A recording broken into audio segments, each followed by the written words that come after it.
ವೀಕ್ಷಕರೇ ಸ್ವಾಗತ. ಸದ್ಯ ನಾವು ಕೊರೋನಾ ಕಾಲದಲ್ಲಿದ್ದೇವೆ. ಕೊರೋನಾ ಬಿಕ್ಕಟ್ಟು ಈ ಜಗತ್ತು ಕಂಡ ಹಲವು ಬಿಕ್ಕಟ್ಟುಗಳಲ್ಲಿ ಒಂದು. ಕೊರೋನಾ ಮೊದಲು ಹೇಗಿತ್ತೋ ಜಗತ್ತು, ಯಾವೆಲ್ಲ ರಂಗಗಳು, ಕ್ಷೇತ್ರಗಳು ಚಟುವಟಿಕೆಯಿಂದಿದ್ದು ಕೊರೋನಾ ಬಂದ ಮೇಲೆ ಅವೆಲ್ಲವೂ ಸ್ತಬ್ಧವಾಯಿತು. ಅದರಲ್ಲಿ ಆರ್ಥಿಕ ಚಟುವಟಿಕೆಗಳಿರ್ಬೋದು, ಖಾಸಗಿ ಕ್ಷೇತ್ರಗಳಿರಬಹುದು, ಅಥವಾ ಸಾಂಸ್ಕೃತಿಕ ಮತ್ತು ಶೈಕ್ಷಣಿಕ ಕ್ಷೇತ್ರಗಳು ತಾತ್ಕಾಲಿಕ ಮಟ್ಟದಲ್ಲಿ ಸ್ತಬ್ಧವಾದವು. ಆದರೆ ವೈದ್ಯಕೀಯ ಕ್ಷೇತ್ರ ಮಾತ್ರ ಈ ಹಿಂದೆಂದಿಗಿಂತಲೂ ಅಧಿಕ ಸಕ್ರಿಯವಾಗಿತ್ತು ಮತ್ತು ಜನರಿಗೆ ಅವಶ್ಯಕ ಕ್ಷೇತ್ರವಾಗಿ ಮಾರ್ಪಾಡಾಗಿತ್ತು. ಈ ಸಂದರ್ಭದಲ್ಲಿ ಕೋವಿಡ್ ಸಂದರ್ಭದಲ್ಲಿ ವೈದ್ಯಕೀಯ ಕ್ಷೇತ್ರದಲ್ಲಿರುವಂತಹ ನರ್ಸ್ಗಳು, ವೈದ್ಯರು, ಆರೋಗ್ಯ ಕಾರ್ಯಕರ್ತರ ಸೇವೆ ಎಲ್ಲರೂ ಮೆಚ್ಚುವಂಥದ್ದು. ತಮ್ಮವರನ್ನು ಬಿಟ್ಟು, ತಮ್ಮ ಜೀವದ ಆಸೆ ಬಿಟ್ಟು ಇತರರಿಗಾಗಿ ಅವರು ತಮ್ಮ ಜೀವವನ್ನು ಮುಡಿಪಾಗಿಟ್ಟರು.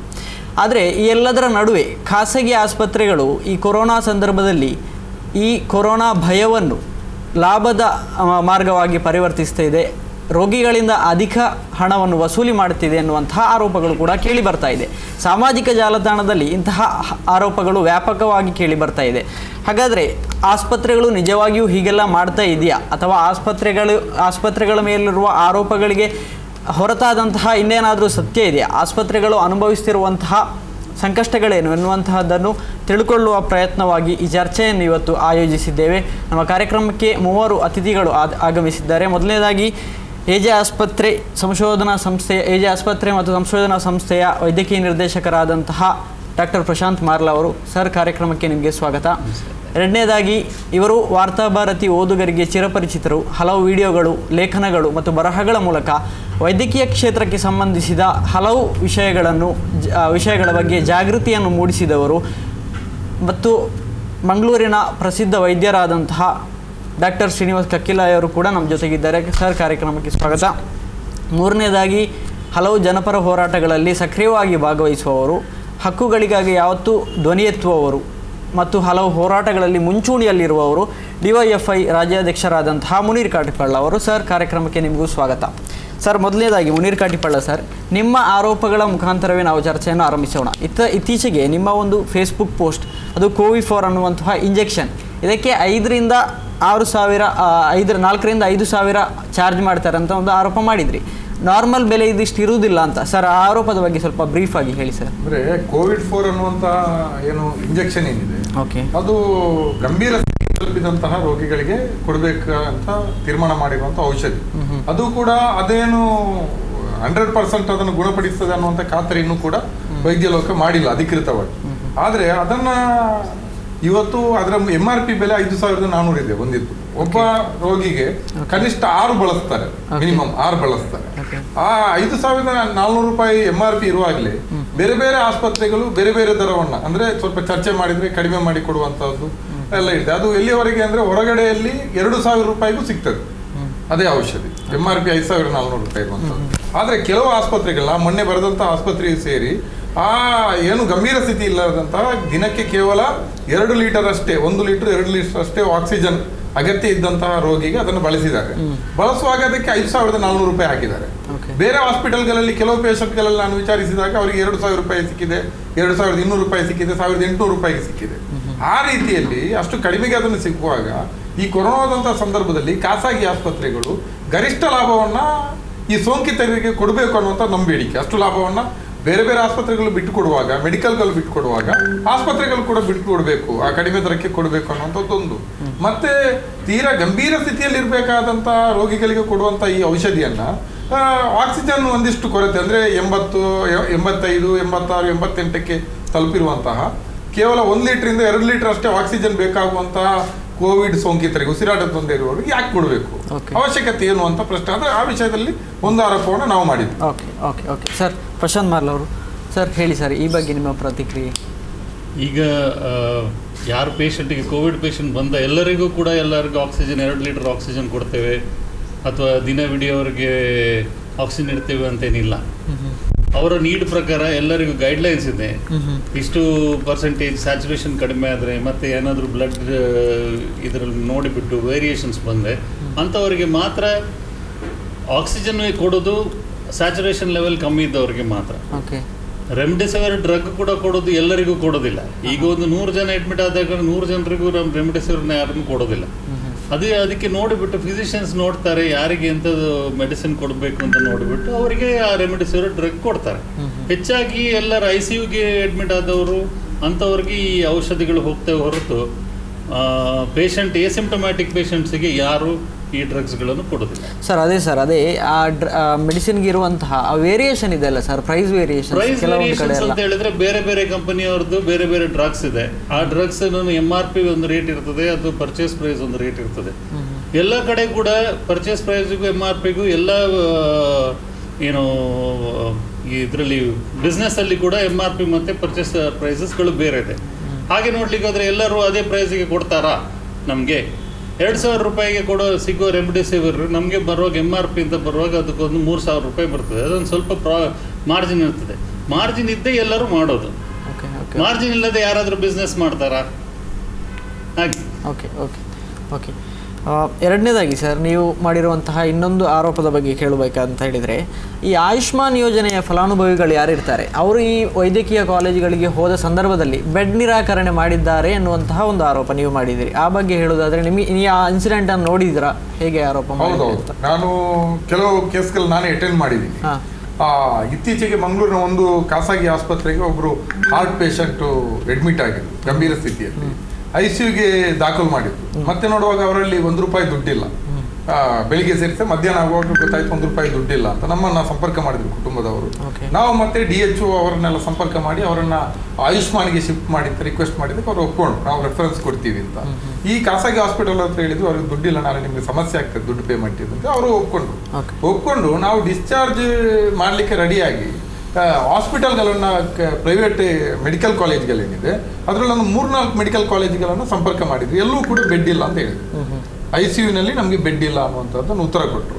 ಅಷ್ಟೊತ್ತಿಗೆ ಮತ್ತೆ ನಾವು ವೆನ್ಲಾಕನ್ನು ಸಂಪರ್ಕ ಮಾಡಿ DHO ಸಂಪರ್ಕ, ನೀವೇ ಏನಾದರೂ ಮಾಡಿತ್ತ ಅವ್ರ ಮೇಲೆ ಒತ್ತಡ ಏರಿದ್ರು. ಒತ್ತಡ ಏರುವ ಅಷ್ಟಕ್ಕೆ ಇಲ್ಲಿ ಹಾಸ್ಪಿಟಲ್ನಲ್ಲಿದ್ದಂಥ ಅವ್ರನ್ನ ನೋಡ್ಕೊಳ್ತಾ ಇದ್ದ ಡಾಕ್ಟರ್ ಹೇಳಿದ್ರು ಅವರ ಪರಿಸ್ಥಿತಿ ಗಂಭೀರ ಆಗಿದೆ, ನೀವನ್ನಲ್ಲಿ ಶಿಫ್ಟ್ ಮಾಡಿದ್ರು ಅವ್ರು ಉಳಿಯೋದು ಕಷ್ಟ ಅಂತ. ಅಷ್ಟೊತ್ತಿಗೆ ಈ ICUಯಲ್ಲಿ ಬೆಡ್ ಸಿಗಲ್ಲ ಮತ್ತೆ ಇದೆಲ್ಲ ನೋಡಿ ಆ ಮನೆಯವ್ರ ಕೊನೆಗೆ ನಾವು ಈ ವೈದ್ಯರ ಸಲಹೆ ಪ್ರಕಾರ ಮನೆಗೆ ಕರ್ಕೊಂಡು ಹೋಗ್ತೀವಿ ಅಂತೇಳಿ ಮನೆಗೆ ಕರ್ಕೊಂಡು ಹೋದ್ರು. ಸಂಜೆ 5 ಗಂಟೆ ಡಿಸ್ಚಾರ್ಜ್ ಮಾಡಿದ್ರೆ 7 ಗಂಟೆ ಮನೆಯಲ್ಲಿ ಡೆತ್ ಆದ್ರು. ಈ ರೀತಿಯಲ್ಲಿ ನಿರಾಕರಣೆ ಮಾಡೋದಿದೆಯಲ್ಲ ಅದು ಸರಿಯಾದಂತಹ ಇದಲ್ಲ. ಅಂತಹ ಪರಿಸ್ಥಿತಿ 8 ಮೆಡಿಕಲ್ ಕಾಲೇಜು ಮತ್ತು ಇಷ್ಟೆಲ್ಲ ಖಾಸಗಿ ಆಸ್ಪತ್ರೆಗಳಿರುವಂಥ ಮಂಗಳೂರಿನಲ್ಲಿ ICU ಕೊರತೆ ಆಗೋದಿದೆಯಲ್ಲ ಅದು ನಂಬಲಿಕ್ಕಾಗಲ್ಲ. ಮತ್ತು ಅದು ಈ ಆಯುಷ್ಮಾನ್ ಕಾರಣಕ್ಕಾಗಿ ಕೊರತೆ ಆಗಿದೆ. ಯಾಕೆ ಆಯುಷ್ಮಾನಲ್ಲಿ ರೇಟ್ ಕಡಿಮೆ ಇದೆ. ಈಗ ಸದ್ಯಕ್ಕೆ ಕೊರೋನಾ ಪೇಷಂಟ್ಗಳಿಗೆ ಆಯುಷ್ಮಾನಲ್ಲಿ ರೇಟ್ ಇದು ಮಾಡಿರುವಂಥದ್ದು ಈಗ ₹100 ಮಾರ್ಕೆಟ್ ರೇಟ್ ಅಂತಾದ್ರೆ ಅಂದ್ರೆ ಮಾರುಕಟ್ಟೆ ದೃಷ್ಟಿಯಲ್ಲಿ ಮಾತಾಡೋದಾದ್ರೆ ಆಯುಷ್ಮಾನ್ ಇದ್ದು ₹40. ಅದಕ್ಕಾಗಿ ಈ ಕೆಲವು ಆಸ್ಪತ್ರೆಗಳು ಅಲ್ಲಿ ಅವರಿಗೆ ಬಿಸ್ನೆಸ್ ಕಡಿಮೆ ಇದ್ರೆ ಅಥವಾ ಅಲ್ಲಿ ಪೇಷಂಟ್ ಕಡಿಮೆ ಇದ್ರೆ ದಾಖಲಿಸ್ತಾರೆ. ಸ್ವಲ್ಪ ಪೇಷಂಟ್ಗಳು ಜಾಸ್ತಿ ಇದ್ದ ಸಂದರ್ಭದಲ್ಲಿ ಈ ಪೇಷಂಟ್ಗಳನ್ನ ಆಯುಷ್ಮಾನ್ ಪೇಷಂಟ್ಗಳಿಗೆ ನಿರಾಕರಣೆ ಮಾಡುವಂತದ್ದು ಕೂಡ ಕೆಲವು ಕಡೆ ನಮಗೆ ಎಲ್ಲಾ ಸಂದರ್ಭದಲ್ಲೂ ಎಲ್ಲರೂ ಹಾಗೆ ಮಾಡಿದಾರಂತಲ್ಲ ಅಂಥದ್ದು ಕೂಡ ನಮ್ಮ ಕಣ್ಣಿಗೆ ಬಿದ್ದಿದೆ. ಮತ್ತೆ ಆಯುಷ್ಮಾನ್ ಅಲ್ಲಿ ಹೋದವರಿಗೂ ಕೂಡ ಮೊದಲು ಬಿಲ್ ಆಗ್ತಾ ಇದೆ. ಈ ಕೊರೋನಾ ಪೇಷಂಟ್ ಅವರು ಇತ್ತೀಚೆಗೆ ಏನ್ ಮಾಡಿದೆ ಸರ್ಕಾರ, ಬೇರೆಯವರಿಗೆ ಪ್ರಾಬ್ಲಮ್ ಇದ್ರೂ ಕೂಡ ನೀವು ಆಯುಷ್ಮಾನ್ ಅಲ್ಲಿ ಅದಕ್ಕೆ ಬರೆದು ಹಾಕಿದ್ರೆ ನಾವು ಅದನ್ನು ಕೂಡ ಬೇರೆ ರೋಗದ ಇದಕ್ಕೂ ಕೂಡ ನಾವು ಬಿಲ್ ಕೊಡ್ತೀವಿ ಅಂತ ಹೇಳಿದ್ಮೇಲೆ ಸ್ವಲ್ಪ ಅದು ಪ್ರಮಾಣ ಕಡಿಮೆ ಆಗಿದೆ. ಇದಿದೆ. ಈ ರೀತಿಯಲ್ಲಿ ಆಯುಷ್ಮಾನ್ ಇದೆ ಅಂತ ಕೂಡ ಕೆಲವರು ಹೇಳಲ್ಲ. ಈಗ ಕೆಲವು ಮೆಡಿಕಲ್ ಕಾಲೇಜ್ ಅದನ್ನೆಲ್ಲ ಕೊಡ್ತಾ ಇದ್ದಾರೆ, ಕೆಲವು ಕಡೆ ಪ್ರಾಬ್ಲಮ್ ಇದೆ. ಮೊನ್ನೆ ಒಂದು ಮಂಗಳೂರಿನಲ್ಲಿ ಒಂದು ಖಾಸಗಿ ಆಸ್ಪತ್ರೆ ಜೊತೆ ಕೂಡ ಹೊಂದಾಣಿಕೆ ಮಾಡ್ಕೊಂಡಿದೆ. 8 ಮೆಡಿಕಲ್ ಕಾಲೇಜ್ ಅಲ್ಲದೆ ಒಂದು ಹಾಸ್ಪಿಟಲ್ ಜೊತೆ. ಅಲ್ಲಿ ಒಬ್ರು ಮಂಗಳೂರಿನ ಬೆಂಗ್ರೆ ಒಬ್ರು ವೃದ್ಧೆ ಕೊರೋನಾ ಇದರಲ್ಲಿ ಅಡ್ಮಿಟ್ ಆದಾಗ ಅವರನ್ನ ICUಗೆ ದಾಖಲು ಮಾಡಿದ್ರು. ದಾಖಲು ಮಾಡಿ ಅವರಿಗೆ ಇದು ವೆಂಟಿಲೇಟರ್ ಹಾಕಿದ್ರು. ವೆಂಟಿಲೇಟರ್ ಬೇಕಾದಂತಲೇ ಪೇಷಂಟ್. ಆದ್ರೆ ಅಲ್ಲಿ ಆಯುಷ್ಮಾನ್ ಒಪ್ಪಂದ ಆಗಿದೆ, ನಿಮ್ಮ ಹತ್ರ ದುಡ್ಡುಂಟಾ ಇಲ್ವಾ ಅಂತ ಏನು ಕೇಳಿಲ್ಲ. ಡೈರೆಕ್ಟ್ ಅಡ್ಮಿಟ್ ಮಾಡಿದ್ರು. ಅವರಿಗೆ 4 ದಿವಸ ಆಗುವಾಗ ₹1,60,000 ಬಿಲ್ ಆಯ್ತು. ಬಿಲ್ ಆದ್ಮೇಲೆ ಇವ್ರು ದುಡ್ಡಿಲ್ಲ, ನಮ್ಗೆ ಇಲ್ಲ ಅಂತ ಹೇಳಿದ್ಮೇಲೆ ಕೊನೆಗೆ ಅವರನ್ನು ಅಲ್ಲೇ ಆಯುಷ್ಮಾನ್ ಇದೆ ಅವರ ICUನಲ್ಲಿ ದಾಖಲು ಮಾಡಬಹುದಿತ್ತು, ಅದ್ರ ಬದಲಿಗೆ ವೆನ್ಲಾಕಿಗೆ ಶಿಫ್ಟ್ ಮಾಡಿದ್ರು. ಈ ರೀತಿದ್ದು ಕೂಡ ನಡೀತಾ ಇದೆ. ಅದರಿಂದ ವೈದ್ಯ ಲೋಕ ಏನಿದೆ, ಖಾಸಗಿ ಆಸ್ಪತ್ರೆಯ ಪ್ರತಿನಿಧಿಗಳಿರ್ಬೋದು, ಮೆಡಿಕಲ್ ಕಾಲೇಜ್ ಅಥವಾ ವೈದ್ಯರು ಇರ್ಬೋದು, ಇದಕ್ಕೆಲ್ಲ ಜಾಗೃತಿ ಮಾಡಿ ಆ ರೀತಿಯಲ್ಲಿ ವೈದ್ಯರು ಈ ಏನು ಕೆಲವು ಆಸ್ಪತ್ರೆಗಳು ನಡೀತಾ ಇರೋದಕ್ಕೆ ಕಡಿವಾಣ ಆಗ್ಲಿಕ್ಕೆ ವೈದ್ಯ ಲೋಕ ಕೂಡ ಮುಂದಾಗಬೇಕು ಖಾಸಗಿದ್ದು ಅಂತ ನಮ್ಮ ಬೇಡಿಕೆ. ಓಕೆ ಸರ್, ಕಕಿಲಾಯ್ ಸರ್, ಈ ರೀತಿ ಆರೋಪಗಳೇ ಅಂದರೆ ದಕ್ಕ ಜಿಲ್ಲೆಯಲ್ಲಿ ಆರೋಗ್ಯ ಕ್ಷೇತ್ರ ತುಂಬ ಮುಂದೆ ಇದೆ ಒಂದು ಬೇರೆ ಜಿಲ್ಲೆಗಳಿಗೆ ಕಂಪೇರ್ ಮಾಡಿದರೆ. ಇಲ್ಲೂ ಕೂಡ ಇಂತಹ ಹಾಸಿಗೆಗಳು ಕಡಿಮೆ ಆಗುವಂತಹದ್ದು ಇಂತಹ ಸಂದರ್ಭದಲ್ಲಿ ಈ ಬಗ್ಗೆ ನೀವೇನು ಹೇಳ್ತೀರಿ? ನಿಜವಾಗಿ ಇರುವಂತಹ ಖಾಸಗಿ ಆಸ್ಪತ್ರೆಗಳಿರುವಂತಹ ಸಮಸ್ಯೆಗಳೇನು ಅಂತ? ಅಲ್ಲ, ಇದುವರೆಗೆ ಡಾಕ್ಟರ್ ಮಾರ್ಲಾ ಮತ್ತು ಮುನೀರ್ ಮಾತಾಡಿದ್ದನ್ನು ಕೇಳಿ ಮತ್ತು ಡಾಕ್ಟರ್ ಪ್ರಶಾಂತ್ ಹೇಳಿದ್ದರ ಆಧಾರದಲ್ಲಿ ನನಗೇನು ಅನಿಸಿದೆ ಅಂದರೆ ಇದರಲ್ಲಿ ನಾವೆಲ್ಲರೂ ಏನು ನೋಡ್ತಾ ಇರೋದು ಏನು ನಮಗೆ ಹೊರಗಿಂದ ಏನು ಕಾಣ್ತದೆ, ಇದಕ್ಕಿಂತ ಮಿಗಿಲಾದಂಥ ಬಹಳಷ್ಟು ವಿಷಯಗಳು ಒಳಗಡೆ ಇವೆ. ಅದು ಹೊರಗಡೆ ಹೆಚ್ಚಿನವರಿಗೆ ಗೊತ್ತಾಗೋದಿಲ್ಲ. ಓಕೆ, ಈಗ ನಮ್ಮ ಖಾಸಗಿ ವೈದ್ಯರ ಸಮಸ್ಯೆಗಳು, ಮುನೀರ್ನಂಥ ಬಹಳ ಏನು ಪ್ರಾಮಾಣಿಕ ಹೋರಾಟಗಾರರಿದ್ದಾರೆ, ಅಂಥವರಿಗೂ ಕೂಡ ಗೊತ್ತಾಗೋ ಸಾಧ್ಯತೆಗಳಿಲ್ಲ. ಆಸ್ಪತ್ರೆಯ ಸಮಸ್ಯೆಗಳು ನನ್ನಂಥ ಕೆಲವು ಖಾಸಗಿ ವೈದ್ಯರಿಗೂ ಗೊತ್ತಾಗೋದಿಲ್ಲ, ಆಮೇಲೆ ಸರ್ಕಾರಕ್ಕೂ ಗೊತ್ತಾಗೋದಿಲ್ಲ. ಇವತ್ತೇನಾಗಿದೆ ಅಂತಂದರೆ ಈ ರೀತಿಯ ಗೊಂದಲದಲ್ಲಿ ಮತ್ತು ನಮ್ಮ ಸರ್ಕಾರಗಳು ತೀರಾ ಅವೈಜ್ಞಾನಿಕವಾದಂಥ ಮತ್ತು ಯಾವುದೇ ತಜ್ಞರ ಮಾತುಗಳನ್ನು ಕೇಳದೆ ಮಾಡ್ತಾ ಇರುವಂಥ ನಿರ್ಧಾರಗಳಿಂದ ಮತ್ತು ನಾನು ಹೇಳ್ಬೋದು ಅಂತಾದರೆ ತೀರಾ ಏಕಪಕ್ಷೀಯವಾದ ನಿರ್ಧಾರಗಳಿಂದಾಗಿ ಈ ರೀತಿಯ ಎಲ್ಲ ಸಮಸ್ಯೆಗಳಿಗೂ ಗೊಂದಲಗಳಿಗೂ ಕಾರಣ ಆಗ್ತಾಯಿದೆ. ಓಕೆ, ಪ್ರಶಾಂತ್ ಅದನ್ನು ಒಪ್ಪುತ್ತಾರೋ ಇಲ್ವೋ ನನಗೆ ಗೊತ್ತಿಲ್ಲ. ಈಗ ಕೊರೋನಾದ ವಿಷಯದಲ್ಲಿ ಹೇಳಿದವರು ಈಗ ಇದುವರೆಗೆ ನಾವು ಚರ್ಚಿಸಿದ ವಿಷಯಗಳಲ್ಲಿ ಹೇಳೋದಾದರೆ ಮುನೀರ್ ರೆಮ್ಡಿಸಿವಿರ್ ಬಗ್ಗೆ ಹೇಳಿದರು. ರೆಮ್ಡಿಸಿವಿರ್ ಇರ್ಬೋದು, ಬೇರೆ ಯಾವುದೇ ಔಷಧಗಳಿರ್ಬೋದು, ಕರ್ನಾಟಕ ರಾಜ್ಯ ಸರ್ಕಾರದಿಂದ ಮೇ 15ನೇ ತಾರೀಕಿಗೆ ಪ್ರಕಟ ಮಾಡಿದಂಥ ಏನು ಕಾರ್ಯಸೂಚಿ ಇದೆ ಅಥವಾ ಚಿಕಿತ್ಸಾ ಶಿಷ್ಟಾಚಾರ ಅಂತ ಏನು ಅವರು ಪ್ರಕಟ ಮಾಡಿದರು, ಅದನ್ನು ಪ್ರಕಟಿಸಿದ ತಕ್ಷಣ ನಾನು ಅದರ ಬಗ್ಗೆ ನನ್ನ ಆಕ್ಷೇಪವನ್ನು ಎತ್ತಿದ್ದೆ. ವಾರ್ತಾಭಾರತಿಯಲ್ಲಿ ಅದು ಪ್ರಕಟ ಆಗಿತ್ತು, ಇತರ ಪತ್ರಿಕೆಗಳಲ್ಲಿ ಕೂಡ ಅದು ಪ್ರಕಟ ಆಗಿತ್ತು. ಇದನ್ನು ದಯವಿಟ್ಟು ಹಿಂಪಡಿಬೇಕು ಅಂತ ನಾನು ನೇರವಾಗಿ ಹೇಳಿದ್ದೆ. ಯಾಕಂತಂದರೆ ಆ ಹೊತ್ತಿನಲ್ಲಿ ಕೇಂದ್ರ ಸರ್ಕಾರದ ಶಿಷ್ಟಾಚಾರದಲ್ಲಿಯೂ ಔಷಧಗಳ ಹೆಸರು ಇರಲಿಲ್ಲ. ಅಖಿಲ ಭಾರತ ವೈದ್ಯ ವಿಜ್ಞಾನ ಸಂಸ್ಥೆ ಕೂಡ ಔಷಧಗಳ ಬಳಕೆಯ ಬಗ್ಗೆ ಹೇಳಿರಲಿಲ್ಲ. ಕರ್ನಾಟಕದಲ್ಲಿ ಮಾತ್ರ ಅದನ್ನು ಹೇಳಲಾಗಿತ್ತು. ಅದನ್ನು ನಾನು ಪ್ರಶ್ನೆ ಮಾಡಿದ್ದೆ. ಆದರೆ ನಾನು ಇದನ್ನು ಪ್ರಶ್ನೆ ಮಾಡಿದ ಹೊತ್ತಿನಲ್ಲಿ ನಮ್ಮ ವೈದ್ಯಕೀಯ ಸಂಘಟನೆಗಳಾಗಲಿ, ಖಾಸಗಿ ಆಸ್ಪತ್ರೆಗಳವರಾಗಲಿ, ಇನ್ನು ಉಳಿದ ಜನಸಾಮಾನ್ಯರಿಗೆ ಅದರ ವಿಷಯ ವಿವರಗಳು ಗೊತ್ತಿರ್ತದೆ ಅಂತ ನಾವು ನಿರೀಕ್ಷಿಸಕ್ಕೆ ಸಾಧ್ಯ ಇಲ್ಲ. ಆದರೆ ಈ ಮಾಧ್ಯಮದವರಾಗಲಿ ಇದನ್ನು ಬಹಳ ದೊಡ್ಡ ಪ್ರಶ್ನೆಯನ್ನು ಎತ್ತಲಿಕ್ಕೆ ಹೋಗಲಿಲ್ಲ. ಆದ್ದರಿಂದ ಏನಾಯಿತು, ನಾವು ಒಬ್ಬರು ಇಬ್ಬರು ಇದು ಪ್ರಶ್ನೆ ಕೇಳಿದ ತಕ್ಷಣ ಅದಕ್ಕೆ ಯಾವ ಹೆಚ್ಚಿನ ಬೆಲೆ ಬರೋದಿಲ್ಲ, ಅದು ಪರಿಣಾಮ ಬೀರಲಿಲ್ಲ. ಆ ಶಿಷ್ಟಾಚಾರವೇ ಇವತ್ತಿಗೂ ಕೂಡ ಮುಂದುವರಿತಾ ಇದೆ. ನೀವು ಅದರ ಬಗ್ಗೆ ನಾನು ಬರೆದಿರೋ ಲೇಖನವನ್ನು ಓದಿದರೆ ಸ್ಪಷ್ಟವಾಗಿ ಅದರಲ್ಲಿ ಏನು ಬರೆದಿದ್ದೆ ನಾನು ಅಂತಂದರೆ, ಈ ಆಧಾರರಹಿತವಾದ ಚಿಕಿತ್ಸೆಗಳನ್ನು, ಆಧಾರರಹಿತವಾದ ಏನು ಪರೀಕ್ಷಾ ಕ್ರಮಗಳನ್ನು, ಅಂದರೆ ರೋಗ ಲಕ್ಷಣಗಳಿಲ್ಲದವರಿಗೂ ಅತ್ಯಂತ ಗಂಭೀರ ಸಮಸ್ಯೆಗಳಿದ್ದವರಿಗೆ ಎಲ್ಲರನ್ನೂ ನೀವು ಆಸ್ಪತ್ರೆಯಲ್ಲಿ ದಾಖಲು ಮಾಡಿ, ಎಲ್ರಿಗೂ ಎಕ್ಸ್ರೇ ಮಾಡಿ, ಎಲ್ರಿಗೂ ರಕ್ತ ಪರೀಕ್ಷೆ ಮಾಡಿ, ಎಲ್ರಿಗೂ CT ಸ್ಕ್ಯಾನ್ ಮಾಡಿ, ಆಮೇಲೆ ಎಲ್ರಿಗೂ ಕ್ಲೋರೋಕ್ವಿನ್, ಅಜಿಥ್ರೋಮೈಸಿನ್, ರೆಮ್ಡಿಸಿವಿರ್, ಟೋಸಿಲಿಜಿಮ್ಯಾಬ್ ಮತ್ತು ಯಾರಿಗೆ ಬೇಕೋ ಅವರಿಗೆ ನೀವು ರಕ್ತ ಹೆಪ್ಪುಗಟ್ಟದಂಥ ತಡೆಯುವಂಥ ಇಂಜೆಕ್ಷನ್ಗಳನ್ನು ಕೊಡಿ ಅಂತ ಅದರಲ್ಲಿ ಬರೆದಿದ್ದರು. ಅದನ್ನು ನಾನು ಪ್ರಶ್ನೆ ಮಾಡಿದ್ದೆ. ಅದು ಏನಾಗಿದೆ ಅಂದರೆ, ಆ ಶಿಷ್ಟಾಚಾರವನ್ನೇ ಇವತ್ತು ಎಲ್ಲ ವೈದ್ಯರುಗಳು ಎಲ್ಲ ಆಸ್ಪತ್ರೆಗಳಲ್ಲಿ ಅದನ್ನು ಬಳಸ್ತಾ ಇದ್ದಾರೆ. ಇದು ಯಾಕೆ ಅಂತ ನಾವು ಕೇಳಿದರೆ, ಈ ವೈದ್ಯರಲ್ಲಿ ಹೋಗಿ ನೀವು ಕೇಳಿದರೆ ಇದು ಯಾಕೆ ಬಳಸ್ತಾ ಇದ್ದೀರಿ, ಇದಕ್ಕೆ ಆಧಾರ ಇಲ್ಲ ಅಂತ ಕೇಳಿದರೆ ಅವ್ರೇನು ಉತ್ತರ ಹೇಳ್ತಾರೆ, ಸರ್ಕಾರದ ಕಡೆಯಿಂದ ಇದು ಬಂದಿರೋದ್ರಿಂದ ನಾವು ಈ ಔಷಧವನ್ನು ಬಳಸದೇ ಇದ್ದರೆ ರೋಗಿಯ ಸ್ಥಿತಿ ಗಂಭೀರ ಆದರೆ ನಾಳೆ ನಮ್ಮ ಮೇಲೆ ಯಾರಾದರೂ ಗ್ರಾಹಕರ ಕಾಯ್ದೆಯಲ್ಲಿ ಕೋರ್ಟ್ನಲ್ಲಿಯೋ ಅಥವಾ ಯಾವುದೇ ನ್ಯಾಯಾಲಯದಲ್ಲಿ ನಮ್ಮನ್ನು ಪ್ರಶ್ನಿಸಿದರೆ ನಾವು ಎಲ್ಲಿಗೆ ಹೋಗಬೇಕು? ರೋಗಿಗಳು ನೀವು ಇದನ್ನು ಬಳಸಲಿಲ್ಲ ಅಂತ ನಮ್ಮ ಬಗ್ಗೆ ಆರೋಪ ಮಾಡೋ ಸಾಧ್ಯತೆ ಇದೆ. ಸೊ ಇವತ್ತು ಅದೇ ರೀತಿ ಪರೀಕ್ಷೆಗಳು ಕೂಡ ಅನಗತ್ಯವಾದ ಪರೀಕ್ಷೆಗಳನ್ನು ಇವತ್ತು ಮಾಡಲಾಗ್ತಾ ಇದೆ. ಸೊ ಒಟ್ಟಾರೆಯಾಗಿ ಇವೆಲ್ಲವೂ ಕೂಡ ಈ ಎಲ್ಲ ಗೊಂದಲಗಳಿಗೆ, ಸಮಸ್ಯೆಗಳಿಗೆ ಮೂಲ ಕಾರಣ ಇರುವಂಥದ್ದು ಸರ್ಕಾರ ಏಕಪಕ್ಷೀಯವಾಗಿ ಯಾವುದೇ ತಜ್ಞರನ್ನು ಕೇಳದೆ ನಮ್ಮೆಲ್ಲರ ಮೇಲೆ ಹೇರ್ತಾ ಇರುವಂಥ ಶಿಷ್ಟಾಚಾರಗಳು, ಹೇರ್ತಾ ಇರುವಂಥ ಏನು ಕ್ರಮಗಳು. ಈಗ ಖಾಸಗಿ ಆಸ್ಪತ್ರೆ ವಿಷಯದಲ್ಲಿ ಬಂದರೂ ಕೂಡ ಲಾಕ್ಡೌನ್ ಮಾಡಿದಂಥ ಅವಧಿಯಲ್ಲಿ ಎಲ್ಲ ಆಸ್ಪತ್ರೆಗಳನ್ನು ಮುಚ್ಚಿ ಹಾಕಿದರು. ಯಾವ ರೋಗಿಗಳು ಕೂಡ ಆಸ್ಪತ್ರೆಗೆ ಬಾರದ ಹಾಗೆ ಮಾಡಿದರು. ಹೃದಯಾಘಾತ ಇರ್ಬೋದು, ಕ್ಯಾನ್ಸರ್ ಇರ್ಬೋದು, ಯಾವುದೇ ಇತರ ಸಮಸ್ಯೆಗಳಿದ್ದವರಿಗೂ ಕೂಡ ಬಸ್ಗಳನ್ನು ಬಂದ್ ಮಾಡಿದರು, ಕಾರು ಬಂದ್ ಮಾಡಿದರು, ಯಾವುದೇ ವಾಹನ ಸಂಚಾರ ಇಲ್ಲದಾಗೆ ಮಾಡಿದರು. ಇದರಿಂದ ಆಸ್ಪತ್ರೆಗಳಿಗೆ ರೋಗಿಗಳು ತಲುಪಲಿಕ್ಕೆ ಸಾಧ್ಯ ಆಗದಂಥ ಪರಿಸ್ಥಿತಿ ಬಂತು. ಮುನೀರೀಗ ಹೇಳಿದ ಹಾಗೆ ಕೋವಿಡ್ ಅಲ್ಲದ ರೋಗಿಗಳಿಗೂ ಕೂಡ ಚಿಕಿತ್ಸೆಗೆ ಇವತ್ತು ಬಹಳ ಕಷ್ಟಪಡುವಂಥ ಪರಿಸ್ಥಿತಿ ಬಂದಿದೆ. ಆದ್ದರಿಂದ ಇದನ್ನು ಬಹಳ ಏನು ಬೇರೆ ಬೇರೆ ಸಮಸ್ಯೆಗಳೇನಿದೆ ಇವನ್ನು ಪ್ರತ್ಯೇಕವಾಗಿ ಬಹಳ ಸ್ಪಷ್ಟವಾಗಿ ನಾವು ಅರ್ಥ ಮಾಡಿಕೊಳ್ಬೇಕಾದದ್ದು ಬಹಳ ಅಗತ್ಯ ಇದೆ ಅಂತ ನನಗೆ. ಓಕೆ ಸರ್, ಇದೆ ಈಗ ಅವರು ಮುನೀರ್ ಹೇಳಿದ ಪ್ರಶ್ನೆಗೆ ಎಲ್ಲ ಆನ್ಸರ್. ಹೇಳಿ ಸರ್, ಹೇಳಿ. ಈಗ ಫಾರ್ ಎಕ್ಸಾಂಪಲ್ ಎಲ್ಲ ಆಸ್ಪತ್ರೆಯಲ್ಲಿ ಕೂಡ ಆಯುಷ್ಮಾನ್ ಭಾರತ್ ಇದೆ ಅಂತಲ್ಲ, ಎಲ್ಲರಿಗೀಗ ಅವರು ಕಂಪಲ್ಸರಿ ಆಯುಷ್ಮಾನ್ ಭಾರತ್ ತಗೊಳ್ಬೇಕು ಅಂತ ಹೇಳಿದ್ದಾರೆ.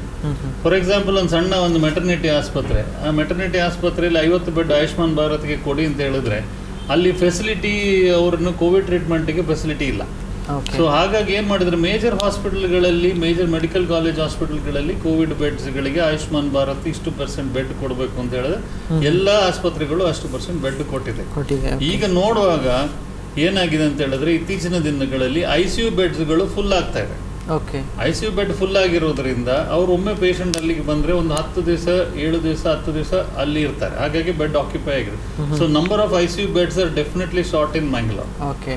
ನಾವು ಕಮಿಂಗ್ ಟು ದ ರೆಮ್ಯುನರೇಷನ್ಸ್ ಏನು ಕೊಡ್ತಾ ಇದ್ದಾರೆ, ಅದು ನಮಗೆ ಒಂದು ದಿನದ ಖರ್ಚಿಗೆ ಕೂಡ ವಾಟ್ ಎವರ್ ಇಸ್ ದ ರೆಮ್ಯುನರೇಷನ್ಸ್ ಈಗ ಗೌರ್ಮೆಂಟ್ ಮಾಡಿದ್ದನ್ನು ಅದು ನಮಗೆ ಆಸ್ಪತ್ರೆ ರನ್ ಮಾಡಲಿಕ್ಕೆ ಸಾಧ್ಯ ಇಲ್ಲ. ಇದು ಫೋರ್ ಸೇಮ್ ಕಾಸ್ಟಿಗೆ ಗೌರ್ಮೆಂಟ್ ಆಸ್ಪತ್ರೆಯಲ್ಲಿ ಟ್ರೀಟ್ಮೆಂಟ್ ಮಾಡ್ಲಿಕ್ಕೆ ಆಗ್ತದೆ ಅಂತ ಹೇಳಿದ್ರೆ ಪ್ರೈವೇಟ್ ಆಸ್ಪತ್ರೆಯಲ್ಲಿ ನಮಗೆ ಟ್ರೀಟ್ಮೆಂಟ್ ಮಾಡ್ಲಿಕ್ಕೆ ಆಗೋದಿಲ್ಲ ಆ ಕಾಸ್ಟ್ಗೆ. ಯಾಕಂತ ಹೇಳಿದ್ರೆ ಗೌರ್ಮೆಂಟ್ ಹಾಸ್ಪಿಟಲ್ಗೆ ಎಲ್ಲ ರನ್ನಿಂಗ್ ಕಾಸ್ಟ್, ಇನ್ಫ್ರಾಸ್ಟ್ರಕ್ಚರ್ ಕಾಸ್ಟ್, ಸಂಬಳ ಎಲ್ಲ ಗೌರ್ಮೆಂಟ್ ಇಂದ ಬರ್ತದೆ. ಪ್ರೈವೇಟ್ ಆಸ್ಪತ್ರೆಗಳಿಗೆ ನಮಗೆ ಎಲ್ಲದಕ್ಕೂ ನಾವು ಪೇಮೆಂಟ್ ಮಾಡಬೇಕು. ಈ ವಿಚಾರದಲ್ಲಿ ನೀವು ಗೌರ್ಮೆಂಟ್ ಅನ್ನು ಹೇಳುವಂತದ್ದು, ಗೌರ್ಮೆಂಟ್ಗೆ ಆಗ್ರಹ ಸಲ್ಲಿಸಿದ್ದೇವೆ. ಅದನ್ನ ನಾವು ಬೇರೆ ಬೇರೆ ಫಾರಂ ಅಲ್ಲಿ ಬೇರೆ ಬೇರೆ ಕಡೆ ಹೇಳಿದ್ದೇವೆ. ಈ ಕಾಸ್ಟ್ ಗಳೆಲ್ಲ ಕಡಿಮೆ ಇದೆ, ನಮ್ಗೆ ಬಹಳ ಕಷ್ಟ ಆಗ್ತದೆ. C for certain percentage of the patients ನಮ್ಗೆ ಆ ಕಾಸ್ಟ್ ಅಲ್ಲಿ ಟ್ರೀಟ್ಮೆಂಟ್ ಮಾಡ್ಬೋದು. 100% ನಾವು ಅದ್ರಲ್ಲಿ ಟ್ರೀಟ್ಮೆಂಟ್ ಮಾಡಿ ಅಂತ ಹೇಳಿದ್ರೆ ನಮ್ಗೆ ಯಾವುದು ಎಲೆಕ್ಟ್ರಿಸಿಟಿ ಬಿಲ್ ಅಲ್ಲಿ ಕನ್ಸೆಷನ್ ಸಿಗ್ತದಾ, ಅಥವಾ ನಮ್ಗೆ ಪರ್ಚೇಸ್ ಅಲ್ಲಿ ಏನಾದರೂ ಕಡಿಮೆ ಸಿಗ್ತದ, ಅದು ನೀರು ಕೊಡ್ತದ ಧರ್ಮಕ್ಕೆ, ಈ ಸ್ಟಾಫ್ ಸಂಬಳ ಕೊಡ್ಬೇಡ್ವಾ, ಎಲ್ಲದಕ್ಕೂ ಕೊಡ್ಬೇಕು, ಪ್ರೈವೇಟ್ ಆಸ್ಪತ್ರೆ ಕೊಡ್ಬೇಕು ಅಂತ ಹೇಳಿದ್ರೆ ಅದು ಹೇಗೆ ಆಗ್ತದೆ? ಗೌರ್ಮೆಂಟ್ ಈಗ ನಾವು ಗೌರ್ಮೆಂಟ್ ಆಸ್ಪತ್ರೆ ಅಂತ ನಾವು ಹೇಳೋದು ಅಷ್ಟೇ. ಗೌರ್ಮೆಂಟ್ ಆಸ್ಪತ್ರೆಯಲ್ಲಿ ನೀವು ಆಡಿಟ್ ಮಾಡಿ ಕಾಸ್ಟ್ ಎಷ್ಟು ಆಗ್ತದೆ ಅಂತ ಹೇಳಿ, ರನ್ನಿಂಗ್ ಕಾಸ್ಟ್, ಅದು ಟ್ಯಾಕ್ಸ್ ಪೇಯರ್ಸ್ ಮನಿಯಿಂದ ರನ್ ಆಗೋದು, ಹಾಗೆ ಗೌರ್ಮೆಂಟ್ ಇಂದ ದುಡ್ಡು ಬರೋದಲ್ಲ. You audit the government hospitals also, the cost of treatment in the government hospital versus the private hospital. Definitely cost of treatment in the government hospital is much higher than the private hospital. That I can vouch on it. ಹಾಗಾಗಿ ನಾವು ಇಂತಹ ಹೊರೆಗಳು ಅದು ಒಂದು ಪ್ರಶ್ನೆ ಇದೆ ಪ್ರಶಾಂತ್ ಹತ್ರ. ಮುನೀರಿಗೂ ಕೂಡ ಅದು ಸಂಬಂಧ ಇದೆ, ಮುನೀರಿಗೆ ಇದು ಸಮಸ್ಯೆ ಗೊತ್ತಿರ್ಬೋದು. ಈಗ ನನ್ನ ಇಬ್ಬರು ಏನು ನಾನು ಟ್ರೀಟ್ಮೆಂಟ್ ಮಾಡೋರಿದ್ದಾರೆ, ಇಬ್ಬರು ಮಹಿಳೆಯರು, ಅವರಿಗೆ ಈಗ ಸ್ಟೆಂಟಿಂಗ್ ಮಾಡಬೇಕಾಗಿದೆ. ಭಾಳ ನಿಮ್ಮ ಆಸ್ಪತ್ರೆಯಲ್ಲಿ ಅದಕ್ಕೆ ಸೌಲಭ್ಯ ಇದೆ, ಸುಮಾರು 6 ರಿಂದ 7 ಲಕ್ಷ ಬೇಕಾಗಬಹುದು ಅಂತ ಒಂದು ಅಂದಾಜಿದೆ. ಅದನ್ನು ನಾನು ಕೇಳಿದಾಗ ಅದನ್ನು ಮಾಡುವಂಥ ವೈದ್ಯರು ಏನು ಹೇಳಿದರು, ಸರ್ ಇದು ESI ಇಂದ ನಾನು ಮಾಡಿದರೆ ನನಗೆ ಒಂದು ನಯಾ ಪೈಸೆ ಇದಕ್ಕೆ ESI ಅವರು ಕೊಡೋದಿಲ್ಲ. ESI ಅವರು ಫಲಾನುಭವಿಗಳಿರ್ಬೋದು, ಆದರೆ ನಮ್ಮ ಆಸ್ಪತ್ರೆಗಾಗಲಿ ನಾನು ಅದಕ್ಕೆ ಸ್ಟೆಂಟ್ ಇತ್ಯಾದಿಗಳಿಗೆ ಮಾಡುವ ಖರ್ಚಿಗಾಗಲಿ ESI ಇಂದ ಹಣ ಬರೋದಿಲ್ಲ. ಕೊನೆಗೆ ನನ್ನ ಕೈಯಿಂದ ನಾನು ಖರ್ಚು ಮಾಡಿ ನಮ್ಮ ಮ್ಯಾನೇಜ್ಮೆಂಟಿಗೆ ನಾನು ಹಣ ಕೊಡಬೇಕಾಗ್ತದೆ. ಈಗ ನನ್ನ ಪ್ರಶ್ನೆ ಏನಂದರೆ, ನಾನು ನೋಡ್ತಾ ಇರುವಾಗೆ ಈಗ ನೀವು ಆಯುಷ್ಮಾನ್ ಭಾರತಿಗೆ ನೀವು ಸೇರುವಾಗ ನೀವು ಆಲೋಚನೆ ಮಾಡಿದ್ರೆ ಸರ್ಕಾರ ನಮಗೆ ದುಡ್ಡು ಕೊಡ್ತದಾ ಇಲ್ವಾ, ನಾವು ಸೇರಿದರೆ ಇದರಲ್ಲಿ ಸಿಕ್ಕಿ ಬೀಳ್ತೇವೆ ಅಂತ ಹೇಳೋ ಬಗ್ಗೆ ನೀವು ಚರ್ಚೆ ಮಾಡಿದ್ದೀರಾ. ESI ಇರ್ಬೋದು, ECHS ಇರ್ಬೋದು, ಇಂಥ ಬೇರೆ ಬೇರೆ ಸ್ಕೀಮ್ಗಳನ್ನೇನು ಸರ್ಕಾರ ಇವತ್ತು ಆರಂಭ ಮಾಡಿದೆ, ನೀವು ಸೇರಿಕೊಂಡಿದ್ದೀರಿ. ಆಗ ಮುನೀರ್ನಂಥವರು ಯಾರು ಕಾರ್ಮಿಕರನ್ನು ಸಂಘಟಿಸೋರಿದ್ದಾರೆ, ಅವ್ರು ಬಂದು ಮುನೀರ್ನಂಥವ್ರ ಹತ್ರ ಹೇಳ್ತಾರೆ, ನೋಡಿ ನಮಗೆ ESI ಇಂದ ಇದು ಬೆನಿಫಿಟ್ ಇದೆ, ಆದರೆ ಆಸ್ಪತ್ರೆಯಲ್ಲಿ ಕೊಡೋದಿಲ್ಲ. ಮುನೀರಿಗೆ ಇದು ಒಳಗಿನ ಸಮಸ್ಯೆಗಳು ಮುನೀರಿಗಾಗಲಿ ನಮ್ಮಂಥವ್ರಿಗಾಗಲಿ ಗೊತ್ತಿರೋದಿಲ್ಲ. ಹೌದು. ಸೊ ಇದು ನನ್ನ ಪ್ರಶ್ನೆ ಏನಂತಂದರೆ, ನೀವು ಸರ್ಕಾರಕ್ಕೆ ಇದನ್ನು ಹೇಳಿದ್ದೀರಾ, ನೀವು ಹಣ ಕೊಡ್ತಾ ಇಲ್ಲ. ಈಗ ಆಯುಷ್ಮಾನ್ ಭಾರತಲ್ಲಿ ಮೊನ್ನೆ ಇತ್ತೀಚೆಗೆ ಓದಿದಾಗ 10,000 ಕೋಟಿ ರೂಪಾಯಿ ಕೇಂದ್ರ ಸರ್ಕಾರ ಕೊಡೋದು ಬಾಕಿ ಇದೆ. ಇದು ನಾನು ಓದಿರೋ ಮಾಹಿತಿ. ನಿಮ್ಮ ಆಸ್ಪತ್ರೆಗೆ ಎಷ್ಟು ಬಾಕಿ ಇದೆ ನನಗೆ ನೀವು ಹೇಳಬೇಕು. ಸೊ ಸರ್ಕಾರ ನಿಮಗೆ ಈ ಸ್ಕೀಮ್ಗಳಲ್ಲಿ ನಿಮ್ಮನ್ನು ಸೇರಿಸಿದ ಮೇಲೆ ನಿಮಗೆ ಅದರ ಹಣವನ್ನು ಬಾಕಿ ಸಂದಾಯ ಮಾಡಿಲ್ಲ ಅಂತಾದರೆ ನೀವು ಅದಕ್ಕೆ ಏನು ಕ್ರಮ ಕೈಗೊಂಡಿದ್ದೀರಿ? ಇದನ್ನು ಕೂಡ ಇದನ್ನು ಮತ್ತೆ ನೀವು ಜನರಿಗೆ ಹೇಳಿದ್ದೀರಾ? ಅಂದರೆ ಮಾಡಿಲ್ಲ ಅಂತ ಹೇಳಿದರೆ ಆ ಹೊರೆ ಬೀಳೋದು ಜನರಿಗೆ ಅಂತ, ಅಂದರೆ ಜನರಿಗೆ ಹೊರೆ ಬೀಳೋದಲ್ಲ. ಏನಾಗಿದೆ ಅಂದರೆ ಸರ್ಕಾರ, ನನ್ನ ಇದು ಏನು ನೇರವಾಗಿ ನಾನು ಏನು ಹೇಳ್ತಾ ಇದ್ದೇನೆ ಅಂದರೆ, ಸರ್ಕಾರ ಇವತ್ತು ಶೋ ಮಾಡ್ತಾ ಇದೆ. ಏನು ನಾವು ಎಲ್ಲ ಮಾಡ್ತಾ ಇದ್ದೇವೆ, ನಮ್ಮ ಆಸ್ಪತ್ರೆಯಲ್ಲಿ ಇಲ್ಲದನ್ನು ಖಾಸಗಿಯಲ್ಲಿ ನಿಮಗೆ ಕೊಡಿಸ್ತಾ ಇದ್ದೇವೆ. ಖಾಸಗಿ ಆಸ್ಪತ್ರೆಗಳಿಗೆ ಅದಕ್ಕೆ ಆಗಿರುವ ಖರ್ಚನ್ನು ಅವ್ರ ಕನ್ಸೆಷನ್ನಲ್ಲಿ ಏನು ಈಗ ಪ್ರಶಾಂತ್ ಹೇಳಿದರು, ಅದನ್ನಾದರೂ ಸರ್ಕಾರ ಕೊಟ್ಟಿದೆಯಾ, ಬಾಕಿ ಇಟ್ಟಿದೆಯಾ? ಇದು ಪ್ರಶ್ನೆ ಬರುತ್ತೆ. ಈಗ ಫಾರ್ ಎಕ್ಸಾಂಪಲ್ ನೀವು ESI ಮತ್ತು ಬೇರೆ ಯಾವುದೋ ಸ್ಕೀಮ್ಗಳ ಬಗ್ಗೆ ಎಲ್ಲ ಮಾತಾಡಿದ್ರೆ, ESI ಎಲ್ಲ ಒಂದು ಸೆಂಟ್ರಲ್ ಗೌರ್ಮೆಂಟ್ ಹೆಲ್ತ್ ಸ್ಕೀಮ್ ಅಂತ ಒಂದು CGHS ರೇಟ್ಸ್ ಅಂತ ಇದೆ. ಆ ರೇಟ್ ನೋಡ್ಲಿಕ್ಕೆ ಹೋದರೆ ಈಗಿನ ಕಾಲದ ಯಾವುದು ಎಲ್ಲಿಗೆ ಹೋದ್ರೆ ಹತ್ತಿರ ಬರೋದಿಲ್ಲ. ಒಂದು ಸಣ್ಣದು 2 ಎಕ್ಸಾಂಪಲ್ ಹೇಳ್ಬೇಕಂತ ಹೇಳಿದ್ರೆ, ಈಗಲೂ ಕನ್ಸಲ್ಟೇಷನ್ ಫೀಸ್ ಅಂತ ಏನು ಹೇಳ್ತೇವೆ ನಮ್ಮ ಸೂಪರ್ ಸ್ಪೆಷಲಿಸ್ಟ್, ನಾನೀಗ ಸಾಧಾರಣ ಒಂದು 15-16 ವರ್ಷ ಕಲಿತು ನನ್ನ ಡಿಗ್ರಿ ತಗೊಂಡು ಬಂದ ಮೇಲೆ ಸೂಪರ್ ಸ್ಪೆಷಾಲಿಟಿ ಕನ್ಸಲ್ಟೇಷನ್ಗೆ ನನಗೆ 30 ರೂಪಾಯಿ ಕೊಡ್ತಾರೆ ಕನ್ಸಲ್ಟೇಷನ್ ಚಾರ್ಜ್, CGHS ಚಾರ್ಜ್. ಆ CGHS 30 ರೂಪಾಯಿ ತಗೊಳ್ಳೋದು ನನಗೆ ಇಷ್ಟು ಕಲಿತ ಮೇಲೆ 30 ರೂಪಾಯಿ ತಗೊಳ್ಳೋದು ಸಮಂಜಸವ? ಅದೇ ಥರ ಒಂದು ಡೆಲಿವರಿ ಚಾರ್ಜ್ಗೆ ಈಗಿನ ಪ್ರಕಾರ CGHS ರೇಟಲ್ಲಿ which applies to all the schemes, ನಾನೀಗ ಹೇಳ್ಬೇಕು ESI ಅಂಥದ್ದೆಲ್ಲ ಬರೋದು 8,000 ರೂಪಾಯಿ ಡೆಲಿವರಿಗೆ ಅಂತ ಚಾರ್ಜ್ ಮಾಡಿದ್ದಾರೆ. 9,000 ರೂಪಾಯಿ ಸಿಸೇರಿಯನ್ ಸೆಕ್ಷನ್ಗೆ ಸಿಗ್ತದೆ. ಆ 9,000 ರೂಪಾಯಿಯಲ್ಲಿ ನಾವು ತಾಯಿಯನ್ನು ನೋಡಿಕೊಂಡು ಮಗುವನ್ನು ICU ಅಲ್ಲಿ ಏನಾದರೂ ಇದ್ರು ಅದನ್ನು ನೋಡಿಕೊಂಡು ನಾವು ಮ್ಯಾನೇಜ್ ಮಾಡಬೇಕು. ಮತ್ತು ಅದು ಬಂದು ರೇಟ್ ಇರೋದು ನಮ್ಮ ಮೆಟ್ರೋ ಸಿಟಿಗೆ ನಮ್ಮ ಇದಕ್ಕೆ ನಮ್ಮ ಮಂಗಳೂರಿಗೆ ಬರುವಾಗ ಅದರದ್ದು 10% ಕಟ್ ಆಗ್ತದೆ. ಅದು 10% ಕಟ್ಟಾಗಿ ಸಿಗುದು ಎಷ್ಟು ನಮಗೆ? ಅದು ದುಡ್ಡು ಬರೋದು 1 ವರ್ಷದ ಮೇಲೆ. You calculate the interest minus in that. ನಮಗೆ ನಾನು ಲೆಕ್ಕ ಹಾಕಿದ ಪ್ರಕಾರ ಒಂದು ಡೆಲಿವರಿಗೆ ನಮಗೆ 6,000 ರೂಪಾಯಿ ಸಿಗ್ತದೆ. 6,000 ರೂಪಾಯಿಯಲ್ಲಿ ನಾನು ಯಾವ ಡಾಕ್ಟರ್ಗೆ ಎಂಥದ್ದು ಕೊಡೋದು, ಮೆಡಿಸಿನ್ಗೆ ಎಂಥದ್ದು ಕೊಡೋದು, ಹೇಗೆ ಮ್ಯಾನೇಜ್ ಮಾಡೋದು? ಈ ವಿಚಾರದಲ್ಲಿ ನಾವು ಇದನ್ನು ಈಗಲ್ಲ, ಲಾಸ್ಟ್ 10-15 ಇಯರ್ಸಿಂದ ನಾವು ಗೌರ್ಮೆಂಟಿಗೆ ನಾವು ಹೇಳ್ತಾನೆ ಇದ್ದೇವೆ. ಅದನ್ನು 2 ಸಲ ನಾವು up to the prime minister's office ತನಕ ಹೋಗಿದೆ. CGHS ರೇಟ್ಸ್ ಬಗ್ಗೆ ಅವರು ಏನು ವಿಚಾರ ಎತ್ತುದಿಲ್ಲ. ಸ್ಟೆಂಟ್ ದ ಕಾಸ್ಟ್ ರೆಗ್ಯುಲೇಟ್ ಮಾಡಿದ್ದಾರೆ. ಈಗ stent cost are only restricted to 20,000 rupees. But rest of the cost are all coronary stent, arterial stents, peripheral arteritis. ಈಗ ನನ್ನ ಪೆರಿಫೆರಲ್ ಆರ್ಟರಿಯಲ್ ಸ್ಟೆಂಟ್ಗೆ ಅದಕ್ಕೆ ಕಾಸ್ಟ್ ಫಿಕ್ಸ್ ಆಗಲಿಲ್ಲ ನಮಗೆ. ಈಗ ನಾವು ಕಾಸ್ಟ್ ಫಿಕ್ಸ್ ಆಗಿರೋದ್ರಿಂದ you don't get a good stents in the market in the our country. This is the problem. ಮುನೀರ್ಗೆ ನಾನು ಹೇಳ್ತಾ ಇರೋದು ಈ ತರದಿಂದ ಪ್ರೈವೇಟ್ ಹಾಸ್ಪಿಟಲ್ ಇದು ಪ್ರಾಬ್ಲಮ್ಗಳನ್ನು ನಾವು ಮೀಡಿಯಾದಲ್ಲಿ ತುಂಬಾ ಸಲ ಹೇಳಿದ್ದೀವಿ. Media but it is not reaching to the deaf ears of the people, bureaucrats. ಅದನ್ನ ನಾವು ಕರೆಕ್ಷನ್ ಮಾಡಿದ್ರೆ ಏನು ಮಾಡಕ್ ಆಗುದಿಲ್ಲ. ಡಾಕ್ಟ್ರು ಹೇಳಿದ ರೀತಿಯಲ್ಲಿ ಯಾವುದು ನಾನು ಅವಾಗ ಹೇಳಿದ್ದು, ಯಾವುದು ಸಣ್ಣ ಹಾಸ್ಪಿಟಲ್ ಇದ್ದಲ್ಲ, ಆಯುಷ್ಮಾನ್ಗೆ ಒಪ್ಪಂದ ಮಾಡಿಕೊಂಡ ಖಾಸಗಿ ಆಸ್ಪತ್ರೆ. ಖಾಸಗಿ 8 ಮೆಡಿಕಲ್ ಕಾಲೇಜ್ ಅಲ್ಲದೆ ಒಂದು ಖಾಸಗಿ ಆಸ್ಪತ್ರೆ ಜೊತೆ ದಕ್ಷಿಣ ಜಿಲ್ಲಾಡಳಿತ ಒಪ್ಪಂದ ಮಾಡ್ಕೊಂಡಿದೆ. ಆ ಆಸ್ಪತ್ರೆ ಬಗ್ಗೆ ಹೇಳಿದ್ದು ಅವರೇ. ಮತ್ತೆ ಅಲ್ಲಿ ಅಡ್ಮಿಟ್ ಮಾಡಿ ಆಯುಷ್ಮಾನ್ ಇದಂತ ಹೇಳದೆ ಬಡವರಿಗೆ ಈ ಮಾರ್ಕೆಟ್ ರೇಟ್ ಇದ್ದು ಟ್ರೀಟ್ಮೆಂಟ್ ಕೊಟ್ಟದ್ದು. ಆನಂತರ ವೆನ್ಲಾಕಿಗೆ ಶಿಫ್ಟ್ ಮಾಡುವಾಗ ಅವರು ಆಯುಷ್ಮಾನ್ಗೆ ಹೇಳಿದಾಗ ವೆನ್ಲಾಕಿಗೆ ಶಿಫ್ಟ್ ಮಾಡಿದ್ದು, ಅಲ್ಲೇ ಮಾಡೋದು ಇದೆಲ್ಲ ಮಾಡಿದ್ದಾರೆ. ಮತ್ತೆ ಇನ್ನೇನು ಇದು ಔಷಧಿ ಬಗ್ಗೆ ಹೇಳಿದೆ, ಅದು ಅವರು ಹೇಳಿದ್ರು ICU ಇರ್ಬೇಕಾದಂತ ಪೇಷಂಟಿಗೆ ಕೊಡ್ಬೇಕಾಗಿತ್ತು. ಆದ್ರೆ ನಾರ್ಮಲ್ ರೂಮ್ ಅಲ್ಲಿ ಇದ್ದಂತ ಇವರಿಗೆ ಅದನ್ನು ಕೊಟ್ಟಿದ್ದಾರೆ. ಇದು ಕೊಟ್ಟಾಗ 30-35 ಸಾವಿರ ರೂಪಾಯಿ ದುಡ್ಡಾಯ್ತು. ಅದನ್ನ ಹೇಳೋದು ನಾನು ಈಗ ಡಾಕ್ಟರ್ ಪ್ರಶಾಂತ್ ಮಾರ್ಲಾ ಅವರನ್ನ ಕೇವಲ ಒಂದು ಎಜೆ ಆಸ್ಪತ್ರೆಯ ವೈದ್ಯಾಧಿಕಾರಿ ಅಂತ ನಾನು ಭಾವಿಸೋದಿಲ್ಲ. ನಾನು ಇಡೀ ಖಾಸಗಿ ಆಸ್ಪತ್ರೆ ಮತ್ತು ಮೆಡಿಕಲ್ ಕಾಲೇಜಿಗೆಲ್ಲ ಪ್ರತಿನಿಧಿ ಅನ್ನೋ ನಿಟ್ಟಿನಲ್ಲಿ ನಾನು ಅವ್ರ ಹತ್ರ ಮಾತಾಡ್ತಾ ಇದ್ದೀನಿ. ಅದರಿಂದ ಇದೆಲ್ಲವನ್ನು ನೋಡ್ಕೊಳ್ಳುವ ಜವಾಬ್ದಾರಿ ಅವ್ರಿಗೂ ಇದೆ ಅಂತ. ಈಗ ಅವರ ಕಷ್ಟಗಳನ್ನ ಅವ್ರು ಹೇಳ್ಕೊಂಡು ನಾವು ಸಪೋರ್ಟ್ ಮಾಡ್ತೀವಿ. ಸರ್ಕಾರ ಅವರಿಗೆ ಕೊಡಬೇಕಾದಂತಹದ್ದು ನ್ಯಾಯಯುತವಾದಂತಹದ್ದು ಕೊಡ್ಲೇಬೇಕು. ಆದ್ರೆ ಅವರು ಅದನ್ನ ಒಳಗಡೆ ಪೇಪರ್ ವರ್ಕ್ ಅಲ್ಲದೆ ಪಬ್ಲಿಕ್ ಅಲ್ಲಿ ಕೂಡ ಮಾತಾಡ್ಬೇಕಲ್ಲ. ಜನರಿಗೆ ಗೊತ್ತಾದ ಖಂಡಿತವಾಗಿ ಜನರ ಸಪೋರ್ಟ್ ಅವರಿಗೆ ಸಿಗ್ತದೆ. ಜನ ಎಲ್ಲಾ ವಿಷಯದಲ್ಲಿ ಸಿನಿಕರಾಗಿರಲ್ಲ, ಮಾತಾಡ್ತಾರೆ. ನಾವ್ ಹೇಳುವಂತದ್ದು ಅವರ ಪ್ರಾಬ್ಲಮ್ ಅನ್ನ ಪಬ್ಲಿಕ್ ಆಗಿ ಸರ್ಕಾರದ ಜೊತೆ ಆಗ್ಬೇಕು. ಕೆಲವು ಸ್ಟೇಟ್ ಅಲ್ಲಿ ಆಗ್ತದೆ, ಕೇರಳದಂತ ರಾಜ್ಯಗಳಲ್ಲಿ ಅವರು ವಾಪನಾಗಿ ಫೈಟ್ ಮಾಡ್ತಾರೆ ಅಸೋಸಿಯೇಷನ್ ಅವರು. ಅದನ್ನು ಮಾಡಬೇಕು. ಅದ್ರ ಜೊತೆಯಲ್ಲಿ ಖಾಸಗಿ ಆಸ್ಪತ್ರೆಗಳು ಮಾಡುವಂತ ಕೆಲವು ಇದೆಯಲ್ಲ, ಎಲ್ಲರೂ ಮಾಡ್ತಾರೆ ಅಂತ ಹೇಳಲ್ಲ, ಎಲ್ಲ ವೈದ್ಯರಿಗೂ ಆರೋಪಣಲ್ಲ. ಮಾಡುವವರ ಬಗ್ಗೆನೂ ನಿಗಾ ಇಡ್ಲಿಕ್ಕೆ ಅವರ ಅಸೋಸಿಯೇಷನ್ ಕೆಲಸ ಮಾಡಬೇಕು ಅಂತ ಹೇಳುದು. ಓಕೆ ಸರ್, ಇದೇ ಬೆಡ್ ವಿಚಾರಕ್ಕೆ ಸಂಬಂಧಿಸಿ ದಕ್ಷಿಣ ಕನ್ನಡ ಜಿಲ್ಲಾ ಆರೋಗ್ಯಾಧಿಕಾರಿ ಡಾಕ್ಟರ್ ರಾಮಚಂದ್ರ ಬಾಯರಿ ಅವರು ನಮ್ಮ ಜೊತೆ ಮಾತಾಡಿದ್ದಾರೆ. ಅವರು ಇಲ್ಲಿಗೆ ಬರಲಿಕ್ಕೆ ಸಾಧ್ಯ ಆಗಲಿಲ್ಲ. ಅವರು ಏನು ಹೇಳಿದ್ದಾರೆ ಅಂತ ಒಮ್ಮೆ ನೋಡುವ. ಮೊದಲನೇದಾಗಿ ಬಿಟ್ಟು ಆಯುಷ್ಮಾನ್ ಭಾರತ ಯೋಜನೆ ಅಡಿಗಡೆ ನಮ್ಮ ಜಿಲ್ಲೆಯಲ್ಲಿ ಸದ್ಯ 9 ಆಸ್ಪತ್ರೆಗಳು ಸೇವೆಯನ್ನು ಕೊಡ್ತಾ ಇದ್ದೇವೆ ಕೋವಿಡ್ ರೋಗಿಗಳಿಗೆ. ಅದರಲ್ಲಿ 8 ಮೆಡಿಕಲ್ ಕಾಲೇಜ್ ಆಸ್ಪತ್ರೆ ಪ್ಲಸ್ ಇಂಡಿಯಾನ ಆಸ್ಪತ್ರೆ, ಈ 9 ಆಸ್ಪತ್ರೆಗಳು ಈ ಒಂದು ಆಯುಷ್ಮಾನ್ ಭಾರತ್ ಆರೋಗ್ಯ ಕರ್ನಾಟಕದ ಅಡಿಗಡೆ ಸೇವೆಯನ್ನು ಕೊಡ್ತಾ ಇದ್ದಾರೆ. ಎಲ್ರಿಗೂ ತಿಳಿದಿರಲಿ ಏನಂತ ಹೇಳಿದರೆ, ಕೋವಿಡ್ ಪಾಸಿಟಿವ್ ಬಂದಂಥ ರೋಗಿಗಳಿಗೆ ಅವರು ಸರ್ಕಾರದ ರೋಗಿಗಳಾಗ್ತಾರೆ. ಅವರಿಗೆ ಚಿಕಿತ್ಸೆ ಕೊಡುವ ಜವಾಬ್ದಾರಿ ಸರ್ಕಾರದ್ದು, ಅಂದರೆ ಜಿಲ್ಲಾಡಳಿತ ಜಿಲ್ಲೆಯಲ್ಲಿ. ಇಲ್ಲಿ 2 ಪ್ಯಾಕೇಜ್ ಇದೆ.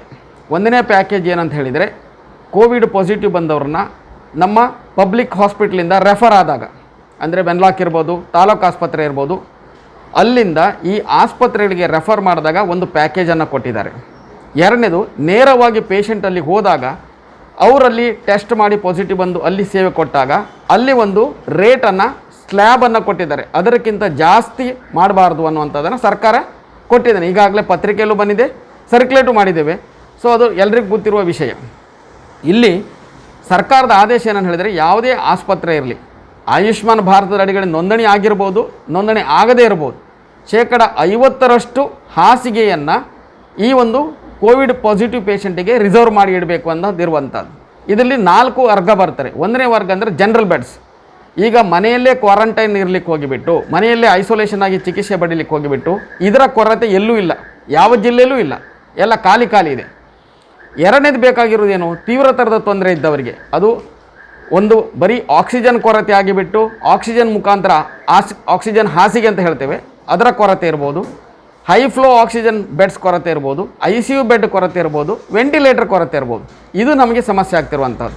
ಅದಕ್ಕೆ ಅದೇ ಆದಂಥ ಇತಿಮಿತಿಗಳು ಕೂಡ ಇರ್ತಾರೆ. ನಿಮ್ಗೆ ಗೊತ್ತಿದ್ದ ಹಾಗೆ ಒಂದು ವೆಂಟಿಲೇಟರ್ನ ಹಾಕುವುದರ ಜೊತೆಯಾಗಿ ಅದಕ್ಕೆ ಬೇಕಾದಂತಹ ಬ್ಯಾಕಪ್ ಸಿಬ್ಬಂದಿಗಳು ಅಷ್ಟೇ ಬೇಕು. ಫಿಸಿಷಿಯನ್ ಬೇಕು, ಅನಸ್ಥಿಷಿಯಾಲಜಿಸ್ಟ್ ಬೇಕು, ಸ್ಟಾಫ್ ನರ್ಸ್ ಬೇಕು, ಹೆಲ್ಪರ್ಸ್ ಬೇಕು. ಇದೆಲ್ಲದು ಒಂದು ಟೀಮಾಗಿ ಕೆಲಸ ಮಾಡ್ತಾರೆ 24 ಅವರ್ಸ್. ಸೊ ಇದು ಈಗಾಗಲೇ ಎಸ್ಟಾಬ್ಲಿಷ್ ಆಗಿದೆ. ಇಲ್ಲ ಅಂತ ಹೇಳಿಬಿಟ್ಟು ನೇರವಾದಂತಹ ದೂರುಗಳು ಇಲ್ಲ. ಕಾರಣ ಏನಂತ ಹೇಳಿದರೆ ಎಲ್ಲ ಕಡೆಯಲ್ಲಿಯೂ ಕೂಡ ಬೇರೆ ಜಿಲ್ಲೆಯವರು ಬಂದು ಇಲ್ಲಿ ಮಲಗಿದ್ದಾರೆ ರೋಗಿಗಳಾಗಿ. ನಮ್ಮ ಸುತ್ತಮುತ್ತಲಿರುವಂಥ 7-8 ಜಿಲ್ಲೆಗಳಿಂದ ಬಂದುಬಿಟ್ಟು ಇಲ್ಲಿ ರೋಗಿಗಳಾಗಿ ಬಿಟ್ಟಿದ್ದಾರೆ. ಅವ್ರನ್ನ ರೆಫ್ಯೂಸ್ ಮಾಡಲಿಕ್ಕೂ ನಮ್ಗೆ ಆಗೋದಿಲ್ಲ. ಯಾಕಂದರೆ ಆ್ಯಂಬುಲೆನ್ಸಲ್ಲಿ ಬಂದ ರೋಗಿಗಳನ್ನು ನೀವು ವಾಪಸ್ ನಿಮ್ಮ ಜಿಲ್ಲೆಗೆ ಹೋಗಿ ಅಂತ ಹೇಳುವಂಥದ್ದು ಸರಿ ಆಗೋದಿಲ್ಲ. ಅದು ನಿಮಗೆ ತಿಳಿದ ಹಾಗೆ ದಾವಣಗೆರೆ ಇರ್ಬೋದು, ಚಿತ್ರದುರ್ಗ ಇರ್ಬೋದು, ಶಿವಮೊಗ್ಗ ಇರ್ಬೋದು, ಉತ್ತರ ಕನ್ನಡ ಇರ್ಬೋದು, ಈ ಕಡೆ ಬಂದಾಗ ಶಿವಮೊಗ್ಗ ಇರ್ಬೋದು ಇತ್ಯಾದಿ ಎಲ್ಲ ಕಡೆಯಿಂದ ಬಂದು ರೋಗಿಗಳಿರುವಾಗ ಉಡುಪಿ ಕೂಡ ನಮಗೆ ಒತ್ತಡ ಸ್ವಲ್ಪ ಜಾಸ್ತಿ ಇದ್ದದ್ದು ಸತ್ಯ. ಸೊ ಆ ನಿಟ್ಟಿನಲ್ಲಿ ನೇರವಾಗಿ ರೆಫ್ಯೂಸ್ ಮಾಡುವುದಿಲ್ಲ. ಕೆಲವೊಮ್ಮೆ ಒಂದು ಬೆಡ್ಡನ್ನು ಅವರು ಆಕಸ್ಮಿಕಕ್ಕೆ ಇಟ್ಕೊತಾರೆ. ಅಂದರೆ ಅವರಲ್ಲೇ ಒಳರೋಗಿಯಾಗಿರುವಂಥ ಪೇಷಂಟು ರಾತ್ರಿ ಹೊತ್ತಿನಲ್ಲಿ ಸಡನ್ನಾಗಿ ಬಿಟ್ಟು ಸೀರಿಯಸ್ ಆಗ್ಬೋದು. ಅಂಥದ್ದಕ್ಕೆ ಕೆಲವು ಕಡೆಯಲ್ಲಿ ಒಂದು ಹಾಸಿಗೆಯನ್ನು ರಿಸರ್ವ್ ಮಾಡಿ ಇಟ್ಕೊಳ್ಳುವಂಥದ್ದು ಇರ್ತಾರೆ. ಅದು ಇಲ್ಲ ಅಂತ ತಪ್ಪು ಅಂತ ಹೇಳೋಕ್ಕಾಗೋದಿಲ್ಲ. ಯಾಕಂದರೆ ಒಂದು ಎಮರ್ಜೆನ್ಸಿ ಪರ್ಪಸ್ ಅಂತ. ಅದರ್ವೈಸ್ ಖಾಲಿ ಇದ್ದದನ್ನೆಲ್ಲ ಕೊಡ್ತಾ ಇದ್ದಾರೆ. ಕೆಲವೊಮ್ಮೆ ರಾತ್ರಿ ಹೊತ್ತಿನಲ್ಲಿ ಸಮಸ್ಯೆಗಳಾದಾಗ ನಾವು ಕೂಡ ಮಾತಾಡಿದರೆ ತಕ್ಷಣ ವ್ಯವಸ್ಥೆ ಮಾಡಿ ಕೊಟ್ಟದೇ ಇದೆ. ಬಟ್ ಆಯುಷ್ಮಾನ್ ಭಾರತದ ಅಡಿಗಡೆ ಅಂತ ಹೇಳಿಬಿಟ್ಟು ರೆಫ್ಯೂಸ್ ಮಾಡ್ತಾ ಇಲ್ಲ. ದಟ್ ಈಸ್ ಕರೆಕ್ಟ್ ನನ್ನ ಒಪಿನಿಯನ್. ಓಕೆ, ಅವರು ಹೇಳೋದು ಅದೇ, ಬೇರೆ ಜಿಲ್ಲೆಗಳ ಜನರಿದ್ದಾರೆ ಮತ್ತು ಇಂಥ ಹೈ ವೆಂಟಿಲೇಟರ್ ಆ ಥರದ ಬೆಡ್ಗಳ ಕೊರತೆ ಇದೆ. ಸಾಮಾನ್ಯ ಬೆಡ್ಗಳಾಗಿ ಜನರು ಮನೆಯಲ್ಲೇ ಇದ್ದಾರೆ ಅಂತ ಅವರು ಹೇಳ್ತಾ ಇದ್ದಾರೆ. ಇದು ಅವರ ಅಭಿಪ್ರಾಯ. ಸರ್, ನೆಕ್ಸ್ಟ್ ಕ್ವಶನ್ ವಿಚಾರಕ್ಕೆ ಬರೋದಾದರೆ, ಇದು ನೀವು ಇತ್ತೀಚೆಗೆ ಹಾಕಿದ್ದಂಥ ಒಂದು ಪೋಸ್ಟ್, ಅದು ನೋಡುವಾಗ ಒಂದು ಗಂಭೀರ ವಿಚಾರದ ಹಾಗೆ ಇತ್ತು. ಅಂದರೆ ಒಬ್ಬ ಕೊರೋನಾ ರೋಗಿಗೆ ಡಿಸ್ಚಾರ್ಜ್ ಆದಮೇಲೆ 10 ಲಕ್ಷಕ್ಕಿಂತಲೂ ಅಧಿಕ, ಅದು ನನಗೆ ಎಕ್ಸಾಕ್ಟ್ ನಂಬರ್ ಈಗ ಗೊತ್ತಿಲ್ಲ, 10 ಲಕ್ಷಕ್ಕಿಂತಲೂ ಅಧಿಕ ಇದ್ದಂತಹ ವೆಚ್ಚ ಮತ್ತೆ ಒಬ್ಬರು ಜನಪ್ರತಿನಿಧಿಯ ಮಧ್ಯಪ್ರವೇಶದ ನಂತರ ಅದು 3 ಲಕ್ಷವೋ 2 ಲಕ್ಷವೋ ಅಲ್ಲಿಗೆ ಬಂದು ನಿಲ್ತದೆ. ಸೊ ಹಾಗಾದರೆ ಈ ರೀತಿ ಕಡಿಮೆ ಆಗುವಾಗ ಈ ಒಟ್ಟು ಅಮೌಂಟ್ ಏನದು ಸರ್ಕಾರ, ಅದು ಆಸ್ಪತ್ರೆಗಳು ಏನಂತ ಅದನ್ನು ಚಾರ್ಜ್ ಮಾಡ್ತದೆ? ಮತ್ತು ಆ ಘಟನೆ ಬಗ್ಗೆ ಸ್ವಲ್ಪ ಹೇಳಿ ಸರ್, ನೀವು ನೇರವಾಗಿ ನೋಡಿರೋದ್ರಿಂದ. ಅದು ನಮ್ಮ ಬಹುತೇಕ ರೋಗಿಗಳಿಗೆ ಈ ಸಮಸ್ಯೆಗಳು ಮಂಗಳೂರಿನಲ್ಲಿ ಇದೆ. ಯಾಕಂದ್ರೆ ಬಹುತೇಕರು ಜೀವ ಉಳಿಲಿ ಅನ್ನೋ ಕಾರಣಕ್ಕಾಗಿ ಖಾಸಗಿ ಆಸ್ಪತ್ರೆಗಳಿಗೆ ಹೋಗ್ತಾರೆ. ಹೋದಾಗ ಅವರ ನಿರೀಕ್ಷೆಗಳು ಅಂದಾಜಿಷ್ಟು ಆಗ್ಬೋದು ಅಂತ ಇದ್ದಾಗ ICUಗಳಿಗೆ ದಾಖಲಾದಾಗ ವಿಪರೀತವಾಗಿ ರೇಟ್ ಜಾಸ್ತಿ ಆಗುತ್ತೆ. ವೈದ್ಯ ಲೋಕದ ಒಳಗಡೆ ಅವರ ಚಿಕಿತ್ಸೆ ವಿಧಾನಗಳು, ಔಷಧಿ ಇವುಗಳೆಲ್ಲ ಸಾಮಾನ್ಯ ಜನರಿಗೆ ಅರ್ಥ ಆಗಲ್ಲ. ವಿಪರೀತ ಆದಾಗ ಕೆಲವರು ಯಾರ್ಯಾರ ಹತ್ರನೂ ದೇಣಿಗೆ ಎತ್ತುವಂತ ಸ್ಥಿತಿ ಬರ್ತದೆ. ಕೆಲವ್ರ ಹತ್ರ 1 ಲಕ್ಷ ಬಿಲ್ ಆಗ್ಬೋದು ಅಂತ ಅವ್ರು ನಿರೀಕ್ಷೆ ಮಾಡಿದ್ರೆ ಡಿಸ್ಚಾರ್ಜ್ ಆಗುವಷ್ಟೊತ್ತಿಗೆ ಅಥವಾ ಅವ್ರು ಡೆತ್ ಆಗುವಷ್ಟಕ್ಕೆ 10 ಲಕ್ಷ ಮುಟ್ಟಿರೋದು ಇದೆ. ಮೊನ್ನೆ ಕೂಡ ಆ ಒಂದು ಮೆಡಿಕಲ್ ಕಾಲೇಜಲ್ಲಿ ಆಗಿರುವಂತಹದ್ದು 13 ಲಕ್ಷ ರೂಪಾಯಿ ಬಿಲ್ಲು. ಅದನ್ನ ಮತ್ತೆ ಮಾಜಿ ಜನಪ್ರತಿನಿಧಿಯೊಬ್ರು ಮಧ್ಯಪ್ರವೇಶ ಮಾಡಿ ಆವಾಗಲೂ ಕಡಿಮೆ ಆಗದಾಗ ಅವ್ರು ಬೆನ್ನತ್ತಿ ಜಿಲ್ಲಾಧಿಕಾರಿಗಳು ಅದನ್ನ ಮಧ್ಯಪ್ರವೇಶ ಮಾಡಿ ಅದನ್ನು ತನಿಖೆ ಮಾಡುವಂತ ಹಂತಕ್ಕೆ ಬಂದಾಗ ಮತ್ತೆ ಅದು 13 ಲಕ್ಷ ಇದ್ದದ್ದು ಕೇವಲ 3 ಲಕ್ಷ ಕೀಳಿದು 10 ಲಕ್ಷ ರೂಪಾಯಿ ಹೋಯ್ತು. ನಾವು ಕೂಡ ಹೇಳೋದು 10 ಲಕ್ಷ ರೂಪಾಯಿ ಹಣವನ್ನು ನೀವು ಬಿಡ್ಲಿಕ್ಕೆ ಹೇಗೆ ಸಾಧ್ಯ ಇದೆ? ಮತ್ತೆ ಅದು ಬಿಡ್ಲಿಕ್ಕೆ ಸಾಧ್ಯ ಆಗುತ್ತೆ ಅಂತಂದ್ರೆ ಅಷ್ಟು ಯಾಕೆ ಹಾಕಿದ್ರಿ? ಈ ಪ್ರಶ್ನೆಗಳಿಗೆ ಉತ್ತರ ಸಿಗ್ಬೇಕು. ಒಂದು, ಮತ್ತೆ ಎಲ್ಲಾ ಪೇಷಂಟ್ಗಳಿಗೂ ಅನುಕೂಲ ಸಿಗಲ್ಲ. ಈಗ ಅದೇ ಮಾಜಿ ಜನಪ್ರತಿನಿಧಿ ಅಥವಾ ನಾನು ಒಬ್ಬ ಸಾಮಾಜಿಕ ಕಾರ್ಯಕರ್ತನಾಗಿ ಸಂಘಟನೆಯ ಮುಖಂಡನಾಗಿ ನಾನು ಇವತ್ತು ಒಂದು ಇವರ ಹತ್ರ ಡಾಕ್ಟರ್ ಹತ್ರ ರಿಕ್ವೆಸ್ಟ್ ಮಾಡ್ಬೋದು, ಸರ್ ನಿಮ್ಮಲ್ಲಿ ಒಂದು ಅಡ್ಮಿಟ್ ಆಗಿದೆ, ಹಿಂಗೆ ಕಷ್ಟ ಆಗಿದೆ, ಸ್ವಲ್ಪ ಡಿಸ್ಕೌಂಟ್ ಮಾಡಿ ಅಂತ. ನಾಳೆ ಮತ್ತೆ ನಾನು ಅವ್ರ ಹತ್ರ ಅದನ್ನ ಮಾತಾಡಕ್ಕಾಗಲ್ಲ. ಇದು ಸ್ಥಿತಿ ಇದೆ. ಒಂದ್ಸಲ ಅಪರೂಪಕ್ಕೆ ಮಾತಾಡ್ಬೋದು, ಡಿಸ್ಕೌಂಟ್ ತಗೊಳ್ಬಹುದು. ಆದ್ರೆ ಈ ರೀತಿ ಆದಾಗ ಎಷ್ಟು ಜನರಿಗೆ ಜನಪ್ರತಿನಿಧಿಗಳ, ರಾಜಕೀಯ ಪಕ್ಷಗಳ, ಸಂಘಟನೆಯ, ಜಿಲ್ಲಾಧಿಕಾರಿಗಳ, ಜಿಲ್ಲಾ ಆರೋಗ್ಯ ಅಧಿಕಾರಿಗಳ ಸಪೋರ್ಟ್ ಸಿಗ್ತದೆ ಅಥವಾ ಸಂಪರ್ಕ ಸಿಗ್ತದೆ? ಜನಸಾಮಾನ್ಯರು ಹೇಗೆ ಕಾಂಟ್ಯಾಕ್ಟ್? ನಾವು ಇಲ್ಲಿ ಹೇಳುವಂತದ್ದು ಏನಿದೆ, ಇಂಥ ತುಂಬಾ ಪ್ರಕರಣಗಳು. ಈಗ ಒಬ್ರು ನಮ್ಗೆ ಬೆಳಿಗ್ಗೆ ಸಿಕ್ಕಿದ್ರು ಕೋವಿಡ್ ಇದರಲ್ಲಿ ಮಂಗಳೂರಿನ ಒಂದು ಆಸ್ಪತ್ರೆಯಲ್ಲಿ 8 ದಿವಸಕ್ಕೆ 4.5 ಲಕ್ಷ ರೂಪಾಯಿ ಬಿಲ್ ಮಾಡಿದ್ದಾರೆ. PPE ಕಿಟ್ಟಿಗೆ ಒಂದು ದಿವಸಕ್ಕೆ 4,500 ರೂಪಾಯಿಂದ 5,000 ರೂಪಾಯಿ PPE ಕಿಟ್ಟಿಗೆ ಅಂತ ಸಪ್ರೇಟ್ ಆಗಿದ್ದಾರೆ ರೇಟ್. ಗೊತ್ತಾಯ್ತಲ್ಲ? ಇವ್ರು ಯಾರು ಕೂಡ ಮಾತಾಡ್ಲಿಕ್ಕೆ ರೆಡಿ ಇಲ್ಲ. ಡಿಸ್ಕೌಂಟ್ ಅದು ಇದು ಅಂತ ಕೆಲವು ಒಂದಿಷ್ಟು ಏನೋ ರಿಕ್ವೆಸ್ಟ್ ಮಾಡ್ಕೊಂಡು ಪಡಿತಾರೆ ಹೊರತು ಯಾರು ಕೂಡ ಫೈಟ್ ಮಾಡ್ಲಿಕ್ಕೆ ನಿಲ್ಲಲ್ಲ. ಆವಾಗ ಅದು ಜನರನ್ನ ಭಯಪಡಿಸೋದು ಮಾತ್ರ ಅಲ್ಲ, ಎಲ್ಲಾ ಖಾಸಗಿ ಆಸ್ಪತ್ರೆಗಳ ಬಗ್ಗೆನೂ ಕೂಡ ಜನರಿಗೆ ಒಂದು ಅಪನಂಬಿಕೆ ಬರುವಂತ ಇದಿದೆ. ಅದರಿಂದ ನಾವು ಹೇಳುವಂತಹದ್ದು ಇದರ ಬಗ್ಗೆ 2 ಕಡೆ ಕೆಲಸ ನಡಿಬೇಕು. ಒಂದು ವೈದ್ಯರು ಅವರನ್ನು ಪ್ರತಿನಿಧಿಸುವವರು, ಇನ್ನೊಂದು ಆಸ್ಪತ್ರೆ ಆಡಳಿತದ ಪ್ರತಿನಿಧಿಗಳು ಅವರ ಅಸೋಸಿಯೇಷನ್, ಇನ್ನೊಂದು ಜಿಲ್ಲಾಡಳಿತ. ಇವರೆಲ್ಲರೂ ಕೂಡ ಜಾಗೃತರಾಗಿ ಇದನ್ನು ಮಾಡಿಕೊಂಡು ಖಾಸಗಿ ಆಸ್ಪತ್ರೆ ನಾವು ರಿಜೆಕ್ಟ್ ಮಾಡಲ್ಲ, ಅವರು ಈ ವ್ಯವಸ್ಥೆಯ ಭಾಗ. ಆವಾಗ ಅದರ ಬಗ್ಗೆ ನಂಬಿಕೆ ಉಳಿಯೋ ರೀತಿಯಲ್ಲಿ ಅದರಲ್ಲಿ ನಡೀತಾ ಇರುವಂತಹ ಈ ಏನು ಅವ್ಯವಹಾರವೋ ಅಥವಾ ಈ ಕೆಲವರ ಸೂಪರ್ ಸ್ಪೆಷಾಲಿಟಿ ಚಾರ್ಜ್ಗಳು ಇದೆಲ್ಲ ಬೇರೆ ಬೇರೆ ರೀತಿಯಲ್ಲಿ ಇರುವಂತದ್ದು ಸರಿಯಲ್ಲ ಅನ್ನುವಂಥದ್ದು ನಮ್ದೊಂದು. ಮತ್ತು ವೈದ್ಯರುಗಳು ಕೂಡ, ವೈದ್ಯರುಗಳಿಗೆ ವಿಶೇಷ ಹೆಚ್ಚಿನ ವೈದ್ಯರುಗಳು ಕಕ್ಕಿಲ ಅವರಲ್ಲಿ ಇದ್ದಾರೆ, ಅವ್ರೇನ್ ಮಾಡ್ತಾರೆ, ಅವರ ಕೆಲಸ ಅಷ್ಟೇನು, ದಿನ ಪೇಷಂಟ್ ಅನ್ನು ನೋಡ್ತಾರೆ, ಅವರ ಇದನ್ನು ಮಾತ್ರ ಬರೀತಾರೆ, ಔಷಧಿಯನ್ನು ಕೊಡಬೇಕು, ಟ್ರೀಟ್ಮೆಂಟ್ ಹೆಂಗಿದೆ, ಅವರ ಪರಿಸ್ಥಿತಿ ಹೆಂಗಿದೆ ಅಂತ ಬರೆದು ಡಿಸ್ಚಾರ್ಜ್ವರೆಗೆ ಡಿಸ್ಚಾರ್ಜ್ ಸಮ್ಮರಿಯನ್ನೆಲ್ಲ ಬರಿತಾ ಇರ್ತಾರೆ. ಅದು ಬಿಟ್ಟು ಅವರಿಗೆ ಖಾಸಗಿ ಆಸ್ಪತ್ರೆಗಳ ಹಾಕುವಂತ ಬೇರೆ ಬೇರೆ ಪರೀಕ್ಷೆಗಳಿರ್ಬೋದು ಅಥವಾ ಚಾರ್ಜ್ಗಳಿರುತ್ತೆ, ಅದ್ರ ಬಗ್ಗೆ ವೈದ್ಯರುಗಳು ತಲೆಗೆ ಕೆಡಿಸ್ಕೊಳ್ಳಲ್ಲ. ಡಿಸ್ಕೌಂಟ್ ಮಾಡಿದ್ರೆ ನಮ್ಮ ರೇಟಲ್ಲಿ ನಾವು ಬಿಡ್ತೀವಿ ಅಂತ ಹೇಳ್ತಾರೆ. ತುಂಬಾ ಜನ ವೈದ್ಯರು ಬಿಡುವವರು ಇದ್ದಾರೆ, ಗೊತ್ತಾಯ್ತಲ್ಲ. ಮತ್ತೆ ಇನ್ನೂ ಒಂದು ಆರೋಪ ಇದೆ, ಈ ಖಾಸಗಿ ವೈದ್ಯರುಗಳಿಗೂ ಕೂಡ ಆಸ್ಪತ್ರೆಯ ಕೆಲವು ಆಡಳಿತಗಳು ಕಮಿಷನ್ ಕೊಡ್ತವೆ. ಲ್ಯಾಬ್ಗಳಿಗೆ ಪರೀಕ್ಷೆಗಿಂತ ಕಳಿಸಿದಾಗ ಆ ಲ್ಯಾಬ್ಗಳಿಂದ ಕಮಿಷನ್ ಬರ್ತದೆ, ಮತ್ತೆ ಔಷಧಿಗಳು ಕಾಸ್ಟ್ಲಿ ಬರೆದಾಗ ಔಷಧಿ ಕಂಪನಿಗಳಿಂದ ಗಿಫ್ಟ್ಗಳು ಬರ್ತವೆ, ಇಂಥ ಆರೋಪಗಳಿವೆ. ಇದನ್ನು ಕೂಡ ಬೇರೆ ಬೇರೆ ರೀತಿಯಾದಂತಹ ಇವುಗಳು ಚಿಕಿತ್ಸೆಗಳು ಆಪರೇಷನ್ ಬರೆದಾಗ ಆಸ್ಪತ್ರೆಯಿಂದ ಅವರಿಗೆ ಪರ್ಸೆಂಟೇಜ್ ಬರ್ತವೆ ಅಂತ ಆರೋಪಗಳಿದಾವೆ. ಇದರಲ್ಲಿ ಕೆಲವು ಸತ್ಯ ಇದೆ, ಕೆಲವು ಜನ ಸಹಜವಾಗಿ ಮಾತಾಡೋದು ಇರ್ಬೋದು. ಅದರಿಂದಾಗಿ ಇದರಿಂದ ಹೊರಗೆ ಬರಬೇಕು ಅಂತಂದ್ರೆ ಈ ಮೂರು ವ್ಯವಸ್ಥೆ, ಅದರ ಜೊತೆ ನಮ್ದು ಇನ್ನೊಂದು ಏನಂದ್ರೆ ಜಿಲ್ಲಾಡಳಿತ ಸ್ಕ್ವಾಡ್ಗಳನ್ನು, ಜಿಲ್ಲಾ ಆರೋಗ್ಯ ಇಲಾಖೆಯ ಸ್ಕ್ವಾಡ್ ಇರಬೇಕು. ನಾವು ಮೊನ್ನೆ ಒಂದು ಆಸ್ಪತ್ರೆಯ ಬಗ್ಗೆ ಆರಂಭದಲ್ಲಿ ದೊಡ್ಡ ಈ ಖಾಸಗಿ ಆಸ್ಪತ್ರೆಗಳಲ್ಲಿ ಕೋವಿಡ್ ಪೇಷಂಟ್ಗಳಿಗೆ ಕೊಟ್ಟ ಸಂದರ್ಭದಲ್ಲಿ ಆದಂತ ಇದರಲ್ಲಿ ಬಹುಶಃ ನೀವು ಕೂಡ ಒಂದು ವಿಡಿಯೋ ಬಂತು ವಾರ್ತಾವಾರ್ತೆಯಲ್ಲಿ, ಆಸ್ಪತ್ರೆಯ ಪ್ರತಿನಿಧಿಗಳಿಂದ ಒಂದು ವಿಡಿಯೋ ಬಂತು. ಆ ವಿಷಯ ಸ್ವಲ್ಪ ಜೋರಾಗಿ ಗದ್ದಲ ಆದಾಗ ಉಸ್ತುವಾರಿ ಸಚಿವರು, MP, MLA, DC ಎಲ್ಲರೂ ಆಸ್ಪತ್ರೆ ಭೇಟಿ ಕೊಟ್ಟರು. ಆದ್ರೆ ತನಿಖೆ ಏನಾಯ್ತು ಅಂತ ಯಾರಿಗೂ ಗೊತ್ತಿಲ್ಲ, ಗೊತ್ತಾಯ್ತಲ್ಲ. ಅದರಿಂದ ನಾವು ಹೇಳೋದು ಒಂದು ವಿಶೇಷ ತಂಡ ಇರಬೇಕು ಜಿಲ್ಲಾಡಳಿತ ಅಥವಾ ಆರೋಗ್ಯ ಇಲಾಖೆದು, ಅದು ದಿಢೀರಾಗಿ ಆಸ್ಪತ್ರೆಗಳಿಗೆ ಭೇಟಿ ನೀಡಬೇಕು. ಭೇಟಿ ನೀಡಿ ಜನರ ಆರೋಪಗಳು, ಕೋವಿಡ್ ಪೇಷಂಟ್ ಇರ್ಬೋದು ಅಥವಾ ಇದರದ್ದು, ನಾವು ಕೋವಿಡ್ ಪೇಷಂಟ್ಗೆಲ್ಲ ಇದು ಹೆಂಗ್ ನಡೀತಾ ಇದೆ, ಈ ಔಷಧಿಗಳನ್ನ ಸರ್ಕಾರದ ಗೈಡ್ಲೈನ್ ಪ್ರಕಾರವೇ ಕೊಡ್ತಾ ಇದ್ದಾರೋ ಅಥವಾ ಅನಗತ್ಯವಾಗಿ ಕೊಡ್ತಾ ಇದ್ದಾರೋ, ಅಥವಾ ಅವರಿಗೆ ಆಗ್ತಾ ಇರುವಂತ ಬಿಲ್ಗಳೇನು, ಸರ್ಕಾರದ ನಿಯಮದ ಪ್ರಕಾರ. ನನ್ನ ಪ್ರಕಾರ ಇದರ ಬಗ್ಗೆ ನಾನು ಮಾತಾಡಲ್ಲ, ಆಯುಷ್ಮಾನ್ ರೇಟ್ನ ಬಗ್ಗೆ. ಜನರಲಿ ಕೊಟ್ಟಿರೋ ರೇಟ್ ಏನು ಕಡಿಮೆ ಅಲ್ಲ, 10,000 ರೂಪಾಯಿ ಜನರಲ್ ವಾರ್ಡ್ಗೆ ಇತ್ತು, ಆಕ್ಸಿಜನ್ಗೆ 12,000, ICUಗೆ 15,000, ವೆಂಟಿಲೇಟರ್ ಅಂತ 25,000 ಕೊಟ್ಟಿದ್ದಾರೆ. ಇದು ಅಲ್ಲದೆ ಮತ್ತೆ ಜಾಸ್ತಿ ತಗೊಳ್ತಾ ಇರೋದು ಇದೆಯಲ್ಲ. ಅವ್ರು ಸರ್ಕಾರ ಇನ್ನೂ ಬೇಕು ಅಂತಾದ್ರೆ ಸರ್ಕಾರ ಜೊತೆ ಫೈಟ್ ಮಾಡ್ಬೇಕೆ ಹೊರತು ರೋಗಿಗಳ ಮೇಲೆ ನೇರವಾಗಿ ಹಾಕೋದಿದ್ದು ಸರಿಯಲ್ಲ. ಈಗ ನಾವೊಂದು ಮೊನ್ನೆ ಕಂಪ್ಲೇಂಟ್ ಮಾಡಿದಂತ ರೋಗಿಯಲ್ಲಿ 1 ಲಕ್ಷ ರೂಪಾಯಿ ಡ್ರಗ್ ಇದಾಕಿದ್ದಾರೆ, ಗೊತ್ತಾಯ್ತಲ್ಲ. ಅದಲ್ಲದೆ ಅದು ವಿತ್ ಆಕ್ಸಿಜನ್ ಇದು 12,000 ರೂಪಾಯಿ ರೇಟು. ಅದಲ್ಲದೆ ವಾರ್ಡ್ ಚಾರ್ಜ್ ಅಂತ ಹೇಳಿ ಒಂದು ದಿನಕ್ಕೆ 4,500 ರೂಪಾಯಿ ಆಕ್ಸಿಜನ್ ರೇಟ್ ಹಾಕಿದ್ದಾರೆ. ದಿನಕ್ಕೆ 2 ಲೀಟರ್ ಎವರೇಜ್ ಇದರದು ಇದು. ಹಂಗೆ ಇದನ್ನೆಲ್ಲ ನಾವು ಯಾರ ಹತ್ರ ಪ್ರಶ್ನೆ ಮಾಡಬೇಕು? ಮಾತಾಡಿದ್ರೆ ನೀವೆಲ್ಲ ಪ್ರತಿದಿನ ಆರೋಪಣೆ ಮಾಡ್ತೀರಿ, ನಮ್ಮ ಕಷ್ಟ ನೋಡಲ್ಲ ಅಂತ ಹೇಳ್ತಾರೆ. ನಾವು ಖಂಡಿತವಾಗಿಯೂ ಎಲ್ಲಾ ಮುಗ್ಗಳುಗಳ ಕಷ್ಟಗಳನ್ನು ನೋಡೋಣ. ಅದೇ ಸಂದರ್ಭದಲ್ಲಿ ಖಾಸಗಿ ವಲಯದಲ್ಲಿ ನಡೀತಾ ಇರುವಂತ ಈ ಶೋಷಣೆ ಏನಿದೆ ಅದನ್ನು ತಡಿಲಿಕ್ಕೂ ಕೂಡ ಈ ಖಾಸಗಿ ವೈದ್ಯ ಲೋಕ ಪ್ರಯತ್ನ ಮಾಡಬೇಕು ಅನ್ನೋದು. ಓಕೆ, ಕಿಲಾಯ್ ಸರ್, ಒಂದು ಈ ರೀತಿ ಇನ್ಸಿಡೆಂಟ್ಗಳು ಒಂದನೇದಾಗಿ. ಎರಡನೇದಾಗಿ ಇದಕ್ಕೆ ಕಾರಣ ಈ ಸಣ್ಣ ಮತ್ತು ಮಧ್ಯಮ ಮಟ್ಟದ ಆಸ್ಪತ್ರೆಗಳು ತೀವ್ರ ಸಂಕಷ್ಟದಲ್ಲಿ ಸಿಲುಕಿರುವುದರಿಂದ ಈ ರೀತಿ ಆಗ್ತಾ ಇದೆ ಅನ್ನುವಂತಹ ಒಂದು ಆರೋಪ ಇದೆ. ಏನು ಹೇಳ್ತೀರಾ ಆ ಬಗ್ಗೆ?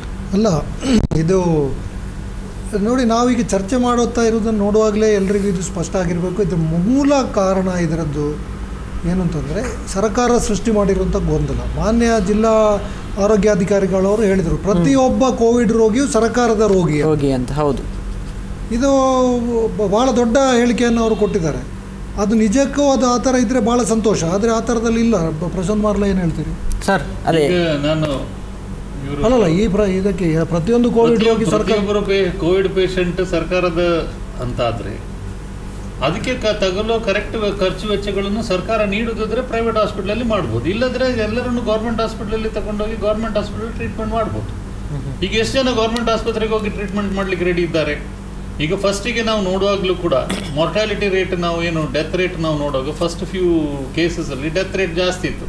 ಯಾಕೆ ಡೆತ್ ರೇಟ್ ಜಾಸ್ತಿ ಇತ್ತು ಅಂತ ಹೇಳಿದ್ರೆ, ಎಲ್ಲ ಪೇಷಂಟ್ಗಳನ್ನು ನಾವು ವೆನ್ಲಾಕ್ ಹಾಸ್ಪಿಟ್ಲಿಗೆ ಶಿಫ್ಟ್ ಮಾಡಬೇಕಿತ್ತು. ಅಲ್ಲಿ ಕೋಮಾರ್ಬಿಡ್ ಕಂಡೀಷನ್ಸ್ ಇತ್ತು, ಅಲ್ಲಿಗೆ ಟ್ರೀಟ್ಮೆಂಟ್ ಮಾಡುವ ಫೆಸಿಲಿಟಿ ಅಥವಾ ಅದರ ತಜ್ಞ ವೈದ್ಯರು ಇಲ್ಲ ಅಂತ ಹೇಳಿ ಒಂದು ಕೇಳಿ ಬರ್ತಾಯಿತ್ತು. ಆಮೇಲೆ ಏನು ಹೇಳಿದ್ರು, ನಿಮ್ಮ ವಾರ್ಡ್ಗಳು, ನಿಮ್ಮ ಪೇಷಂಟ್ಗಳು ನಿಮ್ಮ ಹಾಸ್ಪಿಟ್ಲಲ್ಲೇ ನೋಡ್ಕೊಳ್ಳಿ ಅಂತ.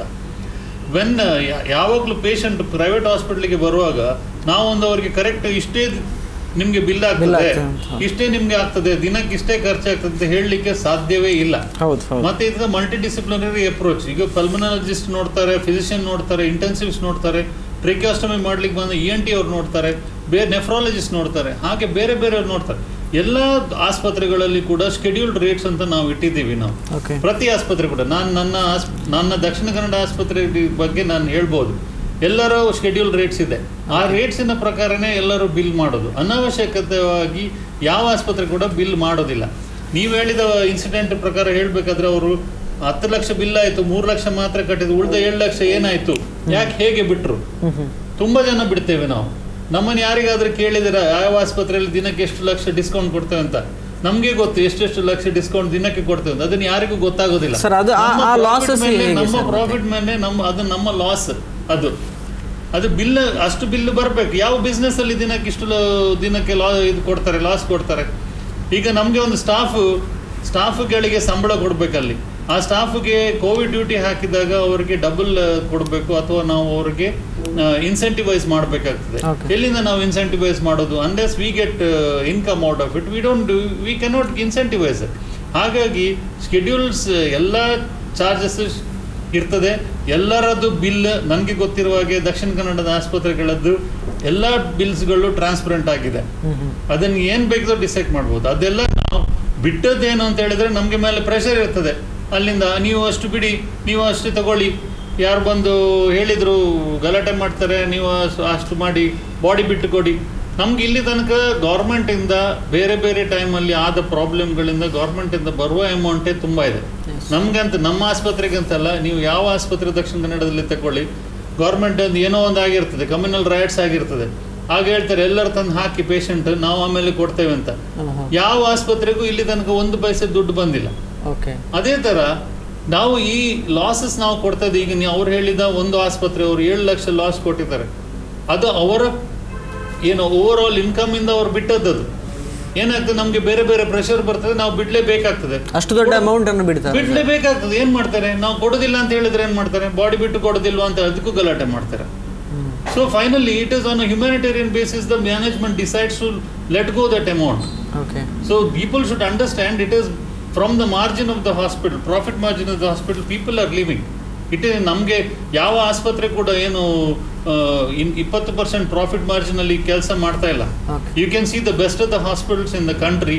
ಈ ನಿಮಗೆ who are listed in the stock market ಅಲ್ಲಿ, ಅಪೋಲೋ ಹಾಸ್ಪಿಟಲ್ ಆಗಲಿ, ಇನ್ನೊಂದು ಹಾಸ್ಪಿಟಲ್ ಆಗಲಿ, ಅದರ ಪ್ರಾಫಿಟ್ ಮಾರ್ಜಿನ್ ನೋಡಿ, ಎಲ್ಲ ಇರೋದು ಸಿಂಗಲ್ ಡಿಜಿಟ್ ಅಥವಾ 10-12% ಪ್ರಾಫಿಟ್ ಮಾರ್ಜಿನ್.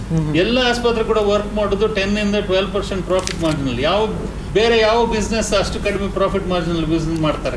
ಅದರಲ್ಲಿ ಕೂಡ ನಮಗೆ ಲಾಸ್ ಆಗ್ತಾ ಇದೆ ಅಲ್ಲ. ಸೊ ನಾನು ನಿಮ್ಮ ಪ್ರಶ್ನೆಗೆ ಹೇಳೋದಾದ್ರೆ ನೋಡಿ, ಇದು ನಮ್ಮ ದೇಶದಲ್ಲಿ 70% ಆರೋಗ್ಯ ಸೇವೆಗಳನ್ನು ಒದಗಿಸ್ತಾ ಇರುವಂಥದ್ದು ಸಣ್ಣ ಮತ್ತು ಮಧ್ಯಮ ಗಾತ್ರದ ಆಸ್ಪತ್ರೆಗಳು.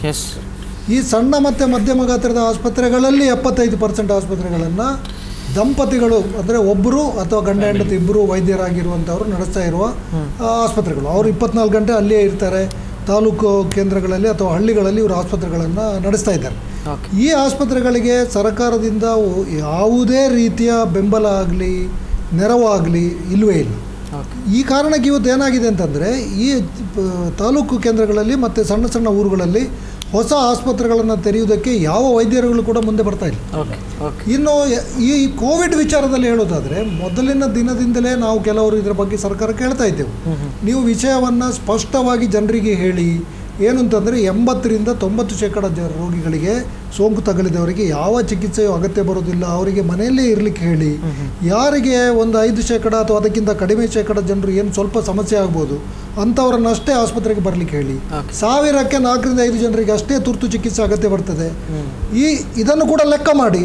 ನಿಜ ವಿಷಯ ಹೇಳಬೇಕು ಅಂತಂದರೆ, ಮಾರ್ಚ್ 22ನೇ ತಾರೀಕಿಗೆ ರಾಜ್ಯ ಸರ್ಕಾರಕ್ಕೆ ನಾನು 5 ಲಕ್ಷ ಜನಸಂಖ್ಯೆ ಇರುವಂಥ ಮಂಗಳೂರಿನಂಥ ಒಂದು ಊರಿಗೆ, ಮಂಗಳೂರನ್ನು ನಾನು ಗಮನದಲ್ಲಿಟ್ಟುಕೊಂಡು 5 ಲಕ್ಷ ಜನಸಂಖ್ಯೆ ಇರುವಂಥ ಊರಿನಲ್ಲಿ ಈ ರೋಗ ಹೆಚ್ಚುತ್ತಾ ಹೋದ ಹಾಗೆ ಮೊದಲ ವಾರದಲ್ಲಿ ಎಷ್ಟು ICU ಬೆಡ್ಗಳು ಬೇಕಾಗ್ತದೆ, 2ನೇ ವಾರದಲ್ಲಿ ಎಷ್ಟು, 3ನೇ ವಾರದಲ್ಲಿ ಎಷ್ಟು, 4ನೇ ವಾರದಲ್ಲಿ ಎಷ್ಟು ಹಾಸಿಗೆಗಳು ಬೇಕಾಗ್ತದೆ ICUನಲ್ಲಿ, ಮತ್ತು ಈಗ ಎಷ್ಟು ICU ಹಾಸಿಗೆಗಳಿವೆ ಅಂತ ಹೇಳುವ ಎಲ್ಲ ಪಟ್ಟಿಯನ್ನು ಸರ್ಕಾರಕ್ಕೆ ನಾನು ಒದಗಿಸಿಕೊಟ್ಟಿದ್ದೇನೆ ಮಾರ್ಚ್ನಲ್ಲಿ.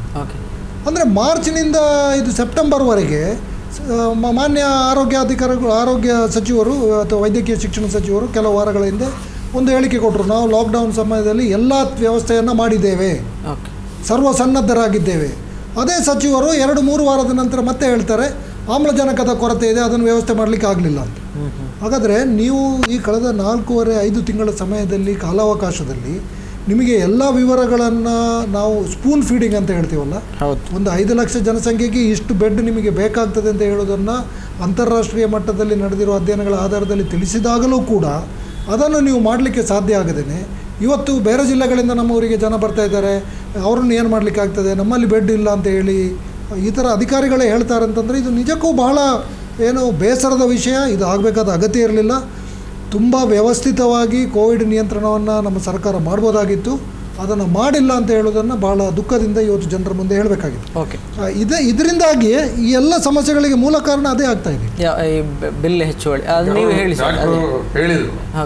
ಅದು ನನ್ನ ಮಟ್ಟಿಗೆ ಅದು ರಿಯಾಯಿತಿ ಕೊಟ್ಟದ್ದು ಅಂತ ನಾನು ಭಾವಿಸೋದಿಲ್ಲ. ಯಾಕಂದ್ರೆ 7 ಲಕ್ಷ ಅಲ್ಲ 10 ಲಕ್ಷ ಡಿಸ್ಕೌಂಟ್ ಕೊಟ್ಟಿದ್ದು. 13 ಲಕ್ಷದಲ್ಲಿ 10 ಲಕ್ಷ ಬಿಟ್ಟಿತ್ತು, 3 ಲಕ್ಷ ಮಾತ್ರ ಕಟ್ಟಿದ್ದು. ಅದು ನಿಮ್ಮ ವಾರ್ತಾಭಾರತಿಯಲ್ಲಿ ರಿಪೋರ್ಟ್ ಇತ್ತು ಅದರ ಬಗ್ಗೆ. ನಾನು ಅದನ್ನು ಫೇಸ್ಬುಕ್ ಅಲ್ಲಿ ನಿಮ್ಮ ಪೇಪರ್ ಕಟ್ಟಿಂಗ್ ಹಾಕಿದ್ದೆ. ಒಂದು ವೇಳೆ ಅದು ಡಿಸ್ಕೌಂಟ್ ಕೊಡೋದು ಹೌದು ಅಂತಾದ್ರೆ ಯಾವ ಜನಪ್ರತಿನಿಧಿ ರಾಜಕಾರಣಿ ಬಂದಿದ್ರು ಅವರ ಸಹಾಯಕ್ಕೆ ಅವ್ರ ಹತ್ರನೇ ಹೇಳ್ಬೋದು, ನೀವು ಅರ್ಧ ಭರಿಸಿ ನಾವು ಅರ್ಧ ಭರಿಸ್ತೀವಿ ಅಂತ. ಜಸ್ಟ್ ಆ ರೀತಿ ಮಾಡ್ಲಿಲ್ಲ ಇವರು, ಅಷ್ಟೇ ಡಿಸ್ಕೌಂಟ್ ಕೊಟ್ಟಿದ್ದಾರೆ ಅನ್ನುವಂಥದ್ದು. ಅಲ್ಲಿ ಜಿಲ್ಲಾಡಳಿತದ ಒತ್ತಡ, ಅದು ಬಿಲ್ ಯಾಕೆ ಅಷ್ಟು ಬಿತ್ತು ಅನ್ನುವಂಥದ್ದು ಪ್ರಶ್ನೆಗಳೆದ್ದಾಗ ಡಿಸ್ಕೌಂಟ್ ಆಗಿದೆ. ಅದು ನಾವು ನೋಟ್ ಮಾಡ್ಬೇಕನ್ನೋ ಪಾಯಿಂಟ್ ಒಂದು. ಮತ್ತೆ ಇನ್ನೊಂದೇನಂದ್ರೆ ಖಾಸಗಿ ಆಸ್ಪತ್ರೆಗಳು ನಾವು ವಾಲ್ಸೇಲ್ ಆಗಿ ಎಲ್ಲರನ್ನು ಅವರ ಕಷ್ಟಗಳನ್ನು ನಿರಾಕರಣೆ ಮಾಡಿ ಇಲ್ಲ ಸಿಕ್ಕಾಪಟ್ಟೆ ಲಾಭ ಮಾಡ್ತಾರೆ ಅಂತ ಎಲ್ಲರನ್ನು ಆರೋಪ ಮಾಡ್ಲಿಕ್ಕೆ ನಾವು ಹೋಗಲ್ಲ. ಆದ್ರೆ ನಾನು ಒಂದು ಉದಾಹರಣೆ ಕೊಡ್ತೀನಿ. ನಿನ್ನೆ ಅಲ್ಲ ಮೊನ್ನೆ ಸಂಡೇ ಒಬ್ರು ವೃದ್ಧ, ಅವರಿಗೆ ಉಸಿರಾಟದ ತೊಂದರೆ ಮೊದಲೇ ಇತ್ತು, ಅದ್ರ ಜೊತೆ ಅವರಿಗೆ ಇನ್ನು ಜ್ವರ ಬಂತು ಅಂತ ಒಂದು ಖಾಸಗಿ ಮೆಡಿಕಲ್ ಕಾಲೇಜಿಗೆ ಹೋಗಿ ಅಲ್ಲಿ ಟೆಸ್ಟ್ ಮಾಡಿಸುವಾಗ ಕೋವಿಡ್ ಬಂತು. ಕೋವಿಡ್ ಬಂದಾಗ ಇಲ್ಲ ನಮ್ಮಲ್ಲಿ ICU ಇಲ್ಲ, ನೀವು ಬೇರೆ ಎಲ್ಲಾದ್ರೂ ನೋಡಿ ಅಂತ ಹೇಳಿದ್ರು. ಮತ್ತೆ ಅವ್ರ ಹತ್ರ ಮಾತಾಡಿದಾಗ ನಮ್ಮ ಇದು ವೆಂಟಿಲೇಟರ್ ಬೇಕು ಇವರಿಗೆ, ದಿನಕ್ಕೆ 40,000 ರೂಪಾಯಿ ಆಗುತ್ತೆ, ಆಗೋದಾದ್ರೆ ಅಡ್ಮಿಟ್ ಮಾಡಿ ಅಂತ ಹೇಳಿದ್ರು. ಸರ್ಕಾರ ಇದು ಏನು ಆಯುಷ್ಮಾನ್ ಪೇಷಂಟ್ ಅಂತಲ್ಲ, ಆಯುಷ್ಮಾನ್ ಪೇಷಂಟ್ ಜನರಲ್ ಪೇಷಂಟ್ ಅವರಿಗೆ ರೇಟ್ ಫಿಕ್ಸ್ ಮಾಡಿದ್ದು ದಿನಕ್ಕೆ 25,000 ರೂಪಾಯಿ ಅಂತ ಸ್ಲ್ಯಾಬ್ ಇರುವಾಗ 40,000 ಆದ್ರೆ ಬನ್ನಿ ಅಂತ ಕೇಳೋದು ಎಷ್ಟು ಸರಿ ಅನ್ನುವಂಥದ್ದು ಒಂದು. ಮತ್ತೆ ಆ ಪೇಷಂಟ್ ಮತ್ತೆ ಸೀದಾ ಮನೆ ಕರ್ಕೊಂಡು ಹೋದ್ರು, ನಾವು ನಮಗೆ ವಿಷಯ ಹೇಳಿದ್ರು, ನಾವು ಮತ್ತೆ ನೀವು ವೆನ್ಲಾಕ್ಗೆ ಹೋಗಿ ಅಂತ ಹೇಳಿದ್ರು, ವೆನ್ಲಾಕ್ಗೆ ಹೋದ್ರೆ ಅಲ್ಲಿಯೂ ಇಲ್ಲ ಅಂತ ಹೇಳಿದ್ರು, ICU ಇಲ್ಲ ವೆಂಟಿಲೇಟರ್ ಇಲ್ಲ ಅಂತ ವೆನ್ಲಾಕ್ನವರು. ಕೊನೆಗೆ DHO ಮಧ್ಯಪ್ರವೇಶ ಮಾಡಿದ್ರು. DHO ಮಧ್ಯಪ್ರವೇಶ ಮಾಡುವವರೆಗೆ ಇವರು ಹೊರಗಡೆ ಅಲ್ಲಿ ಕೂತ್ಕೊಂಡಿತ್ತು, ಇವರು ಉಸಿರಾಟ ಸಮಸ್ಯೆ. ಆಮೇಲೆ ಅವರಿಗೆ ವೆಂಟಿಲೇಟರ್ ವ್ಯವಸ್ಥೆ ಮಾಡಿದ್ರಲ್ಲಿ ವೆನ್ಲಾಕಲ್ಲಿ. ಇದು ಪರಿಸ್ಥಿತಿ. ಸರ್ಕಾರ ಕೂಡ ತುಂಬಾ ತಪ್ಪು ಮಾಡ್ತಾ ಇದೆ, ತಪ್ಪು ನಡೀತಾನೆ ಇದೆ. ಒಂದು ಉದಾಹರಣೆ ಅಂದ್ರೆ ಈಗ ಹೆಚ್ಚಿನ ಪ್ರಾಥಮಿಕ ಆರೋಗ್ಯ ಕೇಂದ್ರಗಳಲ್ಲಿ ಡಾಕ್ಟರ್ಗಳಿಲ್ಲ ದಕ್ಷಿಣ ಕನ್ನಡ ಜಿಲ್ಲೆಯಲ್ಲಿ. ಮೊನ್ನೆ ಕಾಲ್ ಫಾರ್ ಮಾಡಿದ್ರು, ಒಂದು 8-10 ಪ್ರಾಥಮಿಕ ಆರೋಗ್ಯ ಅಂದ್ರೆ ವೈದ್ಯರು ಬೇಕಂದ್ರೆ, ಈಗ ಶೀತ ಜ್ವರ ಏನ್ ಬಂದ್ರು ಅಲ್ಲಿ ಡಾಕ್ಟರ್ ಇಲ್ದಿದ್ರೆ ಏನ್ ಮಾಡ್ತಾರೆ ಅಲ್ಲಿಗೆ. ಅದಕ್ಕೆ ಮಾಡಿದಾಗ ಬಂದಿದ್ದು 10-12 ಪೋಸ್ಟಿಗೆ ಇದು ಮಾಡಿ ಕಾಲ್ ಫಾರ್ ಮಾಡಿದ್ರೆ ಬಂದದ್ದು ಕೇವಲ 6 ಜನ. 6 ಜನ ಬಂದವರು ಓಕೆ ಅಂತ ಹೇಳಿದ್ದಾರೆ. ಹೇಳಿ ಅವರನ್ನ ಹೋಗುವಾಗ ಒಂದನ್ನು ಮಾತ್ರ ತೋರಿಸ್ತಾರೆ, ಮಂಗಳೂರು ಹತ್ತಿರದಿರುವಂತ ಪ್ರಾಥಮಿಕ ಆರೋಗ್ಯ, ಅಲ್ಲಿಗಾದ್ರೆ ಮಾತ್ರ ಹೋಗ್ತೀವಿ ಅಂತ. 6 ಜನ ಕೂಡ ಬೇರೆ ದೂರದ ಕಡೆಗೆ ಹೋಗಲ್ಲ. ಇದೆಲ್ಲ ಯಾರು 60,000 ರೂಪಾಯಿ ಕೊಡುತ್ತೆ, ಅದು ಕಾಂಟ್ರಾಕ್ಟ್ ಬೇಸಿಕ್. ಕಾಂಟ್ರಾಕ್ಟ್ ಬೇಸಲ್ಲಿ 60,000 ರೂಪಾಯಿ ಪ್ರತಿ ತಿಂಗಳು ಸಂಬಳ ಕೊಡ್ತೀವಿ ಅಂತ ಹೇಳಿದ್ರು. ಈ ಫ್ರೆಷರ್ ಡಾಕ್ಟರ್ಗಳು ಫಸ್ಟ್ MBBS ಮಾಡಿ ಹೊರಗಡೆ ಬಂದವರೇ ಬರ್ಲಿಕ್ಕೆ ರೆಡಿ ಇಲ್ಲ. ಇದು ಸ್ಥಿತಿ ಇದೆ. ಯಾವಾಗ ಇದು ಸರ್ಕಾರವೇ ಹೊಣೆ. ಇದು ಮಾತಾಡ್ಲಿಕ್ಕೆ ಹೋದ್ರೆ ಮತ್ತಷ್ಟು ಬೇರೆ ವಿಚಾರಗಳ ಕಡೆ ಹೋಗ್ತದೆ ಅನ್ಕೊಂಡು ನಾನು ಆ ಕಡೆಗೆ ಜಾಸ್ತಿ ಈಗ ಹೋಗ್ಲಿಕ್ಕೆ ಬಯಸೋದಿಲ್ಲ. ಅದರಿಂದಾಗಿ ಸಿಸ್ಟಮ್ ನಲ್ಲಿ ಸರ್ಕಾರದ ದೊಡ್ಡ ತಪ್ಪು ಇದೆ. ಖಾಸಗಿ ಆಸ್ಪತ್ರೆಗಳು ಅವರಿಗೂ ಸಮಸ್ಯೆಗಳಿದ್ದಾವೆ. ಅದೇ ಸಂದರ್ಭದಲ್ಲಿ ಈ ವ್ಯವಸ್ಥೆಯ ಅನುಕೂಲಗಳನ್ನು ಕೂಡ, ಈ ಕೊರತೆಗಳ ಅನುಕೂಲವನ್ನು ಕೂಡ ಖಾಸಗಿ ಆಸ್ಪತ್ರೆಗಳು ಪಡ್ಕೊಳ್ತಾ ಇದ್ದಾವೆ, ಲಾಭದಾಯಕವಾಗಿ ಮಾಡ್ಕೊಳ್ತಾ ಇದ್ದಾವೆ ಅನ್ನುವಂಥದ್ದು ಕೂಡ ಒಂದು ಸತ್ಯ. ಈಗ ನೀವು ಹೇಳಿದ್ರೆ ಜನಪ್ರತಿನಿಧಿ ಇದ್ರೆ ಅದನ್ನು ಅಮೌಂಟ್ ಕಲೆಕ್ಟ್ ಮಾಡ್ಬೋದಿತ್ತಂತ. ಯಾವ ಜನಪ್ರತಿನಿಧಿ ಇಲ್ಲಿ ತನಕ ಕೊಡ್ತಾರೆ? ನಾವು ಪ್ರತಿ ಸಲ ನಮಗೆ ಫೋನ್ ಬರ್ತದೆ, ದಿನಕ್ಕೊಂದು 5-6 ಫೋನ್ ಬರ್ತದೆ, MLA MP ಎಲ್ಲರದ್ದು ಫೋನ್ ಬರ್ತದೆ. ಅದರ ನಡುವೆ ಕೆಲವರೆಲ್ಲ ಫೋನ್ ಮಾಡಿ ನಾನು ಇವನದ್ದು ಸೆಕ್ರೆಟರಿ ಅಂತ ಹೇಳಿ ದಬಾಯಿಸೋದು ಉಂಟು. ಅಂಥದ್ದೆಲ್ಲ ನಾವೀಗ ಯಾರನ್ನು ಕೇರ್ ಮಾಡೋದಿಲ್ಲ, ಫೋನ್ ಮಾಡಿದವರನ್ನು ಕೇರ್ ಮಾಡೋದಿಲ್ಲ. ನಾನು ಹೇಳೋದು ಯಾವ ಜನಪ್ರತಿನಿಧಿ ಕೂಡ ದುಡ್ಡು ಕೊಡೋದಿಲ್ಲ. ಇದು ನಿಮಗೆ ಡಿಸ್ಕೌಂಟ್ ಕೊಟ್ಟದ್ದು ಆಸ್ಪತ್ರೆ ಇನ್ಕಮಲ್ಲಿ ಮಾತ್ರ.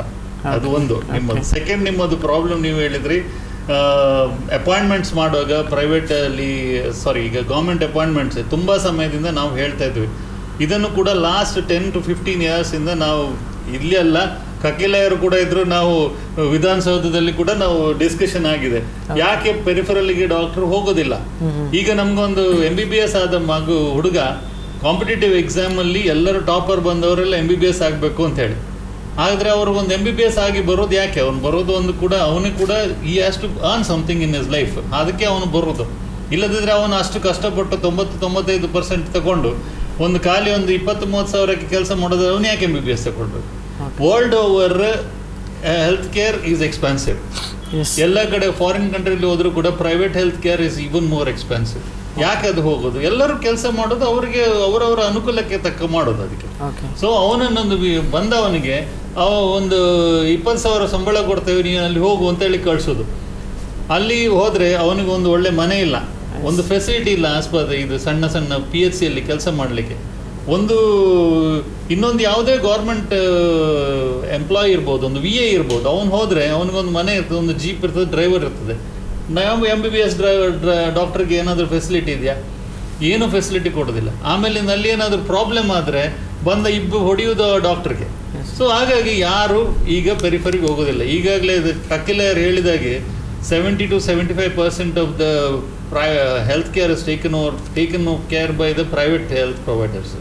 ಅದರಲ್ಲಿ ಕೂಡ majority are taken care by the family owned health care business.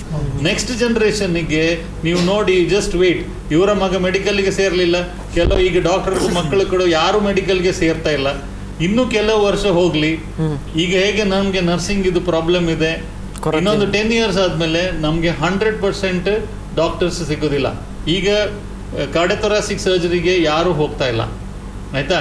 ಇನ್ನು 10 ವರ್ಷ ಬಿಟ್ಟು ಯಾರಿಗಾದ್ರೂ ಬೈಪಾಸ್ ಬಂದರೆ ನಿಮಗೆ ಯಾರಿಗೂ ಒಳ್ಳೆ ಡಾಕ್ಟರ್ ಸಿಗುವುದೇ ಇಲ್ಲ ಸರ್ಜರಿ ಮಾಡ್ಲಿಕ್ಕೆ. ಇದ್ದವ್ರ ಹತ್ರ ಮತ್ತೆ ಕೈಕಾಲಿಗೆ ಬಿದ್ದ ಸರ್ಜರಿ ಮಾಡ್ಕೊಳ್ಬೇಕಾಗ್ತದೆ. ಆ ಪರಿಸ್ಥಿತಿ ಬಂದಿದೆ. So it has to be looked in a different angle altogether. We need people. ಎಲ್ಲ ಕಡೆನೂ ಪ್ರಾಬ್ಲಮ್ ಇದೆ, ಸೊಸೈಟಿಯಲ್ಲಿ ಪ್ರಾಬ್ಲಮ್ ಇದೆ. I am not telling doctors are exceptional. ಎಲ್ಲ ಇದರಲ್ಲಿ ಕೂಡ ದೇರ್ ಆರ್ ಬ್ಲಾಕ್ ಶಿಪ್ಸ್. ಅದಕ್ಕೆ ಎಲ್ಲರನ್ನು ಒಂದೇ ಪೇಂಟ್ ತಗೊಂಡು ಬಳಸೋದು ತಪ್ಪು. ಅದೇ ತರ ಆಸ್ಪತ್ರೆಯಲ್ಲಿ ನಾನು ಹೇಳುದು ಹಾಗೆ ಎಲ್ಲರೂ ನಾನು 100% ಎಲ್ಲರೂ ಸರಿ ಇದೆ ಅಂತ ಅಲ್ಲಿ ಹೇಳ್ತಾ ಇಲ್ಲ. Most of them are perfect. ಈಗ ನೀವು ಎಲ್ಲರನ್ನು ಒಂದೇ ಪೇಂಟ್ ಅಲ್ಲಿ ಬ್ರಷ್ ಅಲ್ಲಿ ತಗೊಂಡು ಪೇಂಟ್ ಮಾಡಿದ್ರೆ all are going to do like the same thing. ನಾವು ಹಾಗೆ ಮಾಡ್ತೇವೆ ಅಂತ ಹೇಳಿ ಕೂತ್ಕೊಳ್ತಾರೆ. ಎಲ್ಲ ಇನ್ಸಿಡೆಂಟ್ಗಳಲ್ಲಿ you have to look into the problems of every angle and give a solution. ಹಾಗೆ ಹೇಳಿದ್ರೆ it is a win win situation. ಇನ್ನದಿದ್ರೆ ಯು ಜಸ್ಟ್ ವೇಟ್ 10 years ಬಿಟ್ಟು there won't be any good doctor to treat our next generation. ಇದು ಒಂದೇ ನಿಮಿಷ ಜಗತ್ತಿನ ಯಾವುದೇ ದೇಶವನ್ನು ನೀವು ತಗೊಳ್ಳಿ, ಸಮಾಜವಾದಿ ದೇಶಗಳಿರ್ಬೋದು ಅಥವಾ ಅಮೆರಿಕದಂಥ ಸಾಮ್ರಾಜ್ಯಶಾಹಿ ಬಂಡವಾಳಶಾಹಿ ದೇಶಗಳಿರ್ಬೋದು, ಎಲ್ಲ ಕಡೆಗಳಲ್ಲಿ ವೈದ್ಯರಿಗೆ ಎಲ್ಲರಿಗಿಂತ ಹೆಚ್ಚಿನ ಸಂಬಳವನ್ನು ಕೊಡ್ತಾರೆ.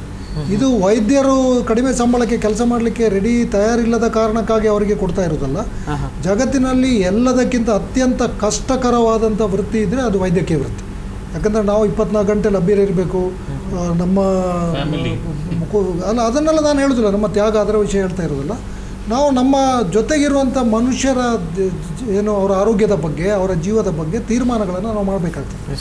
ನಾವು ಮಾಡೋ ಪ್ರತಿಯೊಂದು ತೀರ್ಮಾನವೂ ಕೂಡ ಏನು ಡಿಸಿಷನ್ ಮೇಕಿಂಗ್ ಅಂತ ಹೇಳ್ತೀವಲ್ಲ, ಅದು ಇನ್ನೊಬ್ಬರ ಜೀವವನ್ನು ಉಳಿಸ್ಬೋದು ಅಥವಾ ಜೀವಕ್ಕೆ ಸಂಚಕಾರ ಬರ್ಬೋದು. ಅದರಿಂದ ವೈದ್ಯಕೀಯ ವೃತ್ತಿ ಅನ್ನುವಂಥದ್ದು ಬಹಳ ಕಷ್ಟದ ವೃತ್ತಿ. ಇದನ್ನು ಕಲಿಯುವುದಕ್ಕೂ ಕೂಡ ಅಷ್ಟೇ ಶ್ರಮ ಹಾಕಬೇಕಾಗ್ತದೆ. ಬುದ್ಧಿವಂತಿಕೆ ಬಹಳ ಬೇಕಾಗಿಲ್ಲ, ಆದರೆ ಸಾಧಾರಣ ಬುದ್ಧಿವಂತಿಕೆ ಇದ್ದವರು ಕೂಡ ಒಳ್ಳೆ ವೈದ್ಯರಾಗ್ತಾರೆ, ಆಗೋದಿಲ್ಲ ಅಂತಲ್ಲ. ಆದರೆ ಅದರ ಹಿಂದೆ ಅಷ್ಟು ಶ್ರಮ ಇರ್ತದೆ. ಅಂದರೆ ಕಲಿಯುವಾಗ ಆಸ್ಪತ್ರೆಯಲ್ಲಿ ವೈದ್ಯಕೀಯ ಕಾಲೇಜಿನಲ್ಲಿ ಕಲಿಯುವಾಗ ಅದರ ನಂತರವೂ ಕೂಡ 24 ಗಂಟೆ ನಾವು ಓದ್ತಾ ಇರ್ತೇವೆ, ಆಸ್ಪತ್ರೆಯಲ್ಲಿ ಕೆಲಸ ಮಾಡ್ತಾ ಇರ್ತೇವೆ. ಅದರ ನಂತರ ನಮ್ಮ ಜೀವನದಲ್ಲಿ ಕೂಡ ವೃತ್ತಿ ನಿರತರಾಗಿದ್ದಾಗ ಕೂಡ ಶ್ರಮ ಇರ್ತದೆ. ಸೊ ಈ ಶ್ರಮವನ್ನು ಗುರುತಿಸಿ, ಈ ಕಷ್ಟಗಳನ್ನು ಗುರುತಿಸಿ ಜಗತ್ತಿನ ಎಲ್ಲ ದೇಶಗಳಲ್ಲಿ ಅತ್ಯಂತ ಹೆಚ್ಚಿನ ಸಂಬಳವನ್ನು ಇವತ್ತು ಕೊಡ್ತಾ ಇರೋದು ವೈದ್ಯರಿಗೆ. ಆದರೆ ನಮ್ಮ ದೇಶದಲ್ಲಿ ಅದು ಇದೆಯಾ? ಅದು ಇಲ್ಲ ನಮ್ಮ ದೇಶದಲ್ಲಿ. ಸೊ ಈಗಾಗಲೇ ಮುನೀರ್ ಕೂಡ ಹೇಳಿದಾಗೆ 60,000 ಸಂಬಳ ಕೊಟ್ಟರೆ ಯಾರೂ ಬರುವುದಿಲ್ಲ. ಯಾಕೆಂತಂದರೆ ಅವನ ಬ್ಯಾಚ್ಮೇಟ್ನ ವಿಷಯವನ್ನು ನೋಡ್ತಾನೆ. ಅವನ ಬ್ಯಾಚ್ಮೇಟ್ ಆಗಿರುವವನು ಒಳ್ಳೆ ಇಂಜಿನಿಯರಿಂಗ್ ಕಾಲೇಜಲ್ಲಿ. ಇದನ್ನು ನಾನು ಸರ್ಕಾರದ ಪ್ರಶಾಂತ್ ಕೂಡ ಇದ್ದರು ಆ ಸಭೆಯಲ್ಲಿ, ಸರ್ಕಾರಿ ಅಧಿಕಾರಿಗಳ ಮುಂದೆನೇ ನಾನು ಹೇಳಿದ್ದೆ. ಒಳ್ಳೆಯ ಇಂಜಿನಿಯರಿಂಗ್ ಕಾಲೇಜಲ್ಲಿ ಕಲಿತು ಒಳ್ಳೆಯ ಕಂಪನಿಯಲ್ಲಿ ಕೆಲಸ ಸಿಕ್ಕಿದ ಒಬ್ಬ ಹುಡುಗನಿಗೆ ಮೊದಲ 4 ವರ್ಷ ಆಗಿ ಕೆಲಸ ಸಿಕ್ಕಿದ ತಕ್ಷಣ 80,000ದಿಂದ 1 ಲಕ್ಷ ಸಂಬಳ ಅವರಿಗೆ ಸಿಗ್ತದೆ. ವೈದ್ಯರು 5.5 ವರ್ಷ ಕಲಿತ ಮೇಲೆ ನೀವೇನು ಮಾಡ್ತೀರಿ? ನೀವು ಹಳ್ಳಿಗೆ ಹೋಗ್ಲಿಕ್ಕೆ ಹೇಳ್ತೀರಿ. ಸರಿ, ಏನು ಸಮಸ್ಯೆ ಇಲ್ಲ, ಹಳ್ಳಿಗೆ ಹೋಗ್ಲಿಕ್ಕೆ ಹೇಳಿ, ಏನು ಸಮಸ್ಯೆ ಇಲ್ಲ. ಆದರೆ ಅವರಿಗೆ ಈಗ ಮುನೀರ್ ಕೂಡ ಹೇಳಿದಾಗೆ ಕಾಂಟ್ರಾಕ್ಟಲ್ಲಿ ಕೆಲಸ ಕೊಡ್ತೀರಿ, ಅವರಿಗೆ ಉದ್ಯೋಗದ ಖಾತರಿ ಇಲ್ಲ, ಆಮೇಲೆ ಯಾವುದೇ ರೀತಿಯ ಸುರಕ್ಷತೆ ಇಲ್ಲ, ಅಲ್ಲಿ ಸೌಲಭ್ಯ ಕೂಡ ಇಲ್ಲ. ಸಂಬಳ ನೀವು 60,000 50,000 30,000 ಕೊಡಿ, ಇಲ್ಲ ಅವ್ರ ಮೇಲೆ ನೀವು ಹೋಗಿಲ್ಲ ಅಂದರೆ ನಿಮ್ಮ ಸರ್ಟಿಫಿಕೇಟೇ ಕೊಡೋದಿಲ್ಲ ಅಂತ ಹೇಳೋ ಅವರನ್ನು ಬೆದರಿಕೆ ಹಾಕುವಂಥದ್ದು. ಇದೆಲ್ಲವೂ ಕೂಡ ಸರ್ಕಾರದ ಏನು ಮಟ್ಟದಿಂದಲೇ ಸರಿಯಾಗಬೇಕಾಗಿರೋದು. ಇದಕ್ಕೆ ನಾವೆಲ್ಲರೂ ಜನಪರ ಚಳವಳಿಗಳಲ್ಲಿ ಇದ್ದವರು ಅವರು ಹೋರಾಡ್ತಾನೆ ಇದ್ದಾರೆ. ಆ ಹೋರಾಟಗಳು ಇನ್ನಷ್ಟು ಕಸುವು ಪಡಿಬೇಕು. ವೈದ್ಯಕೀಯ ಸಂಘಟನೆಗಳು ಕೂಡ ಇದರಲ್ಲಿ ಪ್ರಶಾಂತ್ ಏನೋ ಹೇಳಿದರು, ನಾನು ಇದ್ದೇನೆ, ಅವರು ಮಾತಾಡಿದ್ದಾರೆ. ಆದರೆ ನಾವು ಒಬ್ಬರಿಬ್ಬರು ಇದರ ಬಗ್ಗೆ ಮಾತಾಡಿಕೊಂಡು ಬರ್ಕೊಂಡಿದ್ದು ಸಾಕಾಗೋದಿಲ್ಲ. ಭಾರತೀಯ ವೈದ್ಯಕೀಯ ಸಂಘ ಇದೆ, ಆಸ್ಪತ್ರೆ ಮಾಲಕರ ಸಂಘ ಇದೆ. ನಾನು ಅದನ್ನು ಇಲ್ಲೇ ಹೇಳಿಬಿಡ್ತೇನೆ. ಏನಂತಂದರೆ ಈಗ ಪ್ರಶಾಂತ್ ಹಲವಾರು ಸಮಸ್ಯೆಗಳ ಬಗ್ಗೆ ಹೇಳಿದರು. ಇದನ್ನು ಸರ್ಕಾರಕ್ಕೆ ಮುಟ್ಟಿಸುವಲ್ಲಿ ಅವರು ಕೂಡ ಅವರ ಸಂಘಟನೆಗಳು ಕೂಡ ವಿಫಲ ಆಗಿದೆ, ಅದರಲ್ಲಿ ಯಾವುದೇ ಸಂಶಯ ಇಲ್ಲ. ಆದ್ದರಿಂದ ನಮ್ಮ ದನಿಯನ್ನು ವೈದ್ಯರನ್ನು ನೇಮಕ ಮಾಡುವಂಥದ್ದು, ಆರೋಗ್ಯ ರಕ್ಷಣೆಗೆ ನಮ್ಮ ರಾಷ್ಟ್ರೀಯ ಉತ್ಪನ್ನದ ಕನಿಷ್ಠ 6% ಮೀಸಲಿರಿಸುವಂಥದ್ದು, ಖಾಸಗಿ ಆಸ್ಪತ್ರೆಗಳನ್ನು ತಮ್ಮ ಕೇವಲ ಹೇಳಿಕೆಗಳಲ್ಲಿ ಖಾಸಗಿ ಆಸ್ಪತ್ರೆಗಳ ಸೇವೆಯನ್ನು ನಿಮಗೆ ಕೊಡ್ತೇವೆ ಅಂತ ಹೇಳಿ ಖಾಸಗಿ ಆಸ್ಪತ್ರೆಗಳಿಗೂ ದುಡ್ಡು ಕೊಡಲಿಕ್ಕಿಲ್ಲ, ಈ ಕಡೆಯಿಂದ ಸರ್ಕಾರಿ ಆಸ್ಪತ್ರೆಯನ್ನು ಕೂಡ ಸರಿಯಾಗಿ ನೋಡ್ಕೊಳ್ಳಿಕ್ಕಿಲ್ಲದೆ ಇರುವಂಥ ಇವತ್ತೇನು ಈ ಆಟಗಳನ್ನು ನಮ್ಮ ರಾಜಕಾರಣಿಗಳು, ನಮ್ಮ ಆಳುವವರು ಮಾಡ್ತಾ ಇದ್ದಾರೆ. ಇದನ್ನು ನಾವು ಎಲ್ಲರೂ ಜನಸಾಮಾನ್ಯರು, ವೈದ್ಯರು, ವೈದ್ಯಕೀಯ ಸಂಘಟನೆಗಳು, ಜನಪರ ಹೋರಾಟಗಾರರು ನಾವೆಲ್ಲರೂ ಒಟ್ಟಾಗಿ ಇದನ್ನು ಎದುರಿಸದೇ ಇದ್ದರೆ ಇನ್ನು ಮುಂದಿನ 10 ವರ್ಷ ಕೂಡ ಬೇಡ ಪ್ರಶಾಂತ್, ಇನ್ನು 5 ವರ್ಷದಲ್ಲಿ ನಮ್ಮ ದೇಶದ ಆರೋಗ್ಯ ಸೇವೆಗಳು, ಈಗ ಈ ಕೊರೋನಾ ನಮಗೆಲ್ಲರಿಗೊಂದು ಪರೀಕ್ಷೆ ಇದ್ದಾಗ ಇದನ್ನು ಎದುರಿಸಲಿಕ್ಕೆ ನಮಗೆ ಸಾಧ್ಯ ಆಗಿಲ್ಲ ಅಂತಾದರೆ ಇನ್ನು ಮುಂದೆ ಯಾವುದೇ ಆರೋಗ್ಯದ ತುರ್ತು ಸ್ಥಿತಿ ಬಂದರೆ ನಮಗೆ ಇದನ್ನು ಎದುರಿಸಲಿಕ್ಕೆ ಖಂಡಿತಕ್ಕೂ ಸಾಧ್ಯ ಆಗೋದಿಲ್ಲ. ಓಕೆ ಸರಿ ಸರ್. ಪ್ರಶಾಂತ್ ಸರ್ ಹೇಳಿದಾಗೆ ಕೆಲವೊಂದು ಬ್ಲ್ಯಾಕ್ ಶೀಪ್ ಇರುವ ಹಾಗೆ ಕೆಲವೊಂದು ಇನ್ಸಿಡೆಂಟ್ಗಳಲ್ಲಿ ಮಾತ್ರ ಈ ಥರ ಆಗಿದೆ, ಎಲ್ಲ ಇನ್ಸಿಡೆಂಟ್ಗಳನ್ನು ದೂರಲಿಕ್ಕಿಲ್ಲ. ಮತ್ತು ಇನ್ನೊಂದು ವಿಚಾರ ಸರ್, ಅದು ಸೋಷಿಯಲ್ ಮೀಡಿಯಾದಲ್ಲಿ ಒಂದು ಇರುವಂತಹ ಟಾಕ್ ಅದೇನಂತ ಹೇಳಿದರೆ, ಕೊರೋನಾಗೆ ಇದುವರೆಗೆ ಯಾವುದೇ ಲಸಿಕೆ ಆಗಲಿ ಮದ್ದಾಗಲಿ ಕಂಡು ಹಿಡಿದಿಲ್ಲ. ಸೊ ಹಾಗಾಗಿ ಗೌರ್ಮೆಂಟ್ ಒಂದು ಸ್ಲ್ಯಾಬ್ ಅಂತ ನಿರ್ದಿಷ್ಟವಾಗಿ ಅಲ್ಲಿ ಖಾಸಗಿ ಆಸ್ಪತ್ರೆಗಳಿಗೆ ಹೋಗುವವರಿಗೆ ನಿಗದಿ ಮಾಡಿದೆ. ಸೊ ಯಾವುದೇ ಮದ್ದು ಅಥವಾ ಇದಿಲ್ಲದೆ ಲಸಿಕೆಗಳು ಇಲ್ಲದೆ ಇರುವಂತಹ ಸಂದರ್ಭದಲ್ಲಿ ಈ 12,000 25,000 ಈ ಥರ ನಿಗದಿ ಮಾಡಿದ್ದು ಇದು ವೈಜ್ಞಾನಿಕವಾಗಿ ಸರಿ ಇದೆಯಾ ಅಥವಾ ಇದು ಅವೈಜ್ಞಾನಿಕವಾ ಅಂತ ಒಂದು ಇಲ್ಲ, ಇದು ಖಂಡಿತ. ಆವಾಗ ನಾನು ಅದನ್ನು ಪ್ರಸ್ತಾಪ ಮಾಡಿದ್ದೆ ನೋಡಿ. ಯಾವಾಗ ಸರ್ಕಾರ ಈ ಚಿಕಿತ್ಸಾ ಶಿಷ್ಟಾಚಾರವನ್ನು ಪ್ರಕಟ ಮಾಡಿತು, ಯಾವಾಗ ಈ 50% ಹಾಸಿಗೆಗಳನ್ನು ರಿಸರ್ವ್ ಇಡುವಂಥದ್ದು, ಆಮೇಲೆ ಕೋವಿಡ್ ಕೇರ್ ಕೇಂದ್ರಗಳನ್ನು ಮಾಡಿದರು, ಕೋವಿಡ್ ಆರೈಕೆ ಕೇಂದ್ರಗಳನ್ನು, ಆವಾಗಲೂ ನಾವು ಸರ್ಕಾರ ಕೇಳಿದೆವು, ನೋಡಿ ಇದು ಉಪಯೋಗಕ್ಕಿಲ್ಲ, ಇಲ್ಲಿ ಬಂದು ನೀವು ಯಾರನ್ನು ಮಲಗಿಸ್ಲಿಕ್ಕೆ ಆಗೋದಿಲ್ಲ, ಇದಕ್ಕೆ ದುಡ್ಡು ಖರ್ಚು ಮಾಡಬೇಡಿ. ಕೋಟಿಗಟ್ಟಲೆ ರೂಪಾಯಿ ಅದಕ್ಕೆ ಖರ್ಚು ಮಾಡಿ ಇವತ್ತು ಎಲ್ಲಿ ಯಾರು ಮಲಗ್ತಾ ಇಲ್ಲ, ಅದಕ್ಕೆ ನಡೆಸಲಿಕ್ಕೆ ನಮ್ಮ ಹತ್ರ ಹಣ ಇಲ್ಲ ಅಂತ ಹೇಳ್ಕೊಂಡು ಇವತ್ತು ಅದನ್ನು ಮುಚ್ತಾ ಇದ್ದಾರೆ. ಸೊ ಏನಾಗಿದೆ ಅಂತಂದರೆ, ಯಾವುದನ್ನು ಮಾಡಬೇಕಾಗಿತ್ತು ಅದನ್ನು ಸರ್ಕಾರ ಸರಿಯಾಗಿ ಮಾಡಿಲ್ಲ. ವೈದ್ಯಕೀಯ ಸಂಘಟನೆಗಳು ಕೂಡ ಬಹುಶಃ ಸರಿಯಾದ ಮಾಹಿತಿಯನ್ನು ಸರ್ಕಾರ ಕೊಟ್ಟಿಲ್ಲ ಅಥವಾ ಕೊಟ್ಟದ್ದನ್ನು ಸರ್ಕಾರ ತಗೊಂಡಿಲ್ಲ. ಚಿಕಿತ್ಸೆ ಇಲ್ಲದೇ ಇರುವಂಥದ್ದು ಪದೇ ಪದೇ ನಾವು ಇದರ ಬಗ್ಗೆ ಹೇಳ್ತಾ ಇರುವ ಹಾಗೆ 99% ರೋಗಿಗಳಿಗೆ ಯಾವುದೇ ಚಿಕಿತ್ಸೆ ಅಗತ್ಯ ಇಲ್ಲ, ಅವ್ರ ಮನೆಯಲ್ಲೇ ಇರ್ಬೋದು. ಆದರೆ ಇದನ್ನು ಸರ್ಕಾರ ಸ್ಪಷ್ಟವಾಗಿ ಜನರಿಗೆ ಹೇಳಬೇಕಾಗಿತ್ತು. ನೋಡಿ, ನೀವು ಇಂಥ ಸಮಸ್ಯೆಗಳಿದ್ದವರು, ಸಣ್ಣ ಪುಟ್ಟ ಅದು ಜ್ವರ ಇರ್ಬೋದು, ಗಂಟಲು ನೋವು ಇರ್ಬೋದು, ಇದು ಆರಂಭ ಆದಾಗ ಮನೆಯಲ್ಲೇ ಇರಿ, ನಿಮ್ಮನ್ನು ಮನೆಗೆ ಬಂದು ಪರೀಕ್ಷೆ ಮಾಡುವಂಥ ಸಂಚಾರಿ ಘಟಕಗಳನ್ನು ನಾವು ವ್ಯವಸ್ಥೆ ಮಾಡ್ತೇವೆ, ಇದನ್ನು ಹೇಳ್ಬೋದಾಗಿತ್ತು ಸರ್ಕಾರ. ಅದನ್ನು ಹೇಳಲಿಲ್ಲ. ಎಲ್ಲರನ್ನೂ ಆಸ್ಪತ್ರೆಗೆ ಬನ್ನಿ ಅಂತ ಹೇಳಿದರು. ಮತ್ತು ಯಾರಿಗೆ ಸಮಸ್ಯೆಗಳಾಗೋ ಸಾಧ್ಯತೆ ಇದೆ ನಿಮ್ಮನ್ನೆಲ್ಲ ಹೊತ್ಕೊಂಡು ಹೋಗಿ ಕೋವಿಡ್ ಕೇರ್ ಸೆಂಟ್ರಲ್ಲಿ ಹಾಕ್ತೇವೆ ಅಂತ ಹೇಳಿದರು. ಇದು ಕೆಲಸ ಆಗೋದಿಲ್ಲ, ಇದು ನಡೆಯೋದಿಲ್ಲ ಅಂತ ನಾವು ಕೆಲವರು ಹೇಳಿದಾಗ ಅದಕ್ಕೆ ಸರ್ಕಾರ ಗಮನ ಹರಿಸಲಿಲ್ಲ. ಇನ್ನು ಈ 10,000 15,000 25,000 ಇದು ಯಾವ ರೀತಿಯಲ್ಲಿ ಸರ್ಕಾರ ಫಿಕ್ಸ್ ಮಾಡಿದೆ ಅಂತ ಹೇಳೋದನ್ನು ಸರ್ಕಾರನೇ ಸ್ಪಷ್ಟಪಡಿಸಬೇಕು. ಇದರಲ್ಲಿ ನಾನು ಹೇಳ್ತಾ ಇರೋದು ವೈದ್ಯಕೀಯ ಆಸ್ಪತ್ರೆಗಳ ಸಂಘಟನೆಗಳವರ ತಪ್ಪು ಕೂಡ ಇದೆ. ಅದನ್ನು ಅವರು ಕೆಲವರು ನನ್ನ ಹತ್ರ ಮೊದಲು ಕೂಡ ಚರ್ಚೆ ಮಾಡಿದರು. ಆವಾಗಲೇ ನಾನು ಹೇಳಿದ್ದೀನಿ ಅವರ ಗಮನಕ್ಕೆ, ನಮ್ಮ ಖಾಸಗಿ ಇದರಲ್ಲಿ ಏನು ಚರ್ಚೆಗಳಲ್ಲಿ ಇದನ್ನು ಅವರ ಗಮನಕ್ಕೆ ತಂದಿದ್ದೇನೆ. ನೀವು ಯಾವ ಆಧಾರದಲ್ಲಿ ಇದು 10,000 ಅಂತ ಹೇಳ್ತೀರಿಲ್ಲ 12,000 ಅಂತ ಹೇಳ್ತೀರಿ. ಈಗ ಉದಾಹರಣೆಗೆ ಒಬ್ಬ ರೋಗಿ ಏನೂ ಸಮಸ್ಯೆ ಇಲ್ಲದೆ ಅಲ್ಲಿ ದಾಖಲಾಗ್ತಾನೆ, 4-5 ದಿವಸದ ನಂತರ ಅವನ ಉಸಿರಾಟ ಸಮಸ್ಯೆ ಜಾಸ್ತಿ ಆಗ್ಬೋದು ಅಥವಾ ಬೇರೆ ಸಮಸ್ಯೆ ಬರ್ಬೋದು. ಆವಾಗ ನೀವು ಅವನಿಗೆ ಆಮ್ಲಜನಕ ಕೊಡಬೇಕಾಗ್ತದೆ. ಆವಾಗ ಈ ಸ್ಲ್ಯಾಬನ್ನು ನೀವು ಚೇಂಜ್ ಮಾಡಲಿಕ್ಕೆ ಆಗ್ತದಾ ಅಥವಾ ಅವನಿಗೆ ವೆಂಟಿಲೇಟರ್ ಅಗತ್ಯ ಬರ್ತದೆ. ಸೊ ಇದನ್ನು ಯಾವುದನ್ನು ಸರಿಯಾಗಿ ಆಲೋಚನೆ ಮಾಡದೇನೆ ಸುಮ್ಮನೆ ನಾವು 10,000 12,000 25,000 ಮಾಡಿದ್ದೇವೆ ಅಂತೇಳಿ ಇದನ್ನೆಲ್ಲ ಪ್ರಕಟಣೆಯನ್ನು ಕೊಟ್ಟು ಜನರಿಗೂ ಕೂಡ ನಿರೀಕ್ಷೆಗಳು ಹುಟ್ಟುವ ಹಾಗೆ ಮಾಡಿ, ಮನೆ ಆರೋಗ್ಯಾಧಿಕಾರಿಗಳು ಹೇಳಿದಾಗೆ ಎಲ್ಲ ರೋಗಿಗಳು ಸರ್ಕಾರಿ ರೋಗಿಗಳು ಅಂತ ಹೇಳುವಂಥ ಹೇಳಿಕೆಯನ್ನೆಲ್ಲ ಕೊಟ್ಟು ಒಂದು ಕಡೆಯಿಂದ ಜನರಲ್ಲಿ ನೀವು ವಿಪರೀತವಾದ ನಿರೀಕ್ಷೆಗಳನ್ನು ಹುಟ್ಟಿಸಿದ್ದೀರಿ. ಇನ್ನೊಂದು ಕಡೆಯಿಂದ ಇದನ್ನು ನಿಭಾಯಿಸಲಿಕ್ಕೆ ಬೇಕಾದಂಥ ವ್ಯವಸ್ಥೆಯನ್ನು ಸರ್ಕಾರಿ ಆಸ್ಪತ್ರೆಗಳಲ್ಲಿ ಮಾಡಲಿಕ್ಕೆ ಸಾಧ್ಯ ಆಗಿಲ್ಲ.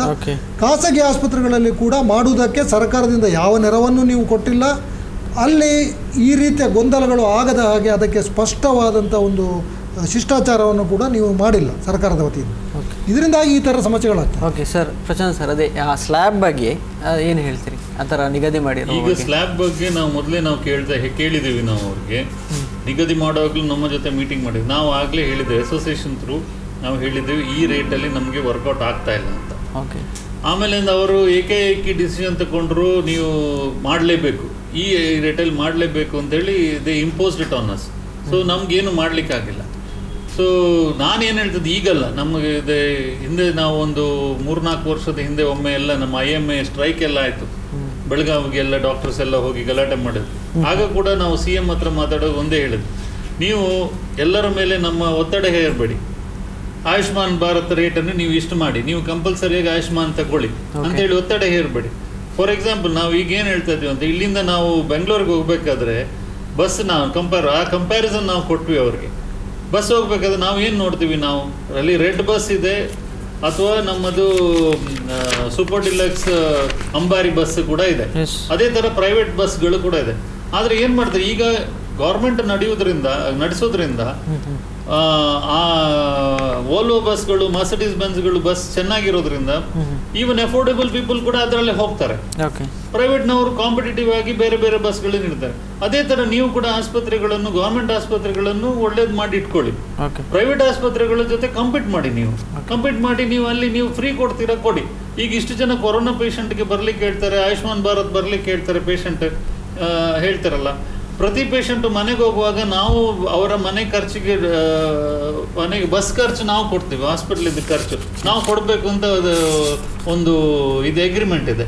ಯಾಕೆ? ಗೌರ್ಮೆಂಟದ್ದು ಬಸ್ ಅಲ್ವಾ ಅದು, ಗೌರ್ಮೆಂಟ್ ಡಿಪಾರ್ಟ್ಮೆಂಟ್ ಅಲ್ಲ. Why can't the government give free bus services to ಅವ್ರಿಗೆ ಮನೆಗೆ ಹೋಗ್ಲಿಕ್ಕೆ? ಅದು ಕೊಡೋದಿಲ್ಲ. ಸೊ ನಾವೇನು ಹೇಳೋದು, okay, compete with the government private setup, don't bring down the ಈಗ ಏನಾಗ್ತದೆ ಅಂತ ಹೇಳಿದ್ರೆ, ಪ್ರೈವೇಟ್ ಸೆಕ್ಟರನ್ನು ಗೌರ್ಮೆಂಟ್ ಹಾಸ್ಪಿಟಲ್ ಸೆಕ್ಟರ್ಗೆ ತಂದಾಗ ಆಗ್ತಾ ಇದೆ. ಈಗ UK ಯಲ್ಲಿ ಕೂಡ NHS ಸಿಸ್ಟಮ್ ಇದೆ, ಅಲ್ಲಿ ಕೂಡ ಪ್ರೈವೇಟ್ ಹಾಸ್ಪಿಟಲ್ ಇದೆ. ಆ ಪ್ರೈವೇಟ್ ಹಾಸ್ಪಿಟಲ್ನವ್ರಿಗೆ ಅವ್ರಿಗೆ ಒಂದು ವೇಳೆ ಇಲ್ಲಿಂದ ಪೇಷಂಟ್ ಅಲ್ಲಿಗೆ ಹೋದ್ರೆ ಅವ್ರದ್ದು ಪ್ರೈವೇಟ್ ಹಾಸ್ಪಿಟಲ್ ಏನು ಬಿಲ್ ಬರ್ತದೆ ಅದನ್ನು ಗೌರ್ಮೆಂಟ್ ಕೊಡ್ತದೆ. ಹಾಗೆ ಈಗ ನಮ್ಮ ಖರ್ಚು ವೆಚ್ಚಗಳಿಗೆ ಒಂದು ಇನ್ಫ್ರಾಸ್ಟ್ರಕ್ಚರ್ ಕಾಸ್ಟ್, ನಮ್ಗೊಂದು ಪ್ರೈವೇಟ್ ಹಾಸ್ಪಿಟಲ್ಗೆ ಒಂದು ಖರ್ಚಿದ್ರೆ ಆ ಇನ್ಫ್ರಾಸ್ಟ್ರಕ್ಚರ್ ಕಾಸ್ಟ್ ನಮ್ಗೆ ಕೊಡ್ಬೇಕಲ್ಲ, ನಮ್ಗೇನಾದ್ರೂ ಫ್ರೀಗೆ ದುಡ್ಡು ಸಿಕ್ಕಿದ್ಯಾ? ಸೊ ಹಾಗಾಗಿ ನಾವು ಆ ಸ್ಕೀಮ್ ಬಗ್ಗೆ ಅದ್ರ ಬಗ್ಗೆ ಎಲ್ಲ ಹೇಳ್ತಾ ಇದ್ದೇವೆ, ನಮಗೆ ಈ ರೇಟ್ ವರ್ಕೌಟ್ ಆಗೋದಿಲ್ಲ. But what happens is the insist, ಇಲ್ಲ ನೀವು ಇದು ಮಾಡಲೇಬೇಕು, ಈ ರೇಟ್ಗೆ ಒತ್ತಾಯ ಮಾಡಲೇಬೇಕು ಅಂತ ಹೇಳಿ ಫೈನಲಿ ಏನು ಮಾಡೋದು, ಓಕೆ ತಗೊಳ್ತೇವೆ, ನಾವು ಒಂದು ಇಷ್ಟು % ಬೆಡ್ ಕೊಡ್ತೀವಿ, 10% ಬೆಡ್ ಕೊಡ್ತೇವೆ, 15% ಬೆಡ್ ಕೊಡ್ತೇವೆ, ಉಳಿದದಲ್ಲಿ ನಾವು ಮೇಕಪ್ ಮಾಡೋದು. ಇಟ್ ಇಸ್ ಲೈಕ್ ಹಾಗೆ ಮಾಡ್ತಾ ಇದ್ದೇವೆ ನಾವು.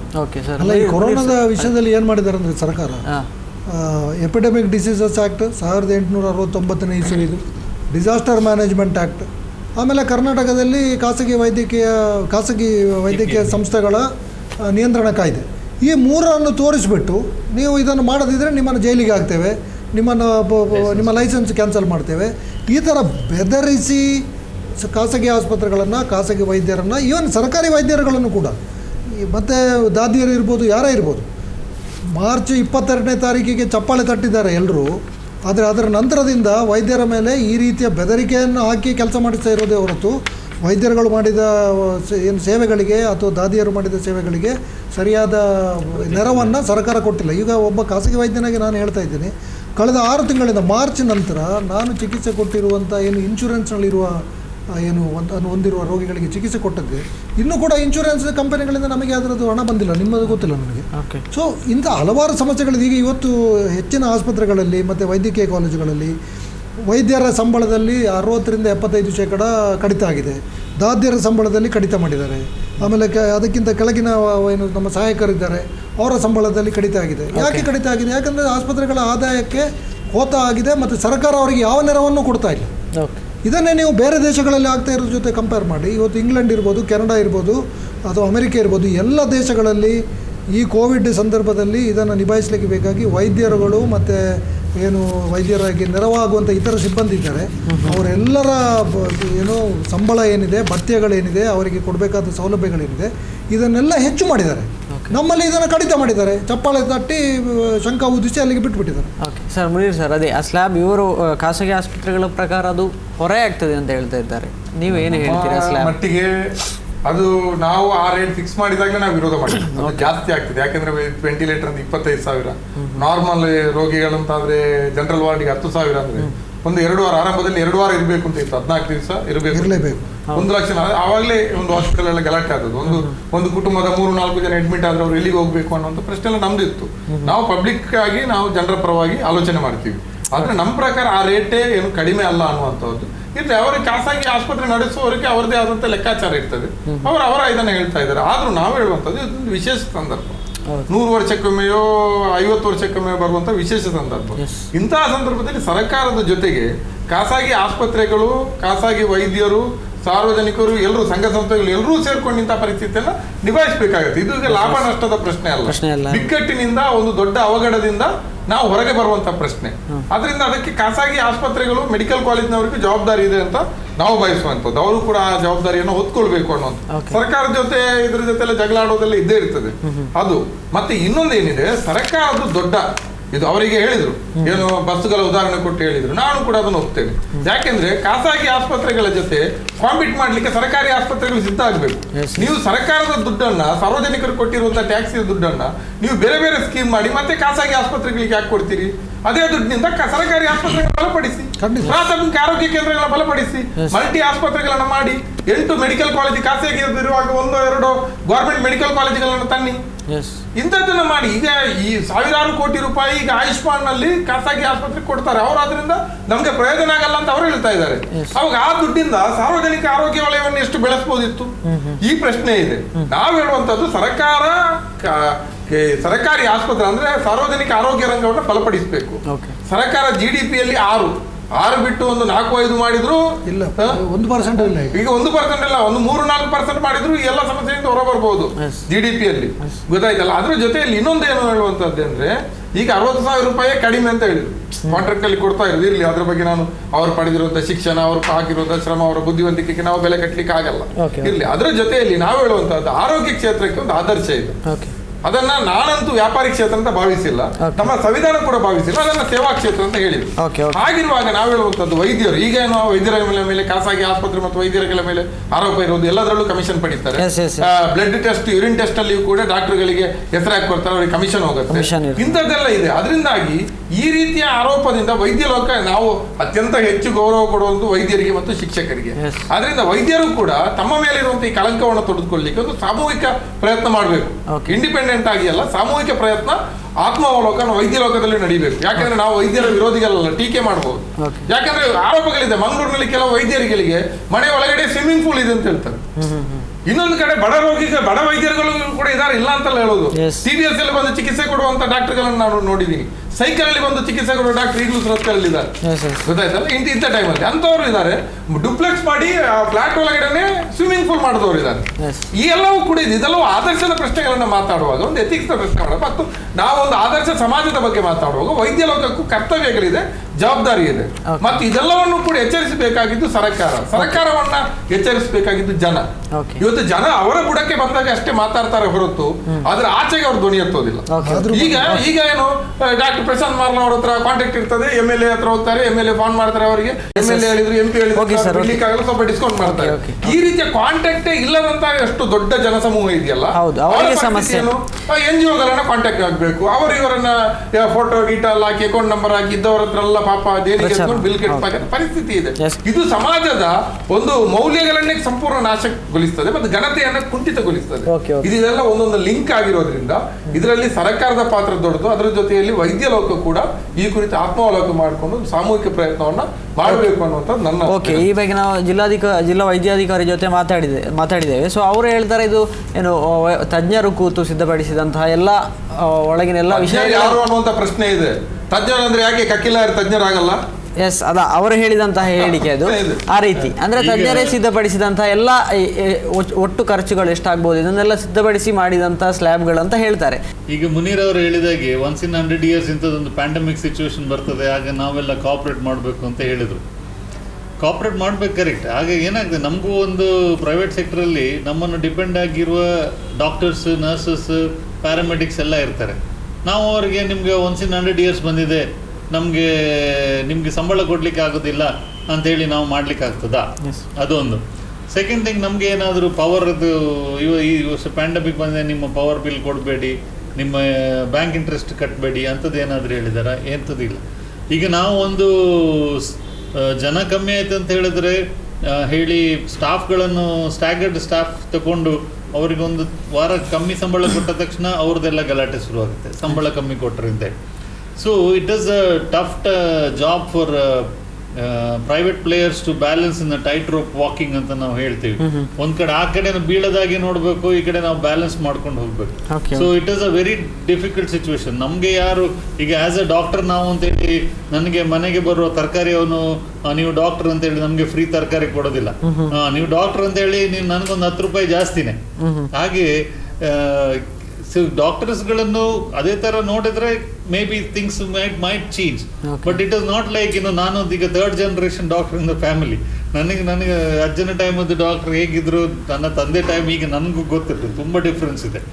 ಸೊ ಇನ್ನು I think it is going to be even more tougher as we discussed earlier. So ಹಾಗಾಗಿ so it is not the question of once in 100 years ಬರ್ತದೆ ಅಂತ ಹೇಳಿ ನಾವು ತುಂಬಾ ಕಾಂಪ್ರಮೈಸ್ ಮಾಡ್ಲಿಕ್ಕೆ ಆಗುತ್ತೆ. ಯಾಕಂದ್ರೆ ನಾನು ಹೇಳ್ಬೇಕಾದ್ರೆ ಮೊನ್ನೆ ಒಬ್ಬರು ನರ್ಸಿಂಗ್ ಹೋಮ್ ಓನರ್ ಹೇಳ್ತಾ ಇದ್ರು, ಸರ್ ನನಗೆ ಈ ತಿಂಗಳದ ಸಂಬಳ ಕೊಡಲಿಕ್ಕೆ ನನಗೆ ದುಡ್ಡಿಲ್ಲ ಸರ್, ನಾನು ನನ್ನ ಕಾರ್ ಮಾರಬೇಕಾಗಿತ್ತು. ನಾನು ಕಾರ್ ಮಾರಿದ್ರು ಕೂಡ ಅದರದ್ದು EMI ಎಲ್ಲ ಹೋಗಿ ನನಗೆ ಬರೋದ್ರಲ್ಲಿ ನನಗೆ ಕಟ್ಟಲಿಕ್ಕೆ ಆಗ್ತದೆ. ಅದೊಂದು ಸಣ್ಣ ನರ್ಸಿಂಗ್ ಹೋಮ್ ಇದು ಪ್ರಾಬ್ಲಮ್. ಆ ದೊಡ್ಡದ ನರ್ಸಿಂಗ್ ಹೋಮ್ನವರಿಗೆ ಕೋಟಿಗಟ್ಟಲೆ ಔಟ್ ನೆಗೆಟಿವ್ ಆಗ್ತದೆ ಪರ್ ಮಂತ್. ಹಾಗೆ it is going to be very difficult. Sir, ಇದು ಆರೋಪಗಳೇ ಇರ್ತದೆ, ಈಗ ಹಲವು ಆರೋಪಗಳು ಇರ್ತದೆ. ಆದರೆ ನಾವು ಪ್ರೈವೇಟ್ ಹಾಸ್ಪಿಟಲ್ ಅವರ ಹತ್ರ ಮಾತಾಡಿದಾಗ ಅವರು ಕೆಲವೊಂದು ವಿಷಯಗಳನ್ನು ಹೇಳ್ತಾರೆ. ಅಂದರೆ ಕೊರೋನಾ ಸಂದರ್ಭದ ಬಿಕ್ಕಟ್ಟಿನ ನಂತರ ಸಿಬ್ಬಂದಿಯ ಕೊರತೆ, ನರ್ಸ್ಗಳ ಕೊರತೆ ತೀವ್ರವಾಗಿದೆ ಅಂತ. ಮತ್ತು ನರ್ಸ್ಗಳು ಬಂದರೂ ಕೂಡ ಅವರಿಗೆ ಪ್ರತಿಯೊಬ್ಬರಿಗೂ PPE ಕಿಟ್ ಒದಗಿಸಬೇಕು, ಆಮೇಲೆ ಅವರ ಆಹಾರದ ವ್ಯವಸ್ಥೆಗಳನ್ನು ಮಾಡಬೇಕು, ಅವರಿಗೆ ಸೋಂಕು ತಗಲದ ಹಾಗೆ ಮುನ್ನೆಚ್ಚರಿಕೆ ವಹಿಸಬೇಕು. ಒಂದು ವೇಳೆ ಸೋಂಕು ತಗಲಿದ್ರೂ ಕೂಡ ಅವರಿಗೆ ಎಲ್ಲ ಖರ್ಚು ವೆಚ್ಚಗಳನ್ನು ಭರಿಸಬೇಕು, ಅವರ ಮನೆಯವರನ್ನು ಕೂಡ ಮ್ಯಾನೇಜ್ ಮಾಡಬೇಕು, ಅಂದರೆ ಹೆದರದ ಹಾಗೆ. ಈ ರೀತಿದ್ದು ಕೂಡ ಇದೆ ಅಲ್ಲ ಸರ್? ಅದದು ಇಂಥ ವಿಶೇಷ ಸಂದರ್ಭದಲ್ಲಿ ಇದೆಲ್ಲ ಸಹಜ. ಇಂಥ ಸವಾಲುಗಳು ಪ್ರತಿದಿನ, ಪ್ರತಿ ವರ್ಷ, ಪ್ರತಿ ದಶಕದಲ್ಲಿ ಬರುವುದಿಲ್ಲ. ಖಂಡಿತವಾಗಿ ಎಲ್ಲ ಸಮಸ್ಯೆಗಳಿದಾವೆ. ಅದೇ ನೀವು ಹೇಳಿದ ಹಾಗೆ ಸಿಬ್ಬಂದಿಗಳು ಸಿಗೋದಿಲ್ಲ ಅಂತ ಹೇಳುವಾಗಲೂ ಕೆಲವು ಕಡೆ ಇದೇ ಸಂದರ್ಭದಲ್ಲಿ ಕೆಲವು ನೌಕರರನ್ನ ಕೈ ಬಿಟ್ಟದ್ದು ಇದೆ, ಕೆಲವು ಕಡೆ ಬಿಟ್ಟದ್ದು ಇದೆ, ಕೆಲವರಿಗೆ ಅವ್ರಿಗೆ ಅಗತ್ಯ ಇದ್ದದ್ದು ಸಿಗದೇ ಇರುವಂತ ಸಾಧ್ಯತೆಗಳು ಕೂಡ ಇದೆ. ಮತ್ತೆ PPE ಕಿಟ್ ಅದು ಇದೆಲ್ಲ ಖಂಡಿತ ಇದೆ. ಆದ್ರೆ ಕೆಲವು ಹಾಸ್ಪಿಟಲ್ಗಳು PPE ಕಿಟ್ಗಳಿಗೆ ಕಡಿಮೆ ದರದ PPE ಕಿಟ್ಗಳಿಗೆ ಜಾಸ್ತಿ ಹಾಕಿರುವಂತದ್ದು ಕೂಡ ಇದೆ. 900, 1,500 ರೂಪಾಯಿ ರೇಟ್ ಹಾಕಿದ್ದು ಕೂಡ ಇದೆ. ಬೇರೆ ಬೇರೆ ಇದೆ. ಅದಕ್ಕೆ ಒಳ್ಳೆಯವರು, ಕಷ್ಟಪಟ್ಟು ಇದ್ದವರು ಇದ್ದಾರೆ, ಮತ್ತು ಅವಕಾಶಗಳನ್ನ ತಮ್ಗೆ ಬೇಕಾದಾಗೆ ಬಳಸ್ಕೊಂಡವರು ಕೂಡ ಇದ್ದಾರೆ. ಇಂಥದ್ದಲ್ಲಿ ಇರುವಾಗ ಇದನ್ನೆಲ್ಲ ನಾನು ಹೇಳೋದು ಅದೇ ಸಾಮೂಹಿಕವಾದಂತಹ ಒಂದು ಕಾರ್ಯಾಚರಣೆ ಆಗ್ಬೇಕಿದು. ಆಸ್ಪತ್ರೆಗಳು ಹೆಂಗಿರ್ಬೇಕು ಅನ್ನುವಂಥದ್ದು ಖಾಸಗಿ ಆಸ್ಪತ್ರೆಗಳ ಅಸೋಸಿಯೇಷನ್ ಏನಿದೆ ಅವರು ತೀರ್ಮಾನ ಮಾಡ್ಲಿಕ್ಕೆ ಆಗ್ಬೇಕು. ಈ ರೀತಿಯಲ್ಲಿ ವೈದ್ಯರ ಹೆಂಗಿರ್ಬೇಕು, ವೈದ್ಯರ ಚಿಕಿತ್ಸೆ ಹೆಂಗಿರ್ಬೇಕು, ವೈದ್ಯರ ಕರ್ತವ್ಯ. ಎಷ್ಟೋ ಜನ ಕ್ಲಿನಿಕ್ ಬಂದ್ ಮಾಡಿದವರು ಇನ್ನೂ ಓಪನ್ ಮಾಡಿಲ್ಲ ಕೊರೋನಾಗೆ ಎದುರಿ. ಆದ್ರೆ ಎಷ್ಟೋ ಜನ ಹಗಲು ರಾತ್ರಿ ಅವತ್ತಿನಿಂದ ಡೇ 1 ನಿಂದ ಚಿಕಿತ್ಸೆ ಕೊಡ್ತಾ ಇರುವವರು ಇದ್ದಾರೆ. ನಿದ್ದೆ, ಊಟ ಬಿಟ್ಟು, ದುಡ್ಡಿನ ಆಸೆ ಬಿಟ್ಟು ಚಿಕಿತ್ಸೆ ಕೊಡ್ತಾ ಇದ್ದಾರೆ. ಎಷ್ಟೋ ಡಾಕ್ಟರ್ಗಳು ನಾನು ತೋರಿಸಬಲ್ಲೆ, ಅದು ಕೂಡ ಇದ್ದಾರೆ. ಇಂಥದ್ದೆಲ್ಲವೂ ಕೂಡ ಇದೆ, ವೈರುಧ್ಯಗಳಿದಾವೆ. ಮತ್ತೆ ನೀವು ಹೇಳಿದ ಹಾಗೆ ಈ ರೇಟ್ ಅನ್ನು ಫಿಕ್ಸ್ ಮಾಡಿದ್ದು ತಜ್ಞರು ಅಂತ ನಾವು ಒಂದು ಇಲ್ಲಿ ಗಮನಿಸಬೇಕಾದದ್ದು ಅಂದ್ರೆ, ಜನಪರವಾಗಿ ಆಲೋಚಿಸುವಂತಹ ಕಕ್ಕಿಲ್ಲಾರಂತಹ ಡಾಕ್ಟರ್ಗಳು ಅವರ ಸಲಹೆ ಮಂಡಳಿಯಲ್ಲಿಲ್ಲ ಸರ್ಕಾರದ್ದು. ಅಲ್ಲಿರುವವರೆಲ್ಲ ಕಾರ್ಪೊರೇಟ್ ಆಸ್ಪತ್ರೆಗಳನ್ನ ಪ್ರತಿನಿಧಿಸುವಂತಹ ವೈದ್ಯರುಗಳು, ಅವರ ಹತ್ರ ಚರ್ಚೆ ಮಾಡಿಕೊಂಡು ಫಿಕ್ಸ್ ಮಾಡಿರುವಂತ ರೇಟು. ಖಂಡಿತವಾಗಿ ಇದು ಖಾಸಗಿ ಆಸ್ಪತ್ರೆಗಳ ಪಾಲಿಗೆ ತೀರಾ ನಷ್ಟದಾಯಕವಾಗಿ ಇರುವಂತ ರೀತಿಯಲ್ಲಿ ಸಲಹೆಗಳನ್ನು ಅವರು ಕೊಟ್ಟಿರ್ತಾರೆ ಅಂತ ನಾನು ಭಾವಿಸಲ್ಲ. ಯಾಕಂದ್ರೆ ಅವರು ದೊಡ್ಡ ದೊಡ್ಡ ಆಸ್ಪತ್ರೆ ನಡೆಸೋರು, ಇದೆಲ್ಲವೂ ಇದೆ. ಈಗೆಲ್ಲ ಇರುವಾಗ ಇದನ್ನು ಇಟ್ಕೊಂಡು ಅವರ ಕಷ್ಟಗಳನ್ನ ಖಂಡಿತವಾಗಿಯೂ ದಾದಿಯರು ಎಷ್ಟೋ ಜನ ಎದುರಿ ಕೆಲಸ ಬಿಟ್ಟವರಿದ್ದಾರೆ, ಅಥವಾ PPE ಕಿಟ್ ಇಟ್ಟು 6 ಗಂಟೆ 8 ಗಂಟೆ ಅದರಲ್ಲಿ ಇದೆ, ವೈದ್ಯರಿಗೆ ಆ ಸ್ಥಿತಿ ಇದೆ. ಇದೆಲ್ಲವನ್ನು ನಾವು ಕಡಿಗಣಿಸಲ್ಲ. ಆದ್ರೆ ಜನರ ಎಲ್ಲದಕ್ಕಿಂತ ಅಂತಿಮ ಏನು, ಜನರ ಆರೋಗ್ಯದ ಪ್ರಶ್ನೆ. ಅದರಲ್ಲಿ ಇವತ್ತು ವ್ಯತ್ಯಯ ಆಗ್ತಾ ಇದೆ. ಎಷ್ಟೋ ಜನರಿಗೆ ಚಿಕಿತ್ಸೆ ಸಿಗ್ತಾ ಇಲ್ಲ, ಅಥವಾ ಈ ದುಬಾರಿ ಬಿಲ್ಗಳು, ಅಥವಾ ಸರ್ಕಾರದ ಅಧ್ವಾನಗಳು, ಈ ಎಲ್ಲಾ ಸಮಸ್ಯೆಗಳಿಂದ ಹೆದರಿ ಎಷ್ಟೋ ಜನ ತಮಗೆ ಸಮಸ್ಯೆ ಆಗ್ತಾ ಇದ್ರು. ಸಣ್ಣ ಪುಟ್ಟ ಉಸಿರಾದ ಸಮಸ್ಯೆ, ಬೇರೆ ಬೇರೆ ಸಮಸ್ಯೆಗಳಿದ್ರು ಕೂಡ ಅವರು ಟೆಸ್ಟ್ ಮಾಡ್ಲಿಕ್ಕೂ ಅಥವಾ ವೈದ್ಯರ ಬಳಿ ಹೋದ್ರೆ ಕೊರೋನಾ ಅಂತ ಹೇಳ್ಕೊಂಡು ಆಸ್ಪತ್ರೆಯಲ್ಲಿ ಬಂದ್ ಮಾಡಿ ಹಾಕ್ತಾರೆ, ತೋರಿಸಲ್ಲ, ಸತ್ರೆ ಹೆಣದ ಮುಖ ತೋರಿಸಲ್ಲ, ಕುಟುಂಬದವರನ್ನ ಹತ್ರಕ್ಕೆ ಬಿಡಲ್ಲ. ಇಂಥದ್ದೆಲ್ಲ ಭಯ ಬಿದ್ದು. ಯಾಕಂದ್ರೆ PPE ಕಿಟ್ ಹಾಕಿ 2 ದಿವಸಕ್ಕೊಮ್ಮೆ ಆದ್ರೂ ICU ಅಲ್ಲಿ ಇದ್ದಂತ ರೋಗಿಯನ್ನು ತೋರಿಸಬಹುದು. ಅದನ್ನು ಕೂಡ ನಿರಾಕರಣೆ ಮಾಡಿದಂಥದ್ದು. ಈ ಎಲ್ಲ ಇದರಿಂದಾಗಿ ಜನ ಇವತ್ತು ಈ ಭಯದಿಂದ ಆಸ್ಪತ್ರೆಗಳಿಗೆ ಬರಲಿಕ್ಕೆ ಹೆದರಿ ಇವತ್ತು ಅಂತಿಮ ಹಂತದಲ್ಲಿ ಬಂದಾಗ ಅವರಿಗೆ ICUನ ಕೊರತೆ, ವೆಂಟಿಲೇಟರ್ನ ಕೊರತೆ ಆಗ್ತಾ ಇದೆ. ಅದರಿಂದಾಗಿ ಇದಕ್ಕೆಲ್ಲ ಹೊಣೆ ಯಾರು ಅನ್ನುವಂಥದ್ದು ನಾವು ಮೇಜರ್ ಆಗಿ ಸರ್ಕಾರವನ್ನ ಮಾತಾಡ್ತೀವಿ. ಅದೇ ಸಂದರ್ಭದಲ್ಲಿ ಸರ್ಕಾರಕ್ಕೆ ಕರ್ನಾಟಕ ರಾಜ್ಯದಲ್ಲಿ ಸಲಹೆ ಕೊಡ್ತಾ ಇರುವಂತಹದ್ದು ಖಾಸಗಿ ಕಾರ್ಪೊರೇಟ್ ಆಸ್ಪತ್ರೆಗಳನ್ನು ನಡೆಸುವಂತಹ ವೈದ್ಯರು. ಇದನ್ನು ಕೂಡ ನಾವು ಗುರುತು ಮಾಡಬೇಕು. ಅದಕ್ಕೆ ಒಪ್ಪೋದಿಲ್ಲ. ನೀವು ಹೇಳ್ಬೋದು, ಯಾಕಂದ್ರೆ ನಾವು ನೋಡಿದ್ದೇವಲ್ಲ, ನಾನು ಆ ಕಮಿಟಿಯಲ್ಲಿ ನಾನಿದ್ದೇನೆ, ನಮ್ಮ ಯಾವುದೇ ಸಲಹೆಗಳನ್ನು ಕೇಳಲಿಲ್ಲ. ಇದನ್ನು ಫಿಕ್ಸ್ ಮಾಡಿರೋ ರೇಟ್ ಬೇರೆ. ಇದಕ್ಕೆ ನಾವು ಕೂಡ ಏನು ಹೇಳಿದ್ವಿ, ಕಾರ್ಪೊರೇಟ್ ಹಾಸ್ಪಿಟಲ್ನವರಾಗಲಿ ಅಥವಾ ನಾವು ಪ್ರೈವೇಟ್ ಹಾಸ್ಪಿಟಲ್ನವ್ರ ರೇಟ್ ಫಿಕ್ಸ್ ಮಾಡಲಿಕ್ಕೆ ನಾವು ಹೇಳಿದ ರೇಟ್ ಬೇರೆ. ನಾವೇನು ಹೇಳಿದ್ವಿ, ಇದನ್ನು ನಮಗೆ ಕೊಡಬೇಡಿ. ಯಾವುದು ಬಿಸ್ನೆಸ್ ಸ್ಕೂಲ್ಸ್ ಇದ್ದಾವೆ, ನೀವು Bangalore institute of science, business management college ಅಂತ ಬಿಸ್ನೆಸ್ ಕಾಲೇಜ್ಗೆ ಕೊಡಿ. ಅವರು ಇಂಡಿಪೆಂಡೆಂಟ್ ಆಗಿ ರೇಟ್ ಫಿಕ್ಸ್ ಮಾಡ್ಕೊಳ್ಳಿ. ನಾವು ಅಂಥದ್ದೊಂದು ಸ್ಟಡೀಸ್ ಮಾಡಿ ಕೊಟ್ಟಿದ್ದೇವೆ. ಅದನ್ನು ಯಾಕೆ ಆಕ್ಸೆಪ್ಟ್ ಮಾಡೋದಿಲ್ಲ? ಲಾಸ್ಟ್ 6-7 ವರ್ಷದಿಂದ ನಾವು ಅದರ ಹಿಂದೆ ಬಿದ್ದಿದ್ದೇವೆ. ನಾವು ಇಂಡಿಯನ್ ಇನ್ಸ್ಟಿಟ್ಯೂಟ್ ಆಫ್ ಇದರಲ್ಲಿ ಮ್ಯಾನೇಜ್ಮೆಂಟಲ್ಲಿ ಮಾಡಿಬಿಟ್ಟು ನಾವು ಹೇಳಿದ್ದೇವೆ, ಗೌರ್ಮೆಂಟ್ ಹಾಸ್ಪಿಟ್ಲಲ್ಲೇ ನೀವು ಅದರದ್ದು ಲೆಕ್ಕ ತಗೊಳ್ಳಿ, ಅದರ ಪ್ರಕಾರ ನಮಗೆ ಪ್ರೈವೇಟಿಗೆ ಕೊಡಿ, ನಾವು ತಗೊಳ್ತೇವೆ ಅಂತ. ಕಾರ್ಪೊರೇಟ್ ಹಾಸ್ಪಿಟಲ್ನ ಲಾಬಿ ಯಾರು ಮಾಡಲಿಲ್ಲ. ಕಾರ್ಪೊರೇಟ್ ಹಾಸ್ಪಿಟಲ್ನ ಲಾಬಿ ಮಾಡಿದ್ರೆ ನಾವು ಈ ರೇಟಲ್ಲಿ ಸಿಗ್ತಾ ಇರಲಿಲ್ಲ. ನೀವು ಹೇಳೋದು ನಿಮ್ಮ ಪ್ರಕಾರ ಜನರಿಗೆ ಇದು ಜಾಸ್ತಿ ಆಯ್ತು, ಹೊರೆ ಆಗ್ತದೆ. ಕರೆಕ್ಟ್. ನಾವೇನು ಹೇಳ್ತದೆ, you cannot expect quality health care at affordable cost. ಕ್ವಾಲಿಟಿಗೆ ಒಂದು ಮರ್ಸಿಡೀಸ್ ಬೆನ್ಸ್ ಬೇಕು, ಕ್ವಾಲಿಟಿ ಬೇಕು ಅಂತ ಹೇಳಿ ಮಾರುತಿ ರೇಟ್ಗೆ ಕೊಡಿ ಅಂತ ಹೇಳಿದ್ರೆ ಆಗೋದಿಲ್ಲ. So that is the way I have to convince the public. ಮರ್ಸಿಡೀಸ್ಗೆ because it's a quality, we have to pay for the quality. ಬೇರೆ ಯಾವುದಿದೆ ನಾವು ಅದಕ್ಕೆ ಅದ್ರ ತರ ಕೊಡಬೇಕಾಗ್ತದೆ. So same way in health care sector ಕೂಡ ಹಾಗೆ ಪ್ರೈವೇಟ್ ಅಲ್ಲಿ ಕ್ವಾಲಿಟಿ ಹೆಲ್ತ್ ಕೇರ್ ಕೊಡ್ತಾರೆ. ಹಾಗಾಗಿ ನಾವು ಅದಕ್ಕೆ ಕಾಸ್ಟ್ ಇದ್ದೇ ಇರ್ತದೆ, because we are not dependent on the government for any other AIDS. ಹಾಗಾಗಿ ನಾನು ಹೇಳಲಿಕ್ಕೆ ಬಯಸ್ತಾ ಇದ್ದೀನಿ, ಪ್ರೈವೇಟ್ ಹಾಸ್ಪಿಟಲ್ನ ಲಾಬಿ ಇದರ ಹಿಂದೆ ಇಲ್ಲ. ಬಯಸ್ತಿದ್ರೆ ನಾವು ಓದಿರುವಂತಹ ಸಂವಿಧಾನದ ಇವುಗಳು ಆರೋಗ್ಯದ ಹಕ್ಕು ಅನ್ನುವಂತಹದ್ದು ಸರ್ಕಾರದ ಪಾಲಿಸಿಗಳಲ್ಲಿ ಇಟ್ಕೊಂಡು ಇಲ್ಲಿ ಮರ್ಸಿಡೀಸ್ ಬೆನ್ಸು 800 ಅಂಬಾಸಿಡರ್ ತರ ಹೋಲಿಕೆ ಮಾಡ್ಲಿಕ್ಕೆ ಆಗಲ್ಲ. ಆರೋಗ್ಯ ಅನ್ನುವಂಥದ್ದು ಪ್ರತಿಯೊಬ್ಬ ನಾಗರಿಕನ ಹಕ್ಕು. ದುಡ್ಡಿದ್ದವನಿಗೆ ಅಷ್ಟೇ ಅತ್ಯುತ್ತಮ ಚಿಕಿತ್ಸೆ, ದುಡ್ಡಿಲ್ಲದೆ ಇರುವವನು ಹೆಂಗಾದ್ರೂ ಅವನು ಸತ್ರು ಸರಿ, ಬದುಕಿದ್ರೆ ಸರಿ ಅನ್ನೋ ರೀತಿಯಲ್ಲಿ ಈ ವಿಷಯದಲ್ಲಿ ನನಗೆ ಅನಿಸ್ತದೆ, ಈ ಚರ್ಚೆಯನ್ನು ನೋಡುವಾಗ ಈ ಕಡೆಯಿಂದ ಜನಸಾಮಾನ್ಯರಿಗೂ ಈ ವ್ಯವಸ್ಥೆಯಲ್ಲಿ ಏನು ಅವರು ಸಂತುಷ್ಟರಾಗಿಲ್ಲ, ಅವರಿಗೂ ದೂರುಗಳಿದೆ. ಈ ಕಡೆಯಿಂದ ಆಸ್ಪತ್ರೆಯ ಏನು ಮಾಲಕರಿದ್ದಾರೆ, ನಡೆಸೋರಿದ್ದಾರೆ, ಅವರಿಗೂ ಸಮಾಧಾನ ಇಲ್ಲ. ಅಂದರೆ ಇದು ಸರ್ಕಾರ ಮಾಡಿರುವಂಥ ವ್ಯವಸ್ಥೆ ಏನಿದೆ, ಇದು ಯಾರಿಗೂ ನ್ಯಾಯವನ್ನು ಒದಗಿಸುವಂಥದ್ದಲ್ಲ, ಚಿಕಿತ್ಸೆಗೆ ಬೇಕಾದಂಥ ವ್ಯವಸ್ಥೆಯನ್ನು ಮಾಡಿರುವಂಥದ್ದಲ್ಲ. ಇದರಲ್ಲಿ ಸರ್ಕಾರ ಭಾಳ ಸರಳವಾದ ಕ್ರಮಗಳನ್ನು ಕೈಗೊಳ್ಳುವ ಬಗ್ಗೆ ಇಷ್ಟೆಲ್ಲ ಇವರು ಹೇಳಿದಾಗೆ ಬಿಸ್ನೆಸ್ ಮ್ಯಾನೇಜ್ಮೆಂಟ್ನವ್ರ ಹತ್ರ ಕೇಳುವಂಥದ್ದಾಗಲಿ ಇದನ್ನೆಲ್ಲ ಮಾಡಬೇಕಾದ ಅಗತ್ಯ ಇರಲಿಲ್ಲ. ಸರ್ಕಾರ ಈ 50% ಹಾಸಿಗೆಗಳನ್ನು ಖಾಸಗಿ ಆಸ್ಪತ್ರೆಗಳಲ್ಲಿ ಏನು ಮೀಸಲಿಟ್ಟು ಇಷ್ಟಿಷ್ಟು ದುಡ್ಡು ತಗೊಳ್ಳಿ ಅಂತ ಹೇಳೋ ಬದಲು ಆ 50% ಹಾಸಿಗೆಗಳನ್ನು ಸರ್ಕಾರವೇ ತನ್ನ ಸುಪಾರ್ತಿಗೆ ತೆಗೆದುಕೊಂಡು ತಾನೇ ಅಲ್ಲಿ ಕೆಲಸ ಮಾಡುವಂಥ ದಾದಿಯರಿಗೆ, ವೈದ್ಯರಿಗೆ ಅವರ ಸಂಬಳ ಇತ್ಯಾದಿಗಳನ್ನು ಎಲ್ಲ ಸವಲತ್ತುಗಳನ್ನು ಸರ್ಕಾರವೇ ಕೊಡ್ಬೋದಾಗಿತ್ತು. ಅದನ್ನು ಸರ್ಕಾರ ಮಾಡಿಲ್ಲ. ಇನ್ನು ಹೋಲಿಕೆ ಈ ಮರ್ಸಿಡೀಸ್ ಬೆನ್ಸ್ ಮತ್ತು ಮಾರುತಿ ಹೋಲಿಕೆ ನನಗೆ ಯಾಕೋ ಅದು ಸರಿ ಕಾಣೋದಿಲ್ಲ. ಯಾಕಂತಂದರೆ ಸರ್ಕಾರಿ ಆಸ್ಪತ್ರೆಗಳು ಚೆನ್ನಾಗಿಲ್ಲ ಅಂತ ಹೇಳೋದನ್ನು ಒಪ್ಪೋದಕ್ಕೆ ನಾನು ತಯಾರಿಲ್ಲ. ನಾನು ಖಾಸಗಿ ಆಸ್ಪತ್ರೆಯಲ್ಲಿಯೂ ಕೂಡ ಕೆಲಸ ಮಾಡಿದವನು, ಸರ್ಕಾರಿ ವೈದ್ಯಕೀಯ ಕಾಲೇಜಿನಲ್ಲಿ ಕೂಡ ನಾನು MD ಮಾಡಿರುವವನು. ಈಗ ವೆನ್ಲಾಕಲ್ಲಿ ಕೂಡ ಚಿಕಿತ್ಸೆ ಕಳಪೆ ಆಗಿದೆ ಅಂತ ನಾನು ಖಂಡಿತಕ್ಕೂ ಅದನ್ನು ಹೇಳಲಿಕ್ಕೆ ತಯಾರಿಲ್ಲ. ಕಳಪೆ ಆಗಿಲ್ಲ. ಅದರಿಂದ ಸರ್ಕಾರಿ ವೈದ್ಯರುಗಳು ಕೂಡ ಇವತ್ತು ಹಗಲು ರಾತ್ರಿ ದುಡಿತಾ ಇದ್ದಾರೆ. ಅವರ ಎಲ್ಲ ಏನು ವೈಯಕ್ತಿಕ ಸಂತೋಷಗಳನ್ನು, ತಮ್ಮ ಎಲ್ಲ ಇತರ ಕೆಲಸಗಳನ್ನೆಲ್ಲ ಬದಿಗಿಟ್ಟು ಇವತ್ತು ದುಡಿತಾ ಇದ್ದಾರೆ ದಾದಿಯರು, ವೈದ್ಯರೆಲ್ಲ. ಅದರಿಂದ ಚಿಕಿತ್ಸಾ ಗುಣಮಟ್ಟದಲ್ಲಿ ಖಾಸಗಿ ಸರ್ಕಾರಕ್ಕೆ ಯಾವುದು ವ್ಯತ್ಯಾಸ ಇಲ್ಲ. ಆದರೆ ಖಾಸಗಿ ಆಸ್ಪತ್ರೆಗಳಲ್ಲಿ ಏನು ಸರ್ಕಾರ ಭರವಸೆ ಕೊಟ್ಟಿತ್ತು, ನಿಮಗೆ ಇಷ್ಟು ನೆರವನ್ನು ಕೊಡ್ತೇವೆ ಅಂತ ಹೇಳುವಂಥದ್ದು, ಅದನ್ನು ಕೊಟ್ಟಿಲ್ಲ. ಪ್ರಶಾಂತ್ ಈಗಾಗಲೇ ಹೇಳಿದಾಗೆ ಬೇರೆ ನೆರವನ್ನು ಕೊಡ್ಬೋದಾಗಿತ್ತು ಸರ್ಕಾರ, ಅದನ್ನು ಕೊಟ್ಟಿಲ್ಲ. ಒಟ್ಟಾರೆಯಾಗಿ ಏನಾಗಿದೆ, ಸರ್ಕಾರ ಅಂತಂದರೆ ಇವತ್ತೇನು ಆಳುವವರಿದ್ದಾರೆ, ಪ್ರಧಾನಮಂತ್ರಿಗಳಿದ್ದಾರೆ, ಮುಖ್ಯಮಂತ್ರಿಗಳಿದ್ದಾರೆ, ಅದರ ಅಧಿಕಾರಿಗಳಿದ್ದಾರೆ, ಇವರು ಯಾರೂ ಕೂಡ ಈ ತೀರ್ಮಾನಗಳನ್ನು ಹೇರುವ ಮೊದಲು ಆಳವಾಗಿ ಇದನ್ನು ಅಧ್ಯಯನ ಮಾಡಿಲ್ಲ.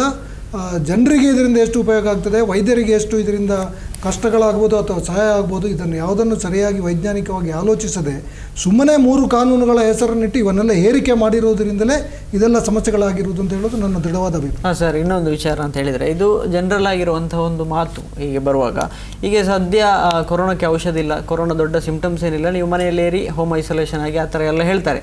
ಕೆಲವರಿಗೆ ಕೊರೋನಾ ಬಂದಿದೆ ಅಂತಲೇ ಗೊತ್ತಾಗೋದಿಲ್ಲ ಅಂತ ಕೆಲವು ಮಾತುಗಳಿದೆ. ಅಂದರೆ ಇತ್ತೀಚಿನ ದಿನಗಳಲ್ಲಿ ಹೆಚ್ಚಿನ ಕಡೆ ನನಗೆ ಸ್ಮೆಲ್ ಇಲ್ಲ, ಟೇಸ್ಟ್ ಇಲ್ಲ ಅಂತ ತುಂಬ ಜನರು ಹೇಳ್ತಾ ಇದ್ದಾರೆ. ಇದಕ್ಕಿಂತ ಮೊದಲು ಮಳೆ ಸೀಸನ್, ಇನ್ನೊಂದು ಸೀಸನಲ್ಲಿ ಈ ಥರ ಆಗಿದ್ದು ನೆನಪಿಲ್ಲ, ಬಹುಶಃ ಇದ್ದಿದ್ರೂ ಕೂಡ ನಮಗೆ ಆಗ ಬಂದಿರಲಿಕ್ಕಿಲ್ಲ ಗಮನಕ್ಕೆ. ಸೊ ಇದೆಲ್ಲ ಒಂದು ವೇಳೆ ಇದು ಕೋವಿಡ್ ಲಕ್ಷಣವೇ ಆಗಿದ್ರೆ, ಆ ಮನೆಯಲ್ಲಿ ಆ ಮನುಷ್ಯ ಇರ್ತಾನೆ, ಒಬ್ಬ ಯಂಗ್ಸ್ಟರ್ ಇದು ಇರ್ತಾನೆ, ಅವನಿಗೆ ಗೊತ್ತಿರೋದಿಲ್ಲ ಅದು ಕೋವಿಡ್ ಅಂತ, ಅವನು ಹೋಮ್ ಐಸೋಲೇಷನ್ ಆಟೋಮೆಟಿಕ್ಕಾಗಿ ಆಗೋದಿಲ್ಲ. ಅವನ ತಂದೆಗೋ ತಾಯಿಗೋ ಅದು ತಗಲಿ ಅವರು ಸೀರಿಯಸ್ ಆಗುವಂತಹ ಪ್ರಕರಣಗಳು ಇರಬಹುದಲ್ಲ. ಅಂದರೆ ಸಾಮಾಜಿಕ ಕಾರ್ಯಕರ್ತರ ಒಬ್ಬರ ಜೊತೆ ನಾವು ಮಾತಾಡಿದ್ದಾರೆ, ಅವರು ಹೇಳಿದರು ಈ ಥರ ಆಗ್ತಾ ಇದೆ ಅಂತ, ಅವರು ಕೊನೆಗೆ ಸೀರಿಯಸ್ ಆಗಿ ಉಸಿರಾಟ ತೊಂದರೆ ಆಗಿ ಹೋಗ್ತಾ ಇದ್ದಾರೆ ಅಂತ. ಹಾಗಾದರೆ ಇದನ್ನು ನಾವು ಏನು ಕಡಿಮೆ ಮಾಡೋದಾದ್ರೆ ಹೇಗೆ? ಇದನ್ನು ಮಾರ್ಚ್ 9ನೇ ತಾರೀಕಿಗೆ ನಿಮ್ಮ ಪತ್ರಿಕೆಯ ಮೂಲಕವೇ ನಾನು, ಮಾರ್ಚ್ 9ನೇ ತಾರೀಕಿಗೆ ನೀವು ಚೆಕ್ ಮಾಡಿ, ಮಾರ್ಚ್ 13ಕ್ಕೆ ಕರ್ನಾಟಕ ಸರ್ಕಾರ ಇಲ್ಲಿನ ಮಾಲ್ಗಳನ್ನು ಮುಚ್ಚಲಿಕ್ಕೆ ತೀರ್ಮಾನ ಮಾಡಿದಾಗ ಕೂಡ ನಾನು ಒಂದು ಸಂಕ್ಷಿಪ್ತ ಹೇಳಿಕೆಯನ್ನು ಕೊಟ್ಟಿದ್ದೆ. ನೀವು ಮುಖಪುಟದಲ್ಲಿ ಅದನ್ನು ಏನು ಹೇಳಿದ್ದೆ ಅದರಲ್ಲಿ ನಾನು, 80% ಹೆಚ್ಚು ಸೋಂಕಿತರಿಗೆ ರೋಗ ಲಕ್ಷಣಗಳೇ ಇರುವುದಿಲ್ಲ, ಇದ್ದರೂ ಕೂಡ ಅತ್ಯಂತ ಸೌಮ್ಯವಾಗಿ ಅದು ಬಂದದ್ದು ಓದೋದು ಗೊತ್ತಾಗೋದಿಲ್ಲ. ಯಾರಿಗೆ ಸಮಸ್ಯೆ ಆಗ್ತದೆ ಅವರನ್ನು ಪ್ರತ್ಯೇಕವಾಗಿಡಿ, ಅವರನ್ನು ಇದರಿಂದ ರಕ್ಷಿಸಿ, ಅದಕ್ಕೆ ಬೇಕಾದಂಥ ಕ್ರಮಗಳನ್ನು ಕೈಗೊಳ್ಳಿ ಅಂತ ನಾನು ಹೇಳಿದಾಗ, ಅದನ್ನು ಸರ್ಕಾರದ ಬೆಂಬಲಿಗರು ಅಂತ ಕರೆದುಕೊಳ್ಳುವವರು ಅದನ್ನು ವ್ಯಂಗ್ಯವಾಗಿ ನೋಡಿದರು, ಅದರ ಬಗ್ಗೆ ಟೀಕೆಗಳನ್ನು ಮಾಡಿದರು. ಸರ್ಕಾರದ ಜೊತೆಗೂ ಕೂಡ ನಾನು ನಿರಂತರವಾಗಿ ಸಂಪರ್ಕದಲ್ಲಿದ್ದೆ. ಇದನ್ನೇ ಹೇಳ್ತಾ ಇದ್ದೇವೆ ಅವರಿಗೆ, ನೋಡಿ ಯಾರಿಗೆ ಸಮಸ್ಯೆ ಆಗ್ತದೆ ಅವರನ್ನು ಪ್ರತ್ಯೇಕವಾಗಿಡಿ, ಅವರನ್ನು ಸುರಕ್ಷಿತವಾಗಿ ಇಡುವ ಬಗ್ಗೆ ಆಲೋಚನೆ ಮಾಡಿ, ಬೇರೆ ಕಡೆಯಲ್ಲಿ ಅವರನ್ನು ಇರುವ ಹಾಗೆ ನೋಡಿ, ಅಥವಾ ಏನಾದರೂ ಮಾಡಿ ಬೇರೆ ಬೇರೆ. ಅದರಲ್ಲೂ ಕೂಡ 2-3 ವಿಧಾನಗಳನ್ನು ಸರ್ಕಾರಕ್ಕೆ ವಿವರವಾಗಿ ನಾನು ತಿಳಿಸಿದ್ದೆ. ಆದ್ದರಿಂದ ಈಗ ಇದೇನೋ ಹೊಸದು ಕಂಡು ಹಿಡಿದ ಹಾಗೆ ನಾವು ಮಾತಾಡ್ತಾ ಇರೋದು ಸರಿಯಲ್ಲ. ಇದು ಗೊತ್ತಿತ್ತು ನಮಗೆ ಮೊದಲೇ, ಅದೇ ಲಕ್ಷಣ ಅಂತ ನನಗೆ ಇರುವುದು ಲಕ್ಷಣ ಅಂತ ಗೊತ್ತೇ ಇಲ್ಲದಿದ್ರೆ ಗೊತ್ತಲ್ಲೇ ಸರಿ. ಅದನ್ನೇ ಹೇಳ್ತಾ ಇರೋದು, 80% ಜನರಿಗೆ ರೋಗ ಲಕ್ಷಣಗಳೇ ಇರೋದಿಲ್ಲ, ಇದ್ದರೂ ಅತ್ಯಂತ ಸೌಮ್ಯವಾಗಿರ್ತದೆ. ಇದೇ ಕಾರಣಕ್ಕೆ ಮನೆಯಲ್ಲಿರುವ ವಯಸ್ಕರು ಅಥವಾ ಈ ರಕ್ತ ಏನು ಒತ್ತಡ ಅಥವಾ ಬೊಜ್ಜು ಅಥವಾ ಇವತ್ತೇನು ಸಮಸ್ಯೆಗಳನ್ನು ನಾವು ನೋಡ್ತಾ ಇದ್ದೇವೆ, ಸಕ್ಕರೆ ಕಾಯಿಲೆ, ಇದು ಇದ್ದವರನ್ನು ಮೊದಲೇ ಪ್ರತ್ಯೇಕವಾಗಿಡಿ, ಅವ್ರ ಜೊತೆ ಇವರ ಸಂಪರ್ಕಕ್ಕೆ ಬಾರದಾಗೆ ಜಾಗ್ರತೆ ಮಾಡಿಕೊಳ್ಳಿ ಅಂತೇಳಿ ಮಾರ್ಚ್ ತಿಂಗಳಿಂದ ಹೇಳ್ತಾ ಇದ್ದೇವೆ. ಯಾವಾಗ ಯಾರು ಕೇಳಲಿಲ್ಲ. ಅದರಿಂದ ಇದು ಆವಾಗಲೇ ನಾನು ಅದನ್ನೇ ಹೇಳ್ತಾ ಇರೋದು ಪದೇ ಪದೇ, ಏನು ಅಂತಂದರೆ ನಮಗೆ ಬೇಕಾದಷ್ಟು ಸಮಯ ಇತ್ತು. ಭಾರತ ದೇಶ ಉಳಿದ ಯುರೋಪ್ ದೇಶಗಳಿಗಿಂತ 3 ತಿಂಗಳು ನಾವು ಹಿಂದೆ ಇದ್ದೆವು. ಅವರ ಅನುಭವದಿಂದ ಕಲಿತು ನಮ್ಮ ದೇಶಕ್ಕೆ ಬೇಕಾದಂಥ ವ್ಯವಸ್ಥೆಗಳನ್ನು ಮಾಡಿಕೊಳ್ಳಿಕ್ಕೆ ನಮಗೆ ಬೇಕಾದಷ್ಟು ಸಮಯ ಇತ್ತು. ನಮ್ಮ ಬುದ್ಧಿವಂತಿಕೆಯನ್ನು ಬಳಸಿಕೊಂಡು ನಮ್ಮ ತಜ್ಞರ ಮಾತುಗಳನ್ನು ಕೇಳಿ ಮಾಡ್ಬೋದಾಗಿತ್ತು. ಅದು ಯಾವುದನ್ನು ನಾವು ಮಾಡಿಲ್ಲ. ಈಗ ನಾವು ಈ ಕಷ್ಟದ ಪರಿಸ್ಥಿತಿಯಲ್ಲಿ ಬಿದ್ದಿದ್ದೇವೆ. ಓಕೆ ಸರ್, ಕೊನೆಯದಾಗಿ ವೈದ್ಯಾಧಿಕಾರಿ ಹೇಳುವ ಪ್ರಕಾರ ಈ PPE ಕಿಟ್ಗಳಿರಬಹುದು, ಯಾವುದೇ ಮೆಡಿಸಿನ್ಗಳಿರಬಹುದು, ಅದು ಈ ಸ್ಲ್ಯಾಬ್ ಅಡಿಯಲ್ಲೇ ಬರ್ತದೆ. ಸರ್ಕಾರ ಏನು ಹೇಳಿದೆ ಅದರ ಅಡಿಯಲ್ಲೇ ಬರ್ತದೆ. ಆಕ್ಸಿಜನ್ ಕೂಡ ಅದರ ಅಡಿಯಲ್ಲೇ ಬರ್ತದೆ ಅಂತ ಹೇಳಿದ್ದಾರೆ. ಮತ್ತು ವಾರ್ಡ್ ಸರ್ವಿಸ್ ಈ ಥರದ್ದು ಕೂಡ ಅದೇನು ಇಲ್ಲ. ಮತ್ತು ಎಕ್ಸ್ಟ್ರಾ ಏನಾದರೂ ಅವರಿಗೆ ಅನಾರೋಗ್ಯ ಇದ್ದರೂ ಕೂಡ ಕೋವಿಡ್ ಹೊರತಾಗಿ ಅದನ್ನು ಆಯುಷ್ಮಾನ್ ಅಡಿ ಕೂಡ ಕ್ಲೈಮ್ ಮಾಡಲು ಖಾಸಗಿ ಆಸ್ಪತ್ರೆಯವರು ಪ್ರಯತ್ನಿಸಬೇಕು ಅಂತ ಹೇಳಿದ್ದಾರೆ. ಸೊ ಹಾಗಾಗಿ ಕೊನೆಯದಾಗಿ ಸರ್, ಈ ಚರ್ಚೆಯ ಮೂಲ ಉದ್ದೇಶದ ಪ್ರಕಾರ ಕೊನೆಯದಾಗಿ ಈ ಬಿಕ್ಕಟ್ಟು ಮತ್ತು ಖಾಸಗಿ ಆಸ್ಪತ್ರೆಗಳ ಆರೋಪ ಪ್ರತ್ಯಾರೋಪ ಇದೇ ವಿಚಾರವಾಗಿ ಒಂದು ಸದೃಢ ಸಮಾಜಕ್ಕೆ, ಒಂದು ಆರೋಗ್ಯಯುತ ಸಮಾಜಕ್ಕೆ ಯಾವ ರೀತಿಯ ಪ್ರಯತ್ನಗಳನ್ನು ಸರ್ಕಾರಗಳಾಗಲಿ, ಪ್ರಜೆಗಳಾಗಲಿ, ಆಸ್ಪತ್ರೆಗಳಾಗಲಿ, ವೈದ್ಯಕೀಯ ಕ್ಷೇತ್ರ ಆಗಲಿ ಮಾಡಬಹುದಂತ ಕೊನೆಯದಾಗಿ ನಿಮ್ಮ 3 ಅಭಿಪ್ರಾಯ ಹೇಳಿ. ನಾನು ಆವಾಗಲೇ ಅದನ್ನು ಹೇಳಿದೆ, ಒಂದು ಸಾಮೂಹಿಕವಾದಂಥ ಜವಾಬ್ದಾರಿ ಈ ಸಂದರ್ಭದಲ್ಲಿ ಬೇಕು ಎಲ್ರಿಗೂ ಅಂತ. ಅದರಿಂದ ಸರ್ಕಾರ, ಪ್ರಜೆಗಳು, ಖಾಸಗಿ ಆಸ್ಪತ್ರೆಗಳು, ಖಾಸಗಿ ವೈದ್ಯರು ಎಲ್ಲರೂ ಕೂಡ ಸಮರ್ಪಣಾ ಭಾವನೆಯಿಂದ ಇದರಲ್ಲಿ ಕೆಲಸ ಮಾಡ್ಲಿಕ್ಕೆ ಸಾಧ್ಯ ಆಗಬೇಕಾಗಿದೆ. ಸರ್ಕಾರವೇ ಇದನ್ನ ಮುಂದೆ ನಿಂತ್ಕೊಂಡು ಇವರೆಲ್ಲವನ್ನ ಜೊತೆಯಲ್ಲಿ ಕರ್ಕೊಂಡು ಹೋಗ್ಬೇಕು. ಅದರಲ್ಲಿ ಇವತ್ತು ತಪ್ಪಿರೋದೇ ದೊಡ್ಡ ಸಮಸ್ಯೆ. ಅದರಿಂದ ಸರ್ಕಾರ ಮೊದಲು ತನ್ನ ಕರ್ತವ್ಯವನ್ನ ತಾನು ಸರಿಯಾಗಿ ಮಾಡಬೇಕು ಅಂತ ನಾವು ಬಯಸ್ತೀವಿ. ಅದರ ಜೊತೆಯಲ್ಲಿ ಈಗ ಸರ್ಕಾರ ಏನು ರೇಟ್ ಕೊಟ್ಟಿದೆ, ಇನ್ನೇನೇ ಇರ್ಬೋದು, ಅದರ ಚರ್ಚೆಗಳಿಗೆ ಈಗ ಸದ್ಯಕ್ಕೆ ಸಕಾಲ ಅಲ್ಲ. ಅದರಿಂದಾಗಿ ಸರ್ಕಾರ ಕೊಟ್ಟಿರುವಂತಹ ಬೆಲೆಯ ದರದ ಒಳಗಡೆ ಖಾಸಗಿ ಆಸ್ಪತ್ರೆಗಳು ಚಿಕಿತ್ಸೆಗಳನ್ನ ಕೊಡ್ಲೇಬೇಕು. ಅದರ ಜೊತೆಯಲ್ಲಿ ಈಗ ನಮ್ಮ ಆರೋಪಗಳೇನು, ಮೊನ್ನೆಯಿಂದ ನಾವು ಮಾಡ್ತಾ ಇರೋದು ಈ ಅನಗತ್ಯವಾಗಿ ಕಾಸ್ಟ್ಲಿ ಔಷಧಿಗಳನ್ನ MRP ರೇಟ್ ಅಲ್ಲೇ ಕೊಡುವಂತದ್ದು, ಡಿಸ್ಕೌಂಟ್ ಇಲ್ಲದೆ. ಮತ್ತೆ ಇನ್ನು ವಾರ್ಡ್ ಚಾರ್ಜ್ ಅಂತ ಆಕ್ಸಿಜನ್ ರೇಟ್ ಸಪರೇಟ್ ಹಾಕೋದು, 40-45 ಸಾವಿರ ರೂಪಾಯಿ ದಿನಕ್ಕೆ 4,500 ರೂಪಾಯಿ ಆಕ್ಸಿಜನ್ ರೇಟ್ ಹಾಕಿದ್ದಾರೆ. ಇಂಥದ್ದಲ್ಲ, ಇದನ್ನೆಲ್ಲ ಮಾಡಬಾರ್ದು. ಕನಿಷ್ಠ ಸರ್ಕಾರದ ಜೊತೆ ನೀವೇನು ಒಪ್ಕೊಂಡಿದ್ದೀರಿ ಅದನ್ನ ಮಾಡಬೇಕು ಅನ್ನುವಂಥದ್ದು ನಮ್ದು. ಅದಕ್ಕಾಗಿ ಜಿಲ್ಲಾಡಳಿತ, ಮಂಗಳೂರಿಗೆ ಹೇಳಿದ್ರೆ ಸರ್ಕಾರ ಅಂದ್ರೆ ಜಿಲ್ಲಾಡಳಿತ ವಿಶೇಷವಾದ ತಂಡದ ಮೇಲೆ ಖಾಸಗಿ ಆಸ್ಪತ್ರೆಗಳ ಮೇಲೆ ಕಣ್ಣಿಡಬೇಕು, ಅಲ್ಲಿ ನಡೆಯುವುದನ್ನು ನೋಡಬೇಕು. ಮತ್ತು ಖಾಸಗಿ ಆಸ್ಪತ್ರೆಗಳ ಪ್ರತಿನಿಧಿಗಳ ಜೊತೆ ಸರ್ಕಾರ ಪ್ರತಿನಿತ್ಯ ಮಾತುಕತೆಗಳ ಮೂಲಕ ಈ ಸಮಸ್ಯೆಗಳನ್ನ ಇತ್ಯರ್ಥ ಮಾಡಬೇಕು. ಓಕೆ. ಅದರಿಂದ ಯಾರು ಕೂಡ ದಕ್ಷಿಣ ಕನ್ನಡ ಜಿಲ್ಲಾ ಅಂತ 8 ಮೆಡಿಕಲ್ ಕಾಲೇಜು, ಇಷ್ಟೆಲ್ಲ ಸೂಪರ್ ಸ್ಪೆಷಾಲಿಟಿ ಆಸ್ಪತ್ರೆ ಇರುವಂತಹ ವೈದ್ಯಕೀಯದಲ್ಲಿ ಕರ್ನಾಟಕದಲ್ಲಿ ದೊಡ್ಡ ಹಬ್ ಅಂತ ಹೆಸರಾಗಿರುವಂತಹ ಮಂಗಳೂರಿನಲ್ಲಿ ಯಾರಿಗೂ ICU ಇಲ್ಲ, ಯಾರಿಗೂ ವೆಂಟಿಲೇಟರ್ ಇಲ್ಲ ಅನ್ನುವಂಥ ಪರಿಸ್ಥಿತಿ ಬರಬಾರದು ಅನ್ನುವಂಥದ್ದು ಒಂದು. ಮತ್ತೆ ಇನ್ನೊಂದು, ಎಲ್ಲಿಯೂ ಈಗ ಇಡೀ ಕರ್ನಾಟಕದಲ್ಲಿ ಅತಿ ಹೆಚ್ಚು ಡೆತ್ ರೇಟ್ ಇರೋದು ದಕ್ಷಿಣ ಕನ್ನಡ ಜಿಲ್ಲೆಯಲ್ಲಿ. ಅದೊಂದು ನಮ್ಗೆ ಅವಮಾನ. ಯಾಕಂದ್ರೆ ಇಷ್ಟು ದೊಡ್ಡ ವೈದ್ಯಕೀಯವಾದಂತಹ ಶಕ್ತಿ ಇದ್ದು ನಮ್ಮಲ್ಲಿ ಯಾಕೆ ಇಷ್ಟು ಡೆತ್ ರೇಟ್ ಬರ್ತಾ ಇದೆ? ಇದೆಲ್ಲವನ್ನೂ ನಾವು ನೋಡಿಕೊಂಡು ದಕ್ಷಿಣ ಕನ್ನಡ ಜಿಲ್ಲೆಯ ಮಟ್ಟಿಗೆ ಒಂದು ಸಾಮೂಹಿಕವಾದ ಒಂದು ಕೆಲಸ ನಡೀಬೇಕಾಗಿದೆ. ಅದಕ್ಕೆ ಇಲ್ಲಿಯ ಜಿಲ್ಲಾಡಳಿತ, ಇಲ್ಲಿಯ ಜನಪ್ರತಿನಿಧಿಗಳು ಮುಂಚೂಣಿಯಲ್ಲಿ ನಿಂತು ಕೆಲಸ ಮಾಡಬೇಕು. ಅವರ ಜೊತೆ ವೈದ್ಯರು, ಖಾಸಗಿ ಆಸ್ಪತ್ರೆಯವರು ಕೂಡ ಅವರ ಜೊತೆ ಕೈ ಜೋಡಿಸಿಕೊಂಡು ಸಣ್ಣ ಪುಟ್ಟ ವ್ಯತ್ಯಾಸಗಳನ್ನು ಕೂಡ ಸರಿಪಡಿಸಿಕೊಂಡು ಹೋಗಬೇಕು. ಮತ್ತೆ ಬಾಕಿದ್ದೆಲ್ಲವೂ ಕೂಡ ಮುಂದಕ್ಕೆ ಈ ಪರಿಸ್ಥಿತಿಗಳು ಸರಿಯಾದ ಮೇಲೆ ನಾವು ಆಲೋಚನೆ ಮಾಡಬಹುದು. ಓಕೆ ಸರ್, ಕಾಕಿಲೆ ಸರ್ ಹೇಳಿ ಸರ್. ಈ ಕೊರೋನಾ ಸೋಂಕು ನಮ್ಮ ಪ್ರತಿಯೊಬ್ಬನ ಒಳಗಿರುವ ಹುಳುಕುಗಳನ್ನು ತೋರಿಸಿದ ಹಾಗೆ ಸರ್ಕಾರದ ಏನು ನಮ್ಮ ಇಡೀ ದೇಶದ ಇವತ್ತು ವ್ಯವಸ್ಥೆ ಇದೆ, ಇದರಲ್ಲಿರುವ ಎಲ್ಲ ಸಮಸ್ಯೆಗಳನ್ನು ಇವತ್ತು ಎತ್ತಿ ತೋರಿಸಿದೆ. ಇದು ನಾವು ಮೊದಲಾಗಿ ಕೊರೋನಾದಿಂದ ಕಲಿಬೇಕಾದ ಪಾಠ. ಆದ್ದರಿಂದ ಕೇವಲ ಕೊರೋನಾ ಒಂದನ್ನೇ ನೋಡಿಕೊಂಡು ನಾವು ಮಾತಾಡೋದು ಅಷ್ಟು ಏನು ಪರಿಪೂರ್ಣ ಆಗೋದಿಲ್ಲ. ಇವತ್ತು ಈ ಎಲ್ಲ ಸಮಸ್ಯೆಗಳಿಗೆ ಇಂಥ ಒಂದು ಸೋಂಕು ರೋಗವನ್ನು ನಿಭಾಯಿಸುವುದಕ್ಕೆ ಅತ್ಯಂತ ಮುಖ್ಯವಾದ ಕೆಲಸ ಆಗಬೇಕಾಗಿರೋದು 90ನೇ ಇಸವಿಯಿಂದ ಏನು ನಾವು ಖಾಸಗೀಕರಣದ ಹುಚ್ಚಿಗೆ ನಮ್ಮ ಸರ್ಕಾರಗಳು ಬಿದ್ದಿದ್ದಾವೆ, ಅದನ್ನು ಮತ್ತೆ ಅದರ ಅಪಾಯವನ್ನು ನಾವು ಇವತ್ತು ನೋಡ್ತಾ ಇದ್ದೇವೆ. ಆದ್ದರಿಂದ ಮೊದಲಾಗಿ ವೈದ್ಯಕೀಯ ಶಿಕ್ಷಣದ ಖಾಸಗೀಕರಣವನ್ನು ಇಲ್ಲಿಗೆ ನಿಲ್ಲಿಸಬೇಕು. ಇನ್ನು ಹೊಸ ಖಾಸಗಿ ವೈದ್ಯಕೀಯ ಕಾಲೇಜುಗಳನ್ನು ಆರಂಭ ಮಾಡಬಾರ್ದು. ಈಗಾಗಲೇ ಆರಂಭ ಮಾಡಿರುವ ಖಾಸಗಿ ವೈದ್ಯಕೀಯ ಕಾಲೇಜುಗಳೇನಿದೆ ಅದರ ಮೇಲೆ ಎಷ್ಟು ಕಟ್ಟುನಿಟ್ಟಿನ ಏನು ನಿಯಂತ್ರಣ. ಈಗ ಉದಾಹರಣೆಗೆ ನೀಟ್ ಪರೀಕ್ಷೆ ಇದೆ. ನೀಟ್ ಪರೀಕ್ಷೆಯಲ್ಲಿ ಈಗಾಗಲೇ ನೀವೆಲ್ಲ ಓದಿರುವ ಹಾಗೆ ಇವತ್ತು ಪ್ರತಿಭಾವಂತ ವಿದ್ಯಾರ್ಥಿಗಳಿಗೆ ಸೀಟ್ ಸಿಗೋದೇ ಇಲ್ಲ. ಬೇರೆ ಬೇರೆ ರೀತಿಯಲ್ಲಿ ಅದನ್ನು ಏನು ಅದರಲ್ಲಿ ಬೇಕಾದಂಥ ವ್ಯವಸ್ಥೆಗಳನ್ನು ಮಾಡಿಕೊಂಡು ದುಡ್ಡಿದ್ದವರು ಹೇಗೆ ಬೇಕಾದರೂ ಹಾಗೆ ಮಾರ್ಕೆ ಇಲ್ಲದಿದ್ದರೂ ಕೂಡ ಇವತ್ತು ವೈದ್ಯಕೀಯ ಶಿಕ್ಷಣಕ್ಕೆ ಬರುವಂಥ ವ್ಯವಸ್ಥೆಯನ್ನು ನಮ್ಮ ಕೇಂದ್ರ ಸರ್ಕಾರ, ರಾಜ್ಯ ಸರ್ಕಾರಗಳು ಕಲ್ಪಿಸಿಕೊಟ್ಟಿದ್ದಾರೆ. ಸೊ ಮೊದಲಾಗಿ ವೈದ್ಯಕೀಯ ಶಿಕ್ಷಣ ಶುದ್ಧೀಕರಣ ಆಗಬೇಕು. ಅದು ಸರ್ಕಾರಿ ನಿಯಂತ್ರಣದಲ್ಲಿ ಇರಬೇಕು, ಸರ್ಕಾರಿ ಕಾಲೇಜುಗಳಷ್ಟೇ ಇರಬೇಕು. ಸಾಧ್ಯ ಆದರೆ ಖಾಸಗಿ ಕಾಲೇಜುಗಳು ಇವತ್ತೇನಿದೆ ಅದನ್ನು ರಾಷ್ಟ್ರೀಕರಣ ಮಾಡುವಂಥದ್ದು ಒಳ್ಳೆಯದಾರೆ. ಅದೇ ರೀತಿ ಆಸ್ಪತ್ರೆಗಳೇನಿದೆ ಎಲ್ಲವೂ ಕೂಡ ಸರ್ಕಾರಿ ಆರೋಗ್ಯ ಸೇವೆ ಅಷ್ಟೇ ಅದನ್ನು ಬಲಪಡಿಸಬೇಕು. ಇವತ್ತು ಅದನ್ನು ಅಷ್ಟು ಸುಲಭ ಇಲ್ಲ. ಅದು ಹೇಳೋದು ಸುಲಭ ಇದ್ದರೂ ಕೂಡ ಮಾಡೋದು ಸುಲಭ ಇಲ್ಲ. ನಾವು ಈಗಾಗಲೇ ಹೇಳಿದ ಹಾಗೆ 70-75% ಖಾಸಗಿ ಆರೋಗ್ಯ ಸೇವೆಗಳು ಖಾಸಗಿ ವಲಯದಲ್ಲೇ ಇದೆ. ಆದ್ದರಿಂದ ಇದನ್ನು ಒಮ್ಮಿಂದೊಮ್ಮೆಗೆ ಸರ್ಕಾರದ ಇದು ವತಿಯಿಂದ ನಡೆಸೋದು ಕಷ್ಟ ಆಗ್ತದೆ. ಪ್ರತಿ ಸಲ ಇವತ್ತೇನು ಈಗಿನ ಪ್ರಧಾನಮಂತ್ರಿಗಳ ರಾಷ್ಟ್ರೀಯ ಆರೋಗ್ಯ ನೀತಿಯಲ್ಲಿ ಹೇಳಿದ ಹಾಗೆ 20-25ನೇ ವೇಳೆಗೆ 5% ಆರೋಗ್ಯ ಸೇವೆಗಳಿಗೆ ಅವರು ಕೊಡಬೇಕು, 2.5% ಮತ್ತು ಅದನ್ನು ಹೆಚ್ಚು ಮಾಡ್ತಾ ಹೋಗ್ತೇವೆ ಅಂತ ಹೇಳಿದ್ದಾರೆ. ಏನದು ಹೆಚ್ಚಾಗೋದು ಕಾಣ್ತಾ ಇಲ್ಲ. ಅದರಿಂದ ನಾವು ನೀತಿ ಮಾಡಿದ್ರಷ್ಟೇ ಸಾಲದು, ಅದನ್ನು ಪಾಲನೆ ಮಾಡಬೇಕು. ಸರ್ಕಾರಿ ಆರೋಗ್ಯ ವ್ಯವಸ್ಥೆಯನ್ನು ಬಲಪಡಿಸಬೇಕು. ದುಡ್ಡನ್ನು ಖಾಸಗಿ ಆಸ್ಪತ್ರೆಗಳಿಗೆ ಸುರಿಯೋ ಬದಲು, ಅದೇ ಮುನೀರ್ ಕೂಡ ಆಗಲೇ ಹೇಳಿದಾಗೆ, ನಾನು ಕೂಡ ಈ ಹಿಂದೆ ಬಹಳಷ್ಟು ಸಲ ಬರೆದಿರುವ ಹಾಗೆ, ಏನು ಇವತ್ತು ಯೋಜನೆಗಳಿದೆ ಇದೆಲ್ಲವನ್ನು ಸರ್ಕಾರಿ ಆಸ್ಪತ್ರೆಗಳಲ್ಲೇ ನಡೆಸುವ ಹಾಗೆ ಆಗಬೇಕು. ಅದನ್ನು ಬಲಪಡಿಸುವಂಥ ಕೆಲಸ ಆಗಬೇಕು. ಅಲ್ಲಿಯವರೆಗೆ ಸಣ್ಣ ಮತ್ತು ಮಧ್ಯಮ ಆಸ್ಪತ್ರೆಗಳನ್ನು ಬಲಪಡಿಸುವಂಥ ಕೆಲಸವನ್ನು ಸರ್ಕಾರ ಮಾಡಬೇಕು. ಇಂಥ ಏನು ತುರ್ತು ಸಂದರ್ಭಗಳಲ್ಲಿ, ಈಗ ತುರ್ತು ಚಿಕಿತ್ಸೆ ಬೇಕು, ತೀವ್ರ ನಿಗಾ ಘಟಕ ಬೇಕು, ಅತ್ಯುನ್ನತ ಚಿಕಿತ್ಸೆ ಸೌಲಭ್ಯಗಳು ಬೇಕು, ಅದನ್ನು ಖಾಸಗಿ ಆಸ್ಪತ್ರೆಗಳಿಂದ ಪಡ್ಕೊಂಡ್ರೆ ಅದಕ್ಕೆ ಸೂಕ್ತವಾದಂಥ ನೆರವನ್ನು ಖಾಸಗಿ ಆಸ್ಪತ್ರೆಗಳಿಗೆ ಕೊಡಬೇಕು. ಕೇವಲ ಹೇಳಿಕೆಯಲ್ಲಿ ಎಲ್ಲ ರೋಗಿಗಳು ಸರ್ಕಾರಿ ರೋಗಿಗಳು ಅಂತ ಹೇಳಿದ್ರೆ ಉಪಯೋಗ ಇಲ್ಲ. ಎಷ್ಟು ಹಣವನ್ನು ಅವರಿಗೆ ನೀವು ಕೊಡಬೇಕಾಗಿದೆ, ಎಷ್ಟು ನೆರವನ್ನು ಕೊಡಬೇಕಾಗಿದೆ ಅದನ್ನು ನೀವು ಖಾಸಗಿ ಆಸ್ಪತ್ರೆಗಳಿಗೆ ಕೊಡಬೇಕು. ಇಲ್ಲದಿದ್ದರೆ ಕೆಲಸ ಮಾಡೋದಕ್ಕೆ ಸಾಧ್ಯ ಆಗೋದಿಲ್ಲ. ಆದ್ದರಿಂದ ದಯವಿಟ್ಟು ಸರ್ಕಾರ ಈ ಸಂಪೂರ್ಣ ಜವಾಬ್ದಾರಿಯನ್ನು ಹೊತ್ತುಕೊಳ್ಬೇಕು. ಜನಸಾಮಾನ್ಯರು ಸರ್ಕಾರ ಈ ಕೆಲಸವನ್ನು ಮಾಡುವ ರೀತಿಯಲ್ಲಿ ಸರ್ಕಾರದ ಮೇಲೆ ಒತ್ತಡ ಇರಬೇಕು. ನನ್ನಂಥ ವೈದ್ಯರು ಮತ್ತು ವೈದ್ಯಕೀಯ ಸಂಘಟನೆಗಳವರು, ಆಸ್ಪತ್ರೆಗಳ ಮಾಲಕರು ಕೂಡ ಸರ್ಕಾರದ ಮೇಲೆ ಈ ಒತ್ತಡವನ್ನು ಹೇರಬೇಕು. ಸರ್ಕಾರ ಮಾಡಿದ್ದೆಲ್ಲ ಚೆಂದ ಇದೆ ಅಂತೇಳಿ ನಾವು ಕೂಡ ಚಪ್ಪಾಳೆ ತಟ್ಕೊಂಡು ಕೂತ್ರೆ ಮತ್ತೆ ಇದೇ ರೀತಿಯ ಪರಿಸ್ಥಿತಿಗೆ ನಾವೆಲ್ಲರೂ ಸಿಕ್ಕಿಬೀಳ್ಬೇಕು. ಸರ್ ಪ್ರಶಾಂತ್ ಸರ್ ಹೇಳಿ ಸರ್ ಕೊನೆಯದಾಗಿ. ಓಕೆ, ಈಗಾಗಲೇ ಹೇಳಿದಾಗೆ ಎಲ್ಲರೂ ಸರ್ಕಾರ ಅದು ಮಾಡಲಿಲ್ಲ ಇದು ಮಾಡಲಿಲ್ಲ ಅಂತ ಇಬ್ಬರು ಹೇಳಿದ್ರು. ಮಾಡಲಿಲ್ಲ ಅಂತ ಹೇಳೋದಿಲ್ಲ. ನಾನು ಮೊದಲಿಂದ ನಾನು ಫೆಬ್ರವರಿಯಿಂದ ನಾನು ಕೂಡ ಡಿಸ್ಟ್ರಿಕ್ಟ್ ಅಡ್ಮಿನಿಸ್ಟ್ರೇಷನ್ ಜೊತೆ ಕ್ಲೋಸ್ ಆಗಿ ಕೆಲಸ ಮಾಡ್ತಾಯಿದ್ವಿ.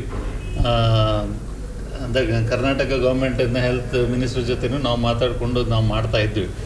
ತುಂಬಾ ಕೆಲಸಗಳು ಮಾಡಿದ್ದಾರೆ, ಪಬ್ಲಿಕ್ಕಿಗೂ ಗೊತ್ತುಂಟು ಏನೆಲ್ಲ ಆಗಿದೆ ಅಂತ. ಆದರೆ ಏನಾಗಿದೆ, ಕೆಲವು ಸಂದರ್ಭದಲ್ಲಿ ನಾವು ಲಾಕ್ಡೌನ್ ಅಂತ ನಾವು ಮಾಡಿದ್ವಿ, ಲಾಕ್ಡೌನಲ್ಲಿ ಕರ್ಟೇಲ್ ಮಾಡಬೇಕು ಅಂತ ಟ್ರೈ ಮಾಡಿದ್ವಿ. ಆಗ ಏನಾಯಿತು, ಒಂದು ದಿವಸ ಲಾಕ್ಡೌನ್ ಬಿಟ್ವಿ, 50,000 ಜನ ಸೆಂಟ್ರಲ್ ಮಾರ್ಕೆಟಲ್ಲಿ ಸೇರಿದ್ರು. ಅಲ್ಲಿ ಎಲ್ಲ ಸ್ಪ್ರೆಡ್ ಆಯಿತು. ಇದು ಸರ್ಕಾರ ಮಾಡೋದು, ಅದಕ್ಕೆ ಸರ್ಕಾರದ್ದು ಮಾತ್ರ ಕೆಲಸ ಅಲ್ಲ, ಎಲ್ಲ ಏನು ನಾವು the citizens of the country ನಮಗೂ ಕೂಡ ಈಕ್ವಲ್ ರೆಸ್ಪಾನ್ಸಿಬಿಲಿಟಿ ಇದೆ. ಅದು ಏನು ಹೇಳ್ತಾರೆ ಅದನ್ನೊಂದು ಪರಿಪಾಲನೆ ಮಾಡುವಂಥದ್ದೊಂದು ರೆಸ್ಪಾನ್ಸಿಬಿಲಿಟಿ ನಮಗೂ ಇದೆ. ಸೊ ಹಾಗಾಗಿ whatever the decision government gives, I think the public has to follow it. Second thing, ಕಕಿಲ ಹೇಳಿದಾಗೆ ಪ್ರೈವೇಟೈಸೇಷನ್ ಬಗ್ಗೆ I don't agree with him. Privatisation ಬಗ್ಗೆ ಪ್ರೈವೇಟೈಸೇಷನ್ ಬಂದದ್ರಿಂದಲೇ ಇಂಪ್ರೂವ್ಮೆಂಟ್ ಆಗಿರೋದು. ಈಗ ಎಜುಕೇಷನ್ ಆಗಲಿ ಎಲ್ಲ ಫೀಲ್ಡಲ್ಲಿ ಕೂಡ ಪ್ರೈವೇಟೈಸೇಷನ್ ಆಗಿರೋದ್ರಿಂದ ಇಂಪ್ರೂವ್ಮೆಂಟ್ಸ್ ಆಗಿದೆ. So it will go on. But only thing is the government ಅವ್ರು ಏನು ನೋಡಬೇಕು ಅಂತ ಹೇಳಿದ್ರೆ, ಅವ್ರಿಗೂ it is a better to have a private public partnership. ಎಲ್ಲರ ಗೌರ್ಮೆಂಟ್ ನಮ್ಮ ಪ್ರೈವೇಟ್ ಅವ್ರ ಜೊತೆ ಪಾರ್ಟ್ನರ್ಶಿಪ್ ಮಾಡಿಕೊಂಡ್ರೆ ಎಲ್ಲ ಸ್ಥಿತಿಯನ್ನು ಇಂಪ್ರೂವ್ಮೆಂಟ್ ಮಾಡ್ಕೋಬಹುದು. ಅದೇ ಥರ ಈ ಕೋವಿಡ್ ಸಿಚುವೇಶನಲ್ಲಿ ಕೂಡ ಪ್ರಾಬಬ್ಲಿ ಎಲ್ಲರೂ ನಮ್ಮ ಪ್ರಾಬ್ಲಮ್ಗಳನ್ನು ಅವರು ಅರ್ಥ ಮಾಡಿಕೊಂಡು ಅದಕ್ಕೆ ಸೊಲ್ಯೂಷನ್ ಹುಡುಕಿ ಕೊಟ್ಟಿದ್ದಿದ್ರೆ it things would have been better.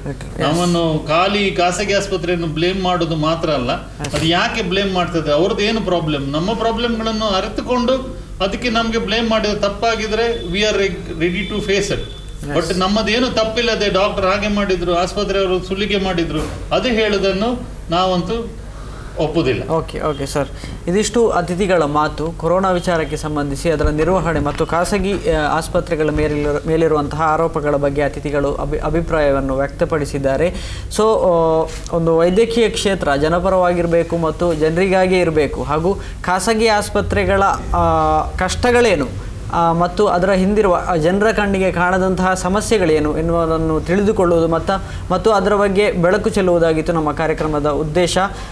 ನಮಗಾಗಿ ಸಮಯ ಮೀಸಲಿಟ್ಟಂತಹ ಅತಿಥಿಗಳಿಗೆ ಧನ್ಯವಾದ. ಸೊ ಕಾರ್ಯಕ್ರಮವನ್ನು ಮುಗಿಸ್ತಾ ಇದ್ದೇವೆ.